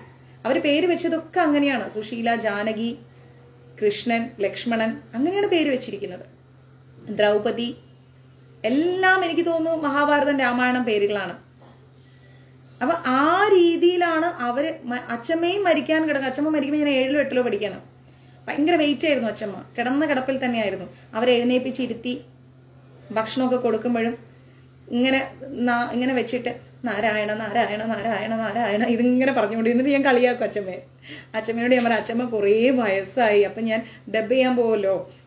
മീൻസ് ഇപ്പൊ അന്നൊന്നും ഡബിങ് ഇല്ല, ഇന്നാണല്ലോ ഡബിങ് എന്റെ പ്രൊഫഷൻ ആയത്. അപ്പം അങ്ങനെ പോകുമ്പോൾ ഈ വയസ്സായിട്ടുള്ള ആൾക്കാർ നാമം ചൊല്ലില്ലേ, അതേപോലെ ഞാനിങ്ങനെ അച്ഛമ്മയെ കളിയാക്കും. ഞാനിങ്ങനെ വിളിക്കാം, അച്ഛമ്മ എന്താ? അപ്പൊ ഞാൻ പറയും നാരായണ നാരായണ നാരായണ നാരായണ. അച്ഛമ്മ പറയും നിനക്ക് അടി കിട്ടും പൊടി എന്ന് പറയും. അങ്ങനെയായിരുന്നു അച്ഛമ്മ. അപ്പം അങ്ങനെയുള്ള ആളുകള് സന്തോഷത്തോടെ ജീവിച്ച് അവരുടെ കർത്തവ്യങ്ങളും കടമകളും ഒക്കെ നിർവഹിച്ച് എല്ലാ അർത്ഥത്തിലും എന്താ പറയാ, അവരങ്ങനെ സന്തോഷത്തോടു കൂടി ഭഗവാനെ സ്വീകരിച്ച ആൾക്കാരാണ്. മനസ്സിലായോ? ചുറ്റുപാടും എന്റെ വീടിന്റെ എന്റെ കുടുംബം എന്ന് പറഞ്ഞാൽ അങ്ങനെയാണ്. വേറെ അതിൽ നിന്ന് പുറത്തൊരാളില്ല. ഭയങ്കര ഭക്തി, ഒരു രക്ഷയില്ല. എനിക്ക് മാത്രമാണ് അവിടെ ഭക്തി ഇല്ലാത്തത്, ബാക്കി എല്ലാവർക്കും ഭക്തി. കാലം കഴിഞ്ഞപ്പോൾ നമ്മൾ ഓട്ടോമാറ്റിക്കലി അതിലായി. അങ്ങനെ അങ്ങനെ അങ്ങനെ എന്താ പറയാ, ജീവിതം നമ്മളെ സാഹചര്യങ്ങൾ കൊണ്ട് മാറ്റി മറിച്ചു എന്ന് വേണമെങ്കിൽ പറയാം, അല്ലെ? അപ്പോൾ നമ്മൾ മനസ്സിലാക്കണം, ഭഗവാന്റെ നാമത്തിലൂടെ മാത്രമേ കലിയുഗത്തെ നമുക്ക് ജയിക്കാൻ സാധിക്കൂ, അല്ലാതെ ഒരിക്കലും ജയിക്കാൻ സാധിക്കില്ല. ഗർഭസ്ഥ ശിശുവിന് ഇളകാൻ പോലും ആകാത്ത നിലയിലാണല്ലോ അത്തരം ജീവിതം വൃക്ഷങ്ങളുടേതിന് സമം അത്രേ. മനസ്സിലായില്ലേ? ഗർഭസ്ഥ ശിശു എന്ന് പറഞ്ഞാൽ ഒന്നും അതിന് ആ കൂട്ടിൻ്റെ ഉള്ളിൽ തന്നെ കിടക്കണം. അപ്പൊ അതേപോലെയാണ് നമ്മുടെ ജീവിതവും. ഭഗവാൻ എന്ന് പറയുന്ന ചട്ടക്കൂട്ടിന്റെ ഉള്ളിലായിരിക്കണം നമ്മുടെ ജീവിതം. വൈഡായ ലോകത്തേക്ക് ഇങ്ങനെ പറന്നു നടക്കാനുള്ളതല്ല. നമ്മൾക്ക് ചുറ്റും ഒരു സർക്കിൾ വരച്ച് അതിൽ ഭഗവാനും നമ്മളും. നമ്മളെ ത്രസിപ്പിക്കുന്ന പലതും ലോകത്തുണ്ടാവാം, പലതും ഉണ്ടാവാം, പല അവസ്ഥകൾ ഉണ്ടാവാം, പല സാഹചര്യങ്ങൾ ഉണ്ടാവാം. പക്ഷെ അതിലൊന്നും പോകാൻ പറ്റില്ല. എൻ്റെ അച്ഛൻ്റെ വീട്ടിൽ നോക്കുകയാണെങ്കിൽ അച്ഛനടക്കം 8 സഹോദരങ്ങളാണ്. എല്ലാവർക്കും 4 മക്കളാണ്. അപ്പം ഞാനും ഏട്ടനും മാത്രമേ ഉള്ളൂ 2 പേരായിട്ട്. അങ്ങനെ നോക്കണമെങ്കിൽ ഞാൻ എപ്പോഴും പറയും ഒരു മിനി മെഡിക്കൽ കോളേജ് ആണെന്ന്. അവിടെ വൈകിട്ട് 5 മണിയാകുമ്പോഴേക്കും ഞങ്ങൾ കുടുംബ വീട്ടിലാണെങ്കിൽ ചേച്ചിമാർ പറയും, അയ്യോ അച്ഛമ്മ വരുന്നുണ്ട്, വല്യച്ഛൻ വരുന്നുണ്ട് എന്ന് പറഞ്ഞ് റൂമിൽ നിന്ന് ഒരു ഓട്ടമാണ്. ഞങ്ങള് ഇരിക്കില്ല റൂമില്. കാരണം 4 മണിയാകുമ്പോൾ വല്യച്ഛനും അച്ഛനൊക്കെ കയറി വരുമ്പോൾ ഞങ്ങൾ എല്ലാവരും കൂടെ കഥ പറഞ്ഞിരിക്കുകയാണെങ്കിൽ തീർന്ന് അന്ന് പൊരിഞ്ഞ അടിയായിരിക്കും. 10 വെടി പൊട്ടിച്ചിട്ട് ഞങ്ങളെ തല്ലും. എന്താ നിങ്ങളുടെ വിചാരം, നിങ്ങൾ പെൺകുട്ടികളല്ലേ എന്നും പറഞ്ഞിട്ട്. അത്രയും സ്ട്രിക്ട്ലി ഉള്ള ഒരു ഫാമിലിയാണ് എൻ്റെത്. സോ അങ്ങനെ പോകുന്നത് കൊണ്ട് തന്നെ നമ്മൾക്കും ആ ഭഗവാനെ എങ്ങനെ ട്രീറ്റ് ചെയ്യണം എന്നുള്ളത് കുഞ്ഞുനാളിലേ നമുക്ക് കിട്ടിത്തുടങ്ങി. അപ്പൊ അതേപോലെ നമ്മൾ എന്ത് ചെയ്യുക, നമ്മുടെ മക്കൾക്കും നമ്മൾ പറഞ്ഞു കൊടുക്കുക. അല്ലെങ്കിൽ നമ്മൾ ജീവിതത്തിൽ തോറ്റുപോകും. നമ്മുടെ മക്കൾ തോൽക്കുന്നത് കാണാനല്ലല്ലോ നമ്മൾ ജീവിക്കുന്നത്. ഓക്കെ,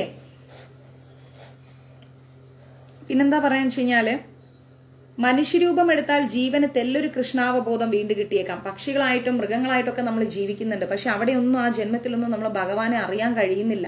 പക്ഷെ മനുഷ്യജന്മം എടുക്കുകയാണെങ്കിൽ നമുക്ക് ഭഗവാനെ അറിയാൻ സാധിക്കും, കുറച്ചറിയാൻ സാധിക്കും. ആ വിത്തിനെ വളർത്തി വളർത്തി വളർത്തി വളർത്തി കൊണ്ടുവരേണ്ടത് ആരുടെ കടമയാണ്? നമ്മുടെ കടമയാണ്. ആ വിത്തിനെ നമ്മൾ തന്നെ ഡെവലപ്പ് ചെയ്ത് കൊണ്ടുവരണം. പിന്നീട് വികാസം പ്രാപിച്ചാൽ ആധ്യാത്മിക ജീവിതത്തിന്റെ സ്ഫുലിംഗങ്ങൾ ആ രൂപത്തിൽ ജ്വലിപ്പിക്കാൻ കഴിയും. നമ്മളിൽ ഒരു ചെറിയ വിത്തിട്ട് കിട്ടും. മനുഷ്യജന്മാണെങ്കിൽ ഒരു വിത്തിട്ട് കിട്ടും നമുക്ക്. ആ വിത്തിനെ വളർത്തി വളർത്തി വളർത്തി വളർത്തി വളർത്തി വലിയൊരു വൻ വൃക്ഷമാക്കി മാറ്റുന്നത് നമ്മുടെ കർത്തവ്യമാണ്, അല്ലെ? ഒരു ചെടി എങ്ങനെയാണോ വിത്തിട്ട് നമ്മൾ വളർത്തിക്കൊണ്ടുവരുന്നത്, അതേപോലെ നമ്മൾ എന്ത് ചെയ്യുക, നമ്മുടെ ജീവിതത്തിൽ കൃഷ്ണാവബോധം വളർത്തിക്കൊണ്ടുവരിക. തീയുടെ ചുറ്റുമുള്ള പുകമറയെ ശ്രദ്ധാപൂർവം കൈകാര്യം ചെയ്യുകയാണെങ്കിൽ ആളിക്കത്തിക്കാം, അല്ലെ? അപ്പം ഒരു തീ ഇടുകയാണെങ്കിൽ അവിടെ ഇങ്ങനെ പുകഞ്ഞു കിടക്കണം. അപ്പൊ നമ്മൾ ശ്രദ്ധയോടുകൂടി ഊതി ഇതാക്കിയാണെങ്കിൽ അത് ആളിക്കത്തിക്കാൻ പറ്റും.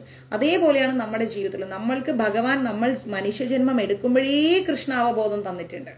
പക്ഷെ നമ്മൾ അത് ശ്രദ്ധിക്കാതെ ഭൗതിക ലോകത്തിന്റെ പിന്നാലെ ഓടുന്നത് കൊണ്ടാണ് അയ്യോ എനിക്കൊന്നും അറിയില്ല എന്ന് പറയേണ്ടി വരുന്നത്. നമ്മൾക്ക് എല്ലാവർക്കും എല്ലാം അറിയാം, ഉറപ്പായിട്ടും കൃഷ്ണനെ അറിയാം. കാരണം നമ്മുടെ ആത്മാവ് കൃഷ്ണനിൽ നിന്നാണ് വന്നിരിക്കുന്നത്. അപ്പൊ അത് വളർത്തിക്കൊണ്ടുവരാനാണ് നമ്മൾ ശ്രമിക്കേണ്ടത്. അല്ലാതെ നാളെ ആവട്ടെ, മറ്റന്നാളാവട്ടെ, ഇത്ര വയസ്സാവട്ടെ, അത്ര വയസ്സാവട്ടെ, അങ്ങനെ അപ്പോഴൊക്കെ നമ്മൾ ഉണ്ടെന്ന് എന്തെങ്കിലും ഉറപ്പുണ്ടോ? കൃഷ്ണനെ അറിയാതെ നമ്മൾ ജീവിക്കുകയാണെങ്കിൽ നമ്മൾ ഇനിയും ജന്മജന്മാന്തരങ്ങൾ എടുക്കണം. വെറുതെ നമ്മൾ എന്തിനാണ് വയസ്സ് കൊടുക്കുന്നത്? നമുക്ക് ഭഗവാനെ അറിയാനുള്ള അവസരത്തിലും സാഹചര്യത്തിലും നമ്മൾ എന്തിനാണ് ഒരു ടൈം വെക്കുന്നത്? ടൈമൊന്നും വെക്കരുത്. ഈ നിമിഷം ഭഗവാനെ അറിയാൻ നമുക്കൊരു വഴി കിട്ടുന്നുണ്ടോ, ആ നിമിഷം അന്വേഷിക്കുക. അത് അടുത്ത നിമിഷത്തേക്ക് നമ്മൾ മാറ്റി വെക്കരുത്. ജീവന് ഭൗതികത്വത്തിന്റെ കെട്ടഴിഞ്ഞു കിട്ടാൻ അവസരം നൽകുന്ന ഒന്നാണ് മനുഷ്യ ജന്മം.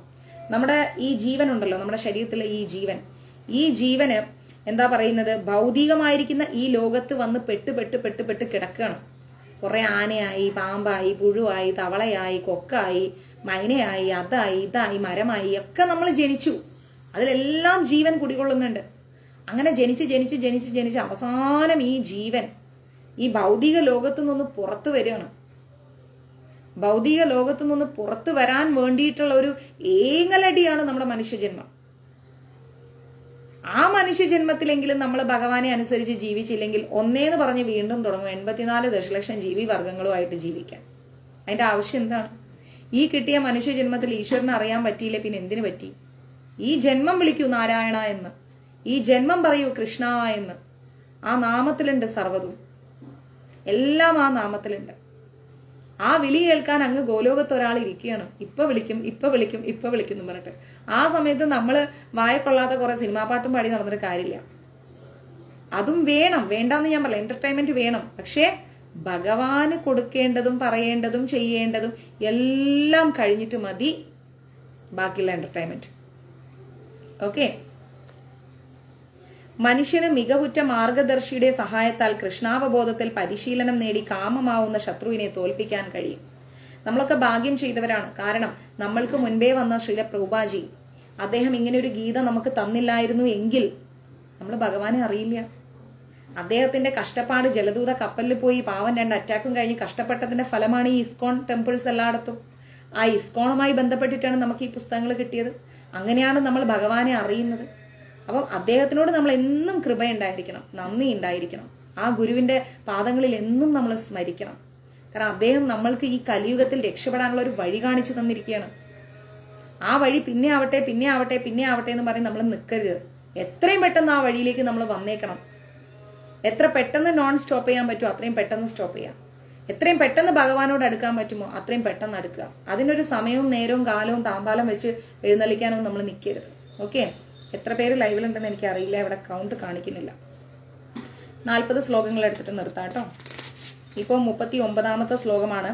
ആവൃതം ജ്ഞാനമേധേന ജ്ഞാനിനോ നിത്യവൈരണ കാമരൂപേണ കൗന്ദേയ ദുഷ്പൂരണേന നലേന എന്ന് പറഞ്ഞു കഴിഞ്ഞാൽ, ഒരിക്കലും തൃപ്തിപ്പെടുത്താനാവാത്തതും തീ പോലെ ആളിക്കത്തുന്നതും തന്റെ നിത്യ ശത്രുവുമായിരിക്കുന്ന കാമത്താൽ വിവേകശാലികളായിരിക്കുന്ന ജീവാത്മാക്കളുടെ വിശുദ്ധമായ അവബോധം ആവരണം ചെയ്യപ്പെട്ടിരിക്കുന്നു. എന്താ പറയുന്നത്? ഒരിക്കലും തൃപ്തിപ്പെടുത്താനാവാത്തതും. നമ്മുടെ ജീവിതം ഒരിക്കലും നമുക്ക് തൃപ്തിപ്പെടുത്താൻ കഴിയില്ല. 1 കിട്ടിയാൽ 10 കിട്ടണം, 10 കിട്ടിയാൽ 100 കിട്ടണം, 100 കിട്ടിയാൽ 1000 കിട്ടണം. ഇതാണ് മനുഷ്യജന്മത്തിന്റെ ഒരു കുഴപ്പമെന്ന് പറയുന്നത്. ഒരിക്കലും തൃപ്തി ഉണ്ടാവില്ല, ഒന്നിലും തൃപ്തി ഉണ്ടാവില്ല. പക്ഷെ കൃഷ്ണാവബോധത്തിൽ അടിയുറച്ച് വിശ്വസിക്കുന്ന ആൾക്കാർക്ക് എന്നും തൃപ്തിയാണ്. ജീവിതത്തിൽ എപ്പോഴും തൃപ്തി ഉണ്ടാവും. അപ്പൊ പറയുന്നു, ജീവാത്മാക്കളുടെ വിശുദ്ധമായ അവബോധം, ഭഗവാനെ അറിയുന്ന ആ അവബോധം ആവരണം ചെയ്യപ്പെട്ടിരിക്കുകയാണ്. അല്ലെ, നമ്മളുടെ ആഗ്രഹങ്ങൾ കൊണ്ട് ആവരണം ചെയ്യപ്പെട്ടിരിക്കുകയാണ്. നമ്മൾ ഈ ആഗ്രഹങ്ങളൊക്കെ ഒന്ന് ഒഴിവാക്കിയിട്ട് ഭഗവാനെ അറിയാൻ വേണ്ടി ഇറങ്ങിത്തിരിക്കുകയാണെങ്കിൽ എന്ത് രസമായിരിക്കും എന്ന് പറയാം നമ്മുടെ ജീവിതം. കത്തിക്കൊണ്ടിരിക്കുന്ന തീയില് വീണ്ടും വീണ്ടും എണ്ണ ഒഴിച്ചാല് തീ കെടുത്താനാവാത്തതുപോലെ ഇന്ദ്രിയ ഭോഗങ്ങൾ വർദ്ധിച്ചുകൊണ്ട് കാമത്തെയും ശമിപ്പിക്കാൻ കഴിയില്ല. ഒരു കത്തുന്ന തീയിലേക്ക് നമ്മൾ എണ്ണ ഒഴിച്ചു കൊടുക്കുമ്പോൾ വീണ്ടും വീണ്ടും ആളിയാളി കത്തും അല്ലെ. അപ്പൊ അതേപോലെയാണ് നമ്മുടെ ഉള്ളിലുള്ള എന്താ പറയാ, എല്ലാവരും മാക്സിമം ഷെയർ ചെയ്യൂ. 300 പോലും ആയിട്ടില്ല നമ്മുടെ ഷെയറിങ്. നമ്മൾ ഭഗവാന്റെ കാര്യങ്ങൾ പ്രചരിപ്പിക്കാനല്ലേ ശ്രമിക്കേണ്ടത്. മാക്സിമം ഷെയർ ചെയ്യൂ എല്ലാവരും. ഇപ്പൊ തന്നെ 110 പേര് ലൈവിലുണ്ട്. ആ 110 പേര് ഒരു വട്ടം കൂടെ ഷെയർ ചെയ്താൽ 110 കിട്ടില്ലേ? മാക്സിമം ചെയ്യൂ കേട്ടോ. അപ്പം ഭൗതിക പ്രപഞ്ചത്തില് നമ്മളുടെ ആഗ്രഹങ്ങൾ ഇങ്ങനെ കിടക്കുകയാണ്. ആ ആഗ്രഹങ്ങൾ കിടന്ന് നമ്മൾ നമ്മളല്ലാതായി മാറുകയാണ്. നമ്മൾ എന്താ പറയുന്നത്, നമ്മൾ എന്താ ചെയ്യുന്നത്, നമുക്കെന്താ വേണ്ടത്, ഇതൊന്നും നമ്മൾ പൂർണ്ണ സംതൃപ്തിയിലേക്ക് എത്തുന്നില്ല. ഇനിയും വേണം. ഈ തോന്നലാണ് മനുഷ്യന്റെ ആയുസ് ഇല്ലാണ്ടാക്കി കളയുന്നത്. അത് ഭഗവാനെയൊന്നും ചിന്തിക്കാൻ നേരമില്ല. ഒന്ന് കൊടുത്തു കഴിഞ്ഞാൽ 100 എണ്ണം തിരിച്ചു കിട്ടണം. അതിനുവേണ്ടി എന്ത് മാർഗവും സ്വീകരിക്കും. അപ്പൊ അങ്ങനെയുള്ള രീതിയിലാണ് നമ്മൾ മുന്നോട്ട് പോകുന്നതെങ്കിൽ കൃഷ്ണനെ നമുക്ക് ഒരിക്കലും കിട്ടില്ല. നമ്മൾ വീണ്ടും കാമക്രോധങ്ങളോടുകൂടി ഈ ഭൂമിയിൽ ഇങ്ങനെ കിടക്കേണ്ടി വരും. മനസ്സിലായില്ലേ? ഭൗതിക പ്രപഞ്ചത്തിൽ സർവപ്രവർത്തനങ്ങളെയും നിയന്ത്രിക്കുന്നതാണ് ലൈംഗിക ഭോഗം, അല്ലെ? ഈ ഭൗതിക ലോകത്ത് ഏറ്റവും ആളുകൾ ഇഷ്ടപ്പെടുന്നത് ലൈംഗികതയാണ്. ലൈംഗികതയ്ക്ക് വേണ്ടിയിട്ട് അവരെന്തും ചെയ്യും, എങ്ങനെയും ചെയ്യും, എവിടെയും പോവും. ആ അവസ്ഥയിലോട്ടായി കാര്യങ്ങൾ. അപ്പം ഈ ലൈംഗികമായിരിക്കുന്ന സുഖത്തെ മാറ്റിവെച്ചിട്ട് കൃഷ്ണനോട് തോന്നുന്ന ആ ഒരു അതീന്ദ്രിയമായിരിക്കുന്ന ഭക്തി, ആ ഭക്തി മാത്രമേ നമ്മളെ ജയിപ്പിക്കൂ ജീവിതത്തിൽ. അല്ലാതെ ഒരിക്കലും നമുക്ക് ജീവിതം കിട്ടില്ല. അതുകൊണ്ട് ഈ ലോകത്തെ മൈഥുന്യ സാഗരം എന്ന് പറയാറുണ്ട്. ശരിയാണ്, ഈ ലോകം ഒരു മൈഥുന്യാവസ്ഥയിലാണ് പോയിക്കൊണ്ടിരിക്കുന്നത്. എന്തിലും ഏതിലും കാമം കാണുന്ന കണ്ണുകളായി മാറി നമുക്ക് ചുറ്റും. ഹരേ കൃഷ്ണച്ച. എന്തിലും ഏതിലും കാമം കാണുന്ന കണ്ണുകളായി മാറി. അതൊക്കെ തെറ്റാണ്, അതൊന്നും പാടില്ല. ആ മൈഥുന്യരാഗം ഒന്നും നമുക്ക് വേണ്ട. നമുക്ക് ആകെ ഒരാളോട് ഒരു വികാരമുള്ളത് കൃഷ്ണനോട്. ബാക്കി എല്ലാവരും നമ്മളെ ചതിക്കും, എന്തൊക്കെ പറഞ്ഞാലും ചതിക്കും. എങ്ങനെ കൂടെ നമ്മൾ എന്ത് വലിയ സ്ഥാനം കൊടുത്ത് നിർത്തിയാലും ചതിക്കും. പക്ഷെ ഭഗവാൻ ഒരിക്കലും നമ്മളെ ചതിക്കില്ല. നമ്മൾ എന്താണോ നമ്മൾ പറയുന്നത് അത് ഭഗവാൻ കേട്ട് നമുക്കത് ശരിയാണെങ്കിൽ അദ്ദേഹം നടത്തിത്തരും. അദ്ദേഹം വിചാരിക്കണല്ല അത് ശരിയല്ല, അവളുടെ ജീവിതം അത് നശിപ്പിക്കുമെന്നത് ഭഗവാൻ അത് നമ്മളിൽ നിന്ന് അകറ്റും. അതിൽ ദുഃഖിച്ചിട്ടൊന്നും കാര്യമില്ല. അതായിരുന്നു നമ്മുടെ ജീവിതത്തിൽ സംഭവിക്കേണ്ടത്. ലൈംഗിക ജീവിതത്തിന്റെ ചങ്ങല എന്നാണ് ഇതിനർത്ഥം, അല്ലെ? ഈ ഒരു ഇഷ്ടമില്ലായ്മ അല്ലെങ്കിൽ എന്താ പറയാ, കാമം, ക്രോധം, ഇതൊക്കെ എന്താണ്? ലൈംഗിക ജീവിതത്തിന്റെ ചങ്ങലയാണ്. ആ ചങ്ങല വെച്ചാണ് ഒരു മനുഷ്യനെ കെട്ടിപ്പൂട്ടി വെച്ചിരിക്കുന്നത്. ആ ചങ്ങല ഭേദിച്ച് നമ്മൾ പുറത്തു വന്നിട്ട് കൃഷ്ണന്റെ മുമ്പിൽ കൈകൂപ്പാണെങ്കിൽ നമുക്ക് നന്മയുണ്ടാവും. സാധാരണ കുറ്റവാളികളെ ഇരുമ്പഴികൾക്കുള്ളിലാണ് പാർപ്പിക്കുന്നത്, അല്ലെ? ഭഗവത് നിയമങ്ങളെ അനുസരിക്കാത്ത കുറ്റവാളികൾ ലൈംഗികതയാൽ ബന്ധനസ്ഥരാകുന്നു. എത്ര മനോഹരമായിരിക്കുന്ന ഒരു എക്സ്പ്ലനേഷൻ ആണെന്ന് നോക്കൂ. കുറ്റവാളികളെ ഇരുമ്പഴിക്കുള്ളിലാണ് ഇടുന്നത്. അതേപോലെ ഭഗവാനെ അറിയാതെ ജീവിക്കുന്ന അല്ലെങ്കിൽ ഭഗവാന്റെ നിയമങ്ങൾ അനുസരിക്കാത്ത വ്യക്തികൾ എന്ന് പറഞ്ഞു കഴിഞ്ഞാൽ അവർ ലൈംഗികത കൊണ്ടാണ് ബന്ധനസ്ഥരാകുന്നത്. അവരുടെ ഫോക്കസ് എപ്പോഴും സെക്സിലാണ്. എന്തും ഏതിലും ഒരു സെക്ഷൽ ചുവയുള്ള വർത്താനങ്ങൾ, എന്തിലും ഏതിലും ആ രീതിയിലുള്ള കണ്ണുകൾ, ഇത് മാത്രമായിരിക്കും ചിന്ത. എന്നാൽ കൃഷ്ണാവബോധത്തിലൂടെയാണ് നമ്മൾ വരുന്നതെങ്കിൽ ഇങ്ങനെ ഒരു ചിന്ത നമ്മളിൽ വരില്ല. നമ്മളെപ്പോലെ ഒരു ജീവാത്മാവ്, അത്രയേ ഉള്ളൂ. ആ ചിന്തയായിരിക്കും നമ്മുടെ ഉള്ളില്. ഇന്ദ്രിയ സുഖപൂർത്തിയെ അടിസ്ഥാനമാക്കിക്കൊണ്ടുള്ള ഭൗതിക സംസ്കാരത്തിന്റെ മുന്നേറ്റം ജീവന്റെ ഭൗതികതയിലെ സ്ഥിതിയുടെ ദൈർഘ്യം കൂട്ടാൻ ഉതകുന്നതാണ്. നമ്മൾ ഇന്ദ്രിയ സുഖങ്ങളെല്ലാം എന്താ പറയാ നിയന്ത്രിച്ച് നമ്മുടെ ജീവിതത്തിൽ കൃഷ്ണാവബോധത്തിന്റെ ഒരു അടിസ്ഥാനം ഇട്ട് കഴിഞ്ഞാൽ ഈ ഭൗതിക സംസ്കാരം തന്നെ മാറിക്കിട്ടും. ഒരു ഉയർന്ന അവസ്ഥയിലേക്ക് നമ്മുടെ ഭൗതിക സംസ്കാരം മാറും. അതേസമയം ഈ ആഗ്രഹങ്ങളെ ഒന്നും നമ്മൾ നിയന്ത്രിക്കാതെ നമുക്ക് അങ്ങനെ ഇങ്ങനെ എന്ന് പറഞ്ഞ് ജീവിക്കുകയാണെങ്കിൽ നമ്മുടെ ജീവിതമേ കൊഞ്ഞാട്ടയാണ്. മരണം വരെ സമാധാനം കിട്ടില്ല. എന്ത് വലിയ റിലേഷൻഷിപ്പ് ആരോട് വെച്ചാലും അവരെ കാര്യം കഴിയുമ്പോൾ മൂടും തട്ടിക്കൊണ്ട് പോകും. എന്നാൽ കൃഷ്ണൻ ഒരിക്കലും അത് ചെയ്യില്ല. കൃഷ്ണൻ കൃഷ്ണനായി തന്നെ നിൽക്കും, ഒരിക്കലും മാറ്റമില്ലാതെ. അതുകൊണ്ട് ജീവനെ ഭൗതിക പ്രപഞ്ചത്തിൽ തളച്ചു നിർത്തുന്ന അജ്ഞാനത്തിന്റെ പ്രതീകമാണ് കാമം. ഒരു ജീവൻ ഈ ഭൂമിയിൽ വന്നിട്ടുണ്ടെങ്കിൽ ഈ ഭൂമിയിൽ തന്നെ ആ ജീവൻ കിടക്കാൻ കാരണം എന്ന് പറഞ്ഞു കഴിഞ്ഞാൽ കാമമാണ്. നമ്മൾ വന്നിരിക്കുന്നത്, നമ്മൾ ട്രെയിനിൽ കയറി കഴിഞ്ഞാൽ ഒരു സ്റ്റോപ്പ് എത്തുമ്പോൾ നമ്മൾ ഇറങ്ങും, അല്ലെ? അപ്പൊ ആ സ്റ്റോപ്പിൽ നമ്മൾ ഇറങ്ങുന്നത് പോലെ നമ്മൾ ആരും ഇവിടെ സ്ഥിരമായി ജീവിക്കാൻ വന്നവരല്ല, കാലങ്ങൾ ഇങ്ങനെ കിടക്കാൻ വന്നവരല്ല. നമ്മൾ ഒരു പീരീഡ് കഴിഞ്ഞ് ഇവിടുന്ന് തിരിച്ചു പോകേണ്ടവരാണ്. അപ്പോൾ നമ്മൾ മരണത്തെ ഭയപ്പെടും. എന്തുകൊണ്ട്? നമുക്ക് ബന്ധങ്ങളോടുള്ള ഒരു അത്യാസക്തി, ഒരു ആസക്തി. അതിലേറ്റവും വലിയ സംഭവമാണ് ഈ കാമം എന്ന് പറയുന്നത്. കാമത്തിൽ പെട്ടോ ജീവിതം പെട്ട് പുറത്തു വരാൻ കഴിയില്ല. പിന്നെ അതേസമയം കൃഷ്ണ പ്രേമത്തിൽ പെട്ടോ പുറത്തുള്ളതൊന്നും ഓർമ്മയിൽ ഉണ്ടാവില്ല, കൃഷ്ണ മാത്രമായിരിക്കും ഓർമ്മയിൽ. അപ്പൊ ഭയങ്കര സന്തോഷമായിരിക്കും. ഇന്ദ്രിയ സുഖഭോഗത്തിൽ ഒരാൾക്ക് സന്തോഷം ലഭിച്ചേക്കാം, പക്ഷെ വാസ്തവത്തിൽ ആ സന്തോഷാനുഭവം അയാളുടെ പരമശത്രുവാണ്.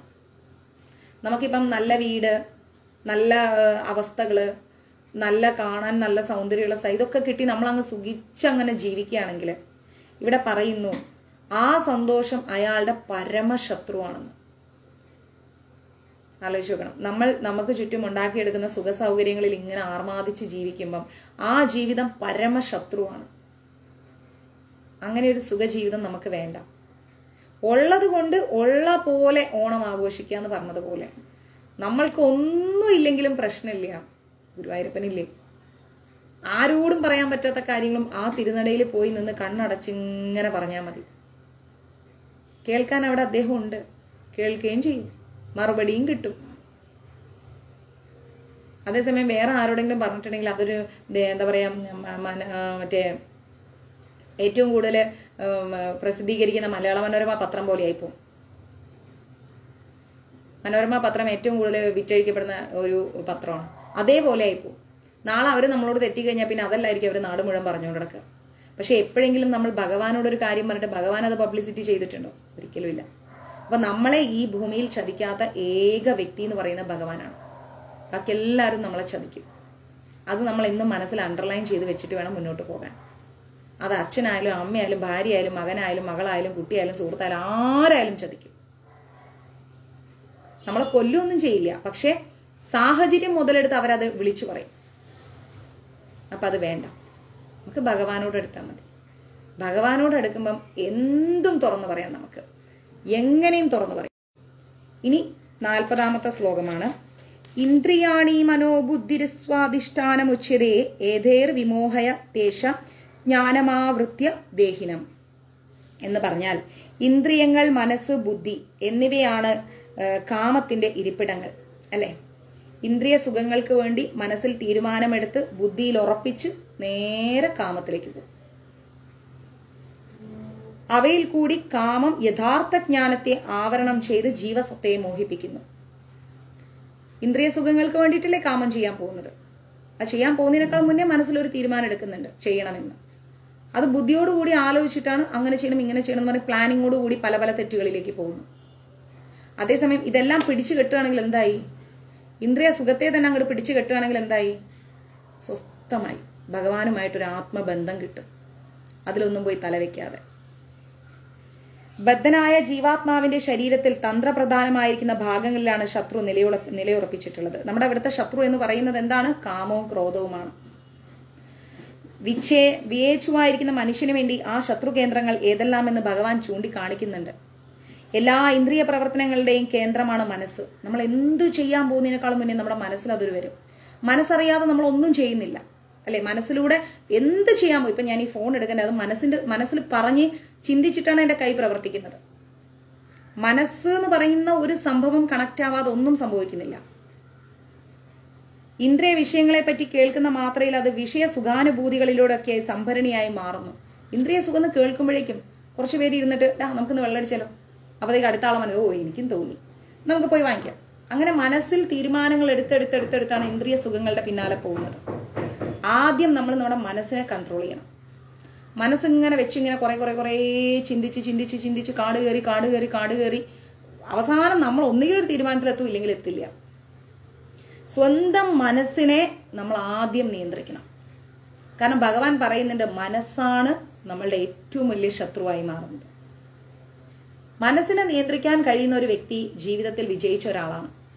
സ്വന്തം മനസ്സിനെ നിയന്ത്രിക്കാൻ കഴിയുന്നില്ല എങ്കിൽ ആ വ്യക്തി ഫോൾട്ടാണ്. ആ വ്യക്തിയെ കൊണ്ട് ഒരു പ്രയോജനവും ഇല്ല. മനസ്സിലായ? മനസ്സെന്ന് പറയുന്ന ആ ഒരു കുതിരയ്ക്ക് ആദ്യം കടിഞ്ഞാണിടണം. പിന്നെന്താ പറയുന്നത്? അങ്ങനെ മനസ്സും ഇന്ദ്രിയങ്ങളൊക്കെ കാമത്തിന്റെ കലവറകളായി മാറുകയാണ്. അതൊന്നും പാടില്ല. മനസ്സിലും നമ്മൾ അങ്ങനെ ചിന്തിക്കേണ്ട, ഇന്ദ്രിയങ്ങൾ കൊണ്ട് തെറ്റും ചെയ്യേണ്ട. പിന്നീട് ബുദ്ധിയുടെ വിഭാഗവും പ്രവണതകളുടെ കുത്തരങ്ങായി മാറുന്നു. പിന്നെ നമ്മുടെ ബുദ്ധിയിൽ തോന്നുന്നത് മുഴുവൻ എന്താണ്? തെറ്റ് ചെയ്യണം. ഈ ഒരു ടെൻഡൻസി മാത്രമേ ഉള്ളൂ. ഒരു വട്ടം മനസ്സിൽ തീരുമാനം എടുത്ത് മദ്യപിച്ച് ഇനി മദ്യം തൊടില്ല എന്ന് പറയും. പക്ഷെ മദ്യക്കുപ്പി കണ്ടു കഴിഞ്ഞാൽ പിന്നെയും ഒരു പെഗ് കഴിക്കായിരുന്നു, അല്ലെങ്കിൽ ഒരു കുപ്പി കഴിക്കായിരുന്നു. എന്തായാലും എങ്ങനെയാ അത് കഴിക്കാം? എന്തൊക്കെയുണ്ടല്ലോ, ഹാഫ്, ഫുള്ള്, ക്വാർട്ടർ എന്നൊക്കെ പറയല്ലോ. അത് മനസ്സിന്റെ ഉള്ളിൽ തോന്നുന്ന ഒരു വികാരമാണ്. അപ്പൊ അത് ബുദ്ധിയും മനസ്സുമായിട്ട് കണക്റ്റഡ് ആണ്. മനസ്സും ബുദ്ധിയും തമ്മിൽ കണക്റ്റായി ചെയ്യണം എന്ന തീരുമാനത്തിൽ വന്ന് അത് ചെയ്യുന്നവരുണ്ട്. പിന്നെ അത് കഴിഞ്ഞാൽ പിന്നെ അവർക്ക് കാമം വേണം, അങ്ങനെ അതിന് പോകുന്നവരുണ്ട്. അങ്ങനെ ഈ സമൂഹം നശിച്ചുകൊണ്ടിരിക്കുകയാണ്. അങ്ങനെ പോയിട്ട് അച്ഛൻ ആരാ അമ്മ ആരാന്നറിയാത്ത പാവം പിഞ്ചു ബാല്യങ്ങൾ തെരുവിൽ കിടക്കേണ്ടി വരുന്നു. ഒരു നിമിഷ നേരത്തെ സുഖത്തിന് വേണ്ടിയിട്ട് മനുഷ്യൻ ചെയ്തു കൂട്ടുന്നതിന്റെ ഏറ്റവും നീചമായിരിക്കുന്ന കാര്യമാണ് ഈ അനാഥ കുട്ടികൾ തെരുവുകളിലും അനാഥാലയങ്ങളിലും കിടക്കുന്ന. ആ മക്കളുടെ കണ്ണുകളിലേക്ക് നോക്കിയാൽ അവരെന്ത് തെറ്റു ചെയ്തു? അച്ഛൻ ആരാന്ന് ചോദിച്ചാൽ ആ കുട്ടി നമ്മുടെ മുഖത്ത് നോക്കി നിൽക്കും, ആരാ? കുഞ്ഞിന്റെ അമ്മ എന്തേന്ന് ചോദിച്ചാൽ അമ്മ അതേ അറിയൂ അവർക്ക്. അങ്ങനെയുള്ള എത്ര പിഞ്ചു ബാല്യങ്ങൾ നമുക്ക് ചുറ്റുമുണ്ട്. ഇതൊക്കെ എന്തുകൊണ്ട് സംഭവിച്ചു? അനാവശ്യമായിരിക്കുന്ന ഇന്ദ്രിയ സുഖങ്ങൾ കൊണ്ട് സംഭവിച്ചു. ആ പിഞ്ചു ബാല്യങ്ങളോട് നമ്മൾ എന്തെങ്കിലും തെറ്റ് ചെയ്തോ? ആ മക്കൾ ആരോട് എന്ത് പോയി ചോദിക്കാൻ, എന്ത് ആവശ്യപ്പെടാൻ? യഥാർത്ഥ ഭക്ഷണത്തിന്റെ രുചി പോലും എന്താണെന്നറിയാതെ കിട്ടുന്നത് കഴിച്ച് ജീവിച്ച് ആ ജീവിതം തീർക്കേണ്ടി വരികയാണ് ആ കുഞ്ഞുങ്ങൾക്ക്. അപ്പൊ അങ്ങനെയുള്ള കാമപ്രേമങ്ങളിലൊന്നും പോയി പെട്ട് അനാവശ്യമായിട്ട് ഒരിക്കലും നമ്മൾ ചെയ്യരുത്. കാമപ്രവണതകളുടെ കുത്തരങ്ങായി മാറുകയാണ് നമ്മുടെ ബുദ്ധി, അല്ലെ? ആത്മാവിന്റെ തൊട്ടടുത്ത അയൽക്കാരനും കാമവിഷ്ടയുമായ ബുദ്ധി ആത്മാവിനെ മിഥ്യാഭാവം കൊണ്ട് ഭൗതിക പദാർത്ഥത്തോട്, അതായത് മനസ്സ്, ഇന്ദ്രിയങ്ങൾ ഇവയോട് സ്വാത്മീഭവിക്കുവാനും പ്രേരിപ്പിക്കുന്നു. മനസ്സാണ് എല്ലാത്തിനും പ്രശ്നം. അതെ, അങ്ങനെയുള്ള കുട്ടികളെ പീഡിപ്പിക്കുന്നവർ വരെയുണ്ട്. അപ്പൊ ഈ മനസ്സിനെ നിയന്ത്രിച്ചിട്ട് നമ്മൾ എന്ത് ചെയ്യണം? മനസ്സിനെ എപ്പോഴും കൺട്രോൾ ചെയ്ത് വെച്ചിട്ട് നമ്മളോട് ഒരാളൊരു കാര്യം പറഞ്ഞാൽ അത് ശരിയാണോ അല്ലെന്ന് നമ്മൾ ആലോചിക്കുക. നമ്മൾക്ക് ഉചിതമല്ല എന്നും തോന്നുന്ന കാര്യങ്ങൾ നമ്മൾ ചെയ്യരുത്, ഒരിക്കലും ചെയ്യരുത്. ആരെന്ത് പ്രേരണ തന്നാലും ചെയ്യരുത്. അതിന്റെ പേരിൽ നമ്മൾ എന്തോരം അപമാനിക്കപ്പെട്ടാലും നമ്മൾ അതിൽ നിന്ന് പിന്മാറരുത്. കാരണം യഥോ ധർമ്മ തഥോ ജയ. ധർമ്മം എവിടെയാണോ അവിടെയാണ് ജയമുള്ളത്. ഈ ധർമ്മം എന്ന് പറയുന്നത് സാക്ഷാൽ കൃഷ്ണനാണ്. കൃഷ്ണനെ വേണോ? തെറ്റ് ചെയ്യാതിരിക്കുക. അങ്ങനെയാണ് ആത്മാവ് വിഷയഭോഗങ്ങൾക്ക് അടിമപ്പെടുന്നത്. നമ്മുടെ മനസ്സിൽ വെറുതെ അനാവശ്യ തീരുമാനങ്ങൾ എടുത്തിങ്ങനെ ഓരോന്ന് ചെയ്തു കൂട്ടി അവസാനം എന്തായി? ആത്മാവ് കുറെ വിഷയ സുഖങ്ങളിൽ പോയി പെട്ടുപോവാണ്. അവയിലാണ് യഥാർത്ഥ സുഖമെന്ന് തെറ്റിദ്ധരിക്കുന്നത്. ആത്മാവിന്റെ ഈ മിഥ്യാഭാവത്തെ പറ്റി ഭാഗവതം നന്നായി പഠിപ്പിക്കുന്നുണ്ട്. ആത്മാവിന്റെ ഭാഗവതം എടുക്കുമ്പോൾ കുറച്ചുകൂടെ ഡീറ്റെയിൽ ആയിട്ട് എക്സ്പ്ലെയിൻ ചെയ്യാൻ പറ്റും. ധാതുത്രയ നിർമ്മിതമായിരിക്കുന്ന ധാതുക്കൾ കൊണ്ട്, അറിയാലോ, ധാതു എന്ന് പറഞ്ഞാൽ മൂലകങ്ങൾ, അതുകൊണ്ട് നിർമ്മിക്കുന്ന ഈ ദേഹം, പഞ്ചഭൂതങ്ങളിൽ ലയിക്കാനുള്ള നമ്മുടെ ശരീരം എന്ന് പറയുന്നത് ധാതുക്കൾ കൊണ്ട് നിർമ്മിതമാണ്. അപ്പൊ ഈ ശരീരം, ദേഹത്തെ ആത്മാവായും കളത്രാദികളെ സ്വബന്ധുക്കളായും ജന്മഭൂമിയെ പൂജനീയമായും കരുതി അതീന്ദ്രിയ ജ്ഞാനികളെ കണ്ടുമുട്ടണമെന്ന ലക്ഷ്യമല്ലാതെ സ്നാനത്തിന് വേണ്ടി മാത്രം തീർത്ഥാടനം നടത്തുന്നവർ വെറും പശുവോ കഴുതയോ ആണ്. നമ്മളിപ്പം ഓരോരോ തീർത്ഥാടനങ്ങളിൽ പോകുന്ന സമയത്ത് ആ സ്നാനങ്ങളിലൊക്കെ പോയിട്ട് അവിടെ പോയിട്ട് ഇവിടൊക്കെ പോയി നമ്മൾ കുളിച്ചിട്ട് വരും, കുളിക്കാൻ വേണ്ടി പോണ പോലെ. അങ്ങനെ പോണ ആൾക്കാരുണ്ട്. പക്ഷെ നമ്മൾ അവിടെ പോയിട്ട് എന്താ ചെയ്യേണ്ടത്? ഏതൊരു തീർത്ഥ സ്ഥലത്ത് എത്തിക്കഴിഞ്ഞാലും അവിടെയുള്ള ആ പോസിറ്റീവ് എനർജിയെ നമ്മളിലേക്ക് കൊണ്ടുവരാം. ഒന്ന് ഓടിപ്പോയി പ്രാർത്ഥിച്ച് കൃഷ്ണ ഗുരുവായൂരപ്പ പോയിട്ട് വരാം, അതല്ല. നമ്മൾ എല്ലാം മാറ്റിവെച്ച് സ്വസ്ഥമായി അവിടെ ചെന്ന് ഒരു 10 മിനിറ്റ് നേരം എല്ലാം മറന്ന് കൃഷ്ണനെ മാത്രം ചിന്തിച്ചിരിക്കുക. ഒരു ടൂർ പോലെ പോകരുത് എന്നാണ് പറയുന്നത്. തീർത്ഥാടനം ഒരിക്കലും ഒരു ടൂറായി മാറരുത്. ആ ഒരു നമ്മുടെ മനസ്സിന്റെ ആ ഒരു ഒരുപാട് കാര്യങ്ങളെ ഭഗവാന്റെ തൃപാദങ്ങളിൽ സമർപ്പിച്ച് ഭഗവാനിൽ നിന്ന് കിട്ടുന്ന ആ ഒരു ചൈതന്യം, ആ അനുഗ്രഹം, അത് നമ്മളിങ്ങനെ നമ്മുടെ ജീവിതത്തിലേക്കും ആത്മാവിലേക്കും ശരീരത്തിലേക്കും ഒക്കെ കൊണ്ടുവന്ന് ഭഗവാനോടൊരു ഭയങ്കരമായിരിക്കുന്ന ഒരു ബന്ധം സ്ഥാപിച്ചിട്ട് നമ്മുടെ എല്ലാ സങ്കടങ്ങളിലെയും എല്ലാ വേദനകളെയും കഴിഞ്ഞ ജന്മം മുതൽ അറിഞ്ഞോ അറിയാതെയോ ചെയ്തു പോയ സമസ്ത അപരാധങ്ങളും പൊറുക്കണേ എന്ന് പറഞ്ഞ് ആ തീർത്ഥകുളത്തിൽ സ്നാനം ചെയ്ത് കയറി വീണ്ടും ഈശ്വരനെ വണങ്ങിയിട്ട് തിരിച്ച് നമ്മൾ വീട്ടിലെത്തണം. അല്ലാതെ വെറുതെ ഒരു ടൂറ് പോലെ കുളിക്കാനൊന്നും പോകുന്ന പോലെ പോവരുത്. ഒരു യാത്രയും അങ്ങനെ പാടില്ല. നമ്മൾ ക്ഷേത്രങ്ങളിലേക്കാണോ പോകുന്നത് എങ്കിൽ നമ്മുടെ മനസ്സും ശരീരവും വാക്കും ചിന്തയും പ്രവൃത്തിയെല്ലാം ആ ഒരു സത്യത്തിന്റെ പാദങ്ങളിൽ നമ്മൾ, അദ്ദേഹത്തിന്റെ തൃപ്പാദങ്ങളിൽ നമ്മൾ സമർപ്പിക്കണം. അല്ലാതെ എന്റർടൈൻമെന്റിന് വേണ്ടി പോകരുത് എന്നാണ് ഇവിടെ പറയുന്നത്. ഓക്കെ, അപ്പം 40 ശ്ലോകം കഴിഞ്ഞു. ഇനി 41ാമത്തെ ശ്ലോകമാണ്. അത് നാളെ എടുക്കാം. നമുക്ക് 43 ശ്ലോകങ്ങളേ ഉള്ളൂ. അത് കഴിഞ്ഞാൽ നമ്മുടെ 3ാം അധ്യായം തീരും. മനസ്സിലാവുന്നുണ്ടല്ലോ അല്ലേ? എല്ലാവർക്കും മനസ്സിലാവുന്നുണ്ടല്ലോ അല്ലേ? എന്തെങ്കിലും സംശയങ്ങൾ?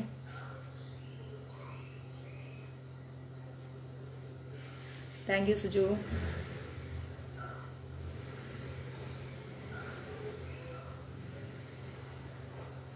താങ്ക് യു സുധി, പ്രീതമദാജി, ദർശിനിയും ശ്യാമും, സുജു, നജീം.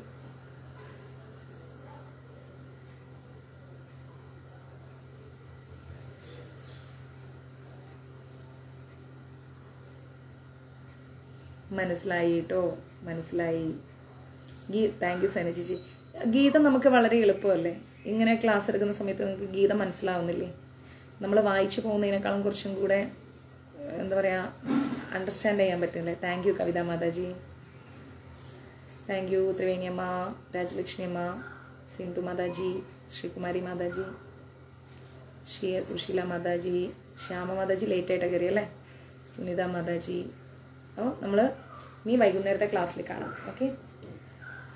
ഹരേ കൃഷ്ണ. സർവം കൃഷ്ണ അർപ്പണമസ്തു. പ്രഭുപാദ് കി ജയ്, ഗുരു മഹാരാജ് കി ജയ്, രാധാ പവനപുരേഷൻ കി ജയ്. ഇന്ന് ക്ലാസ് എടുക്കാൻ നമുക്ക് ഗുരുവായൂരപ്പൻ ഒരു അവസരം തന്നു.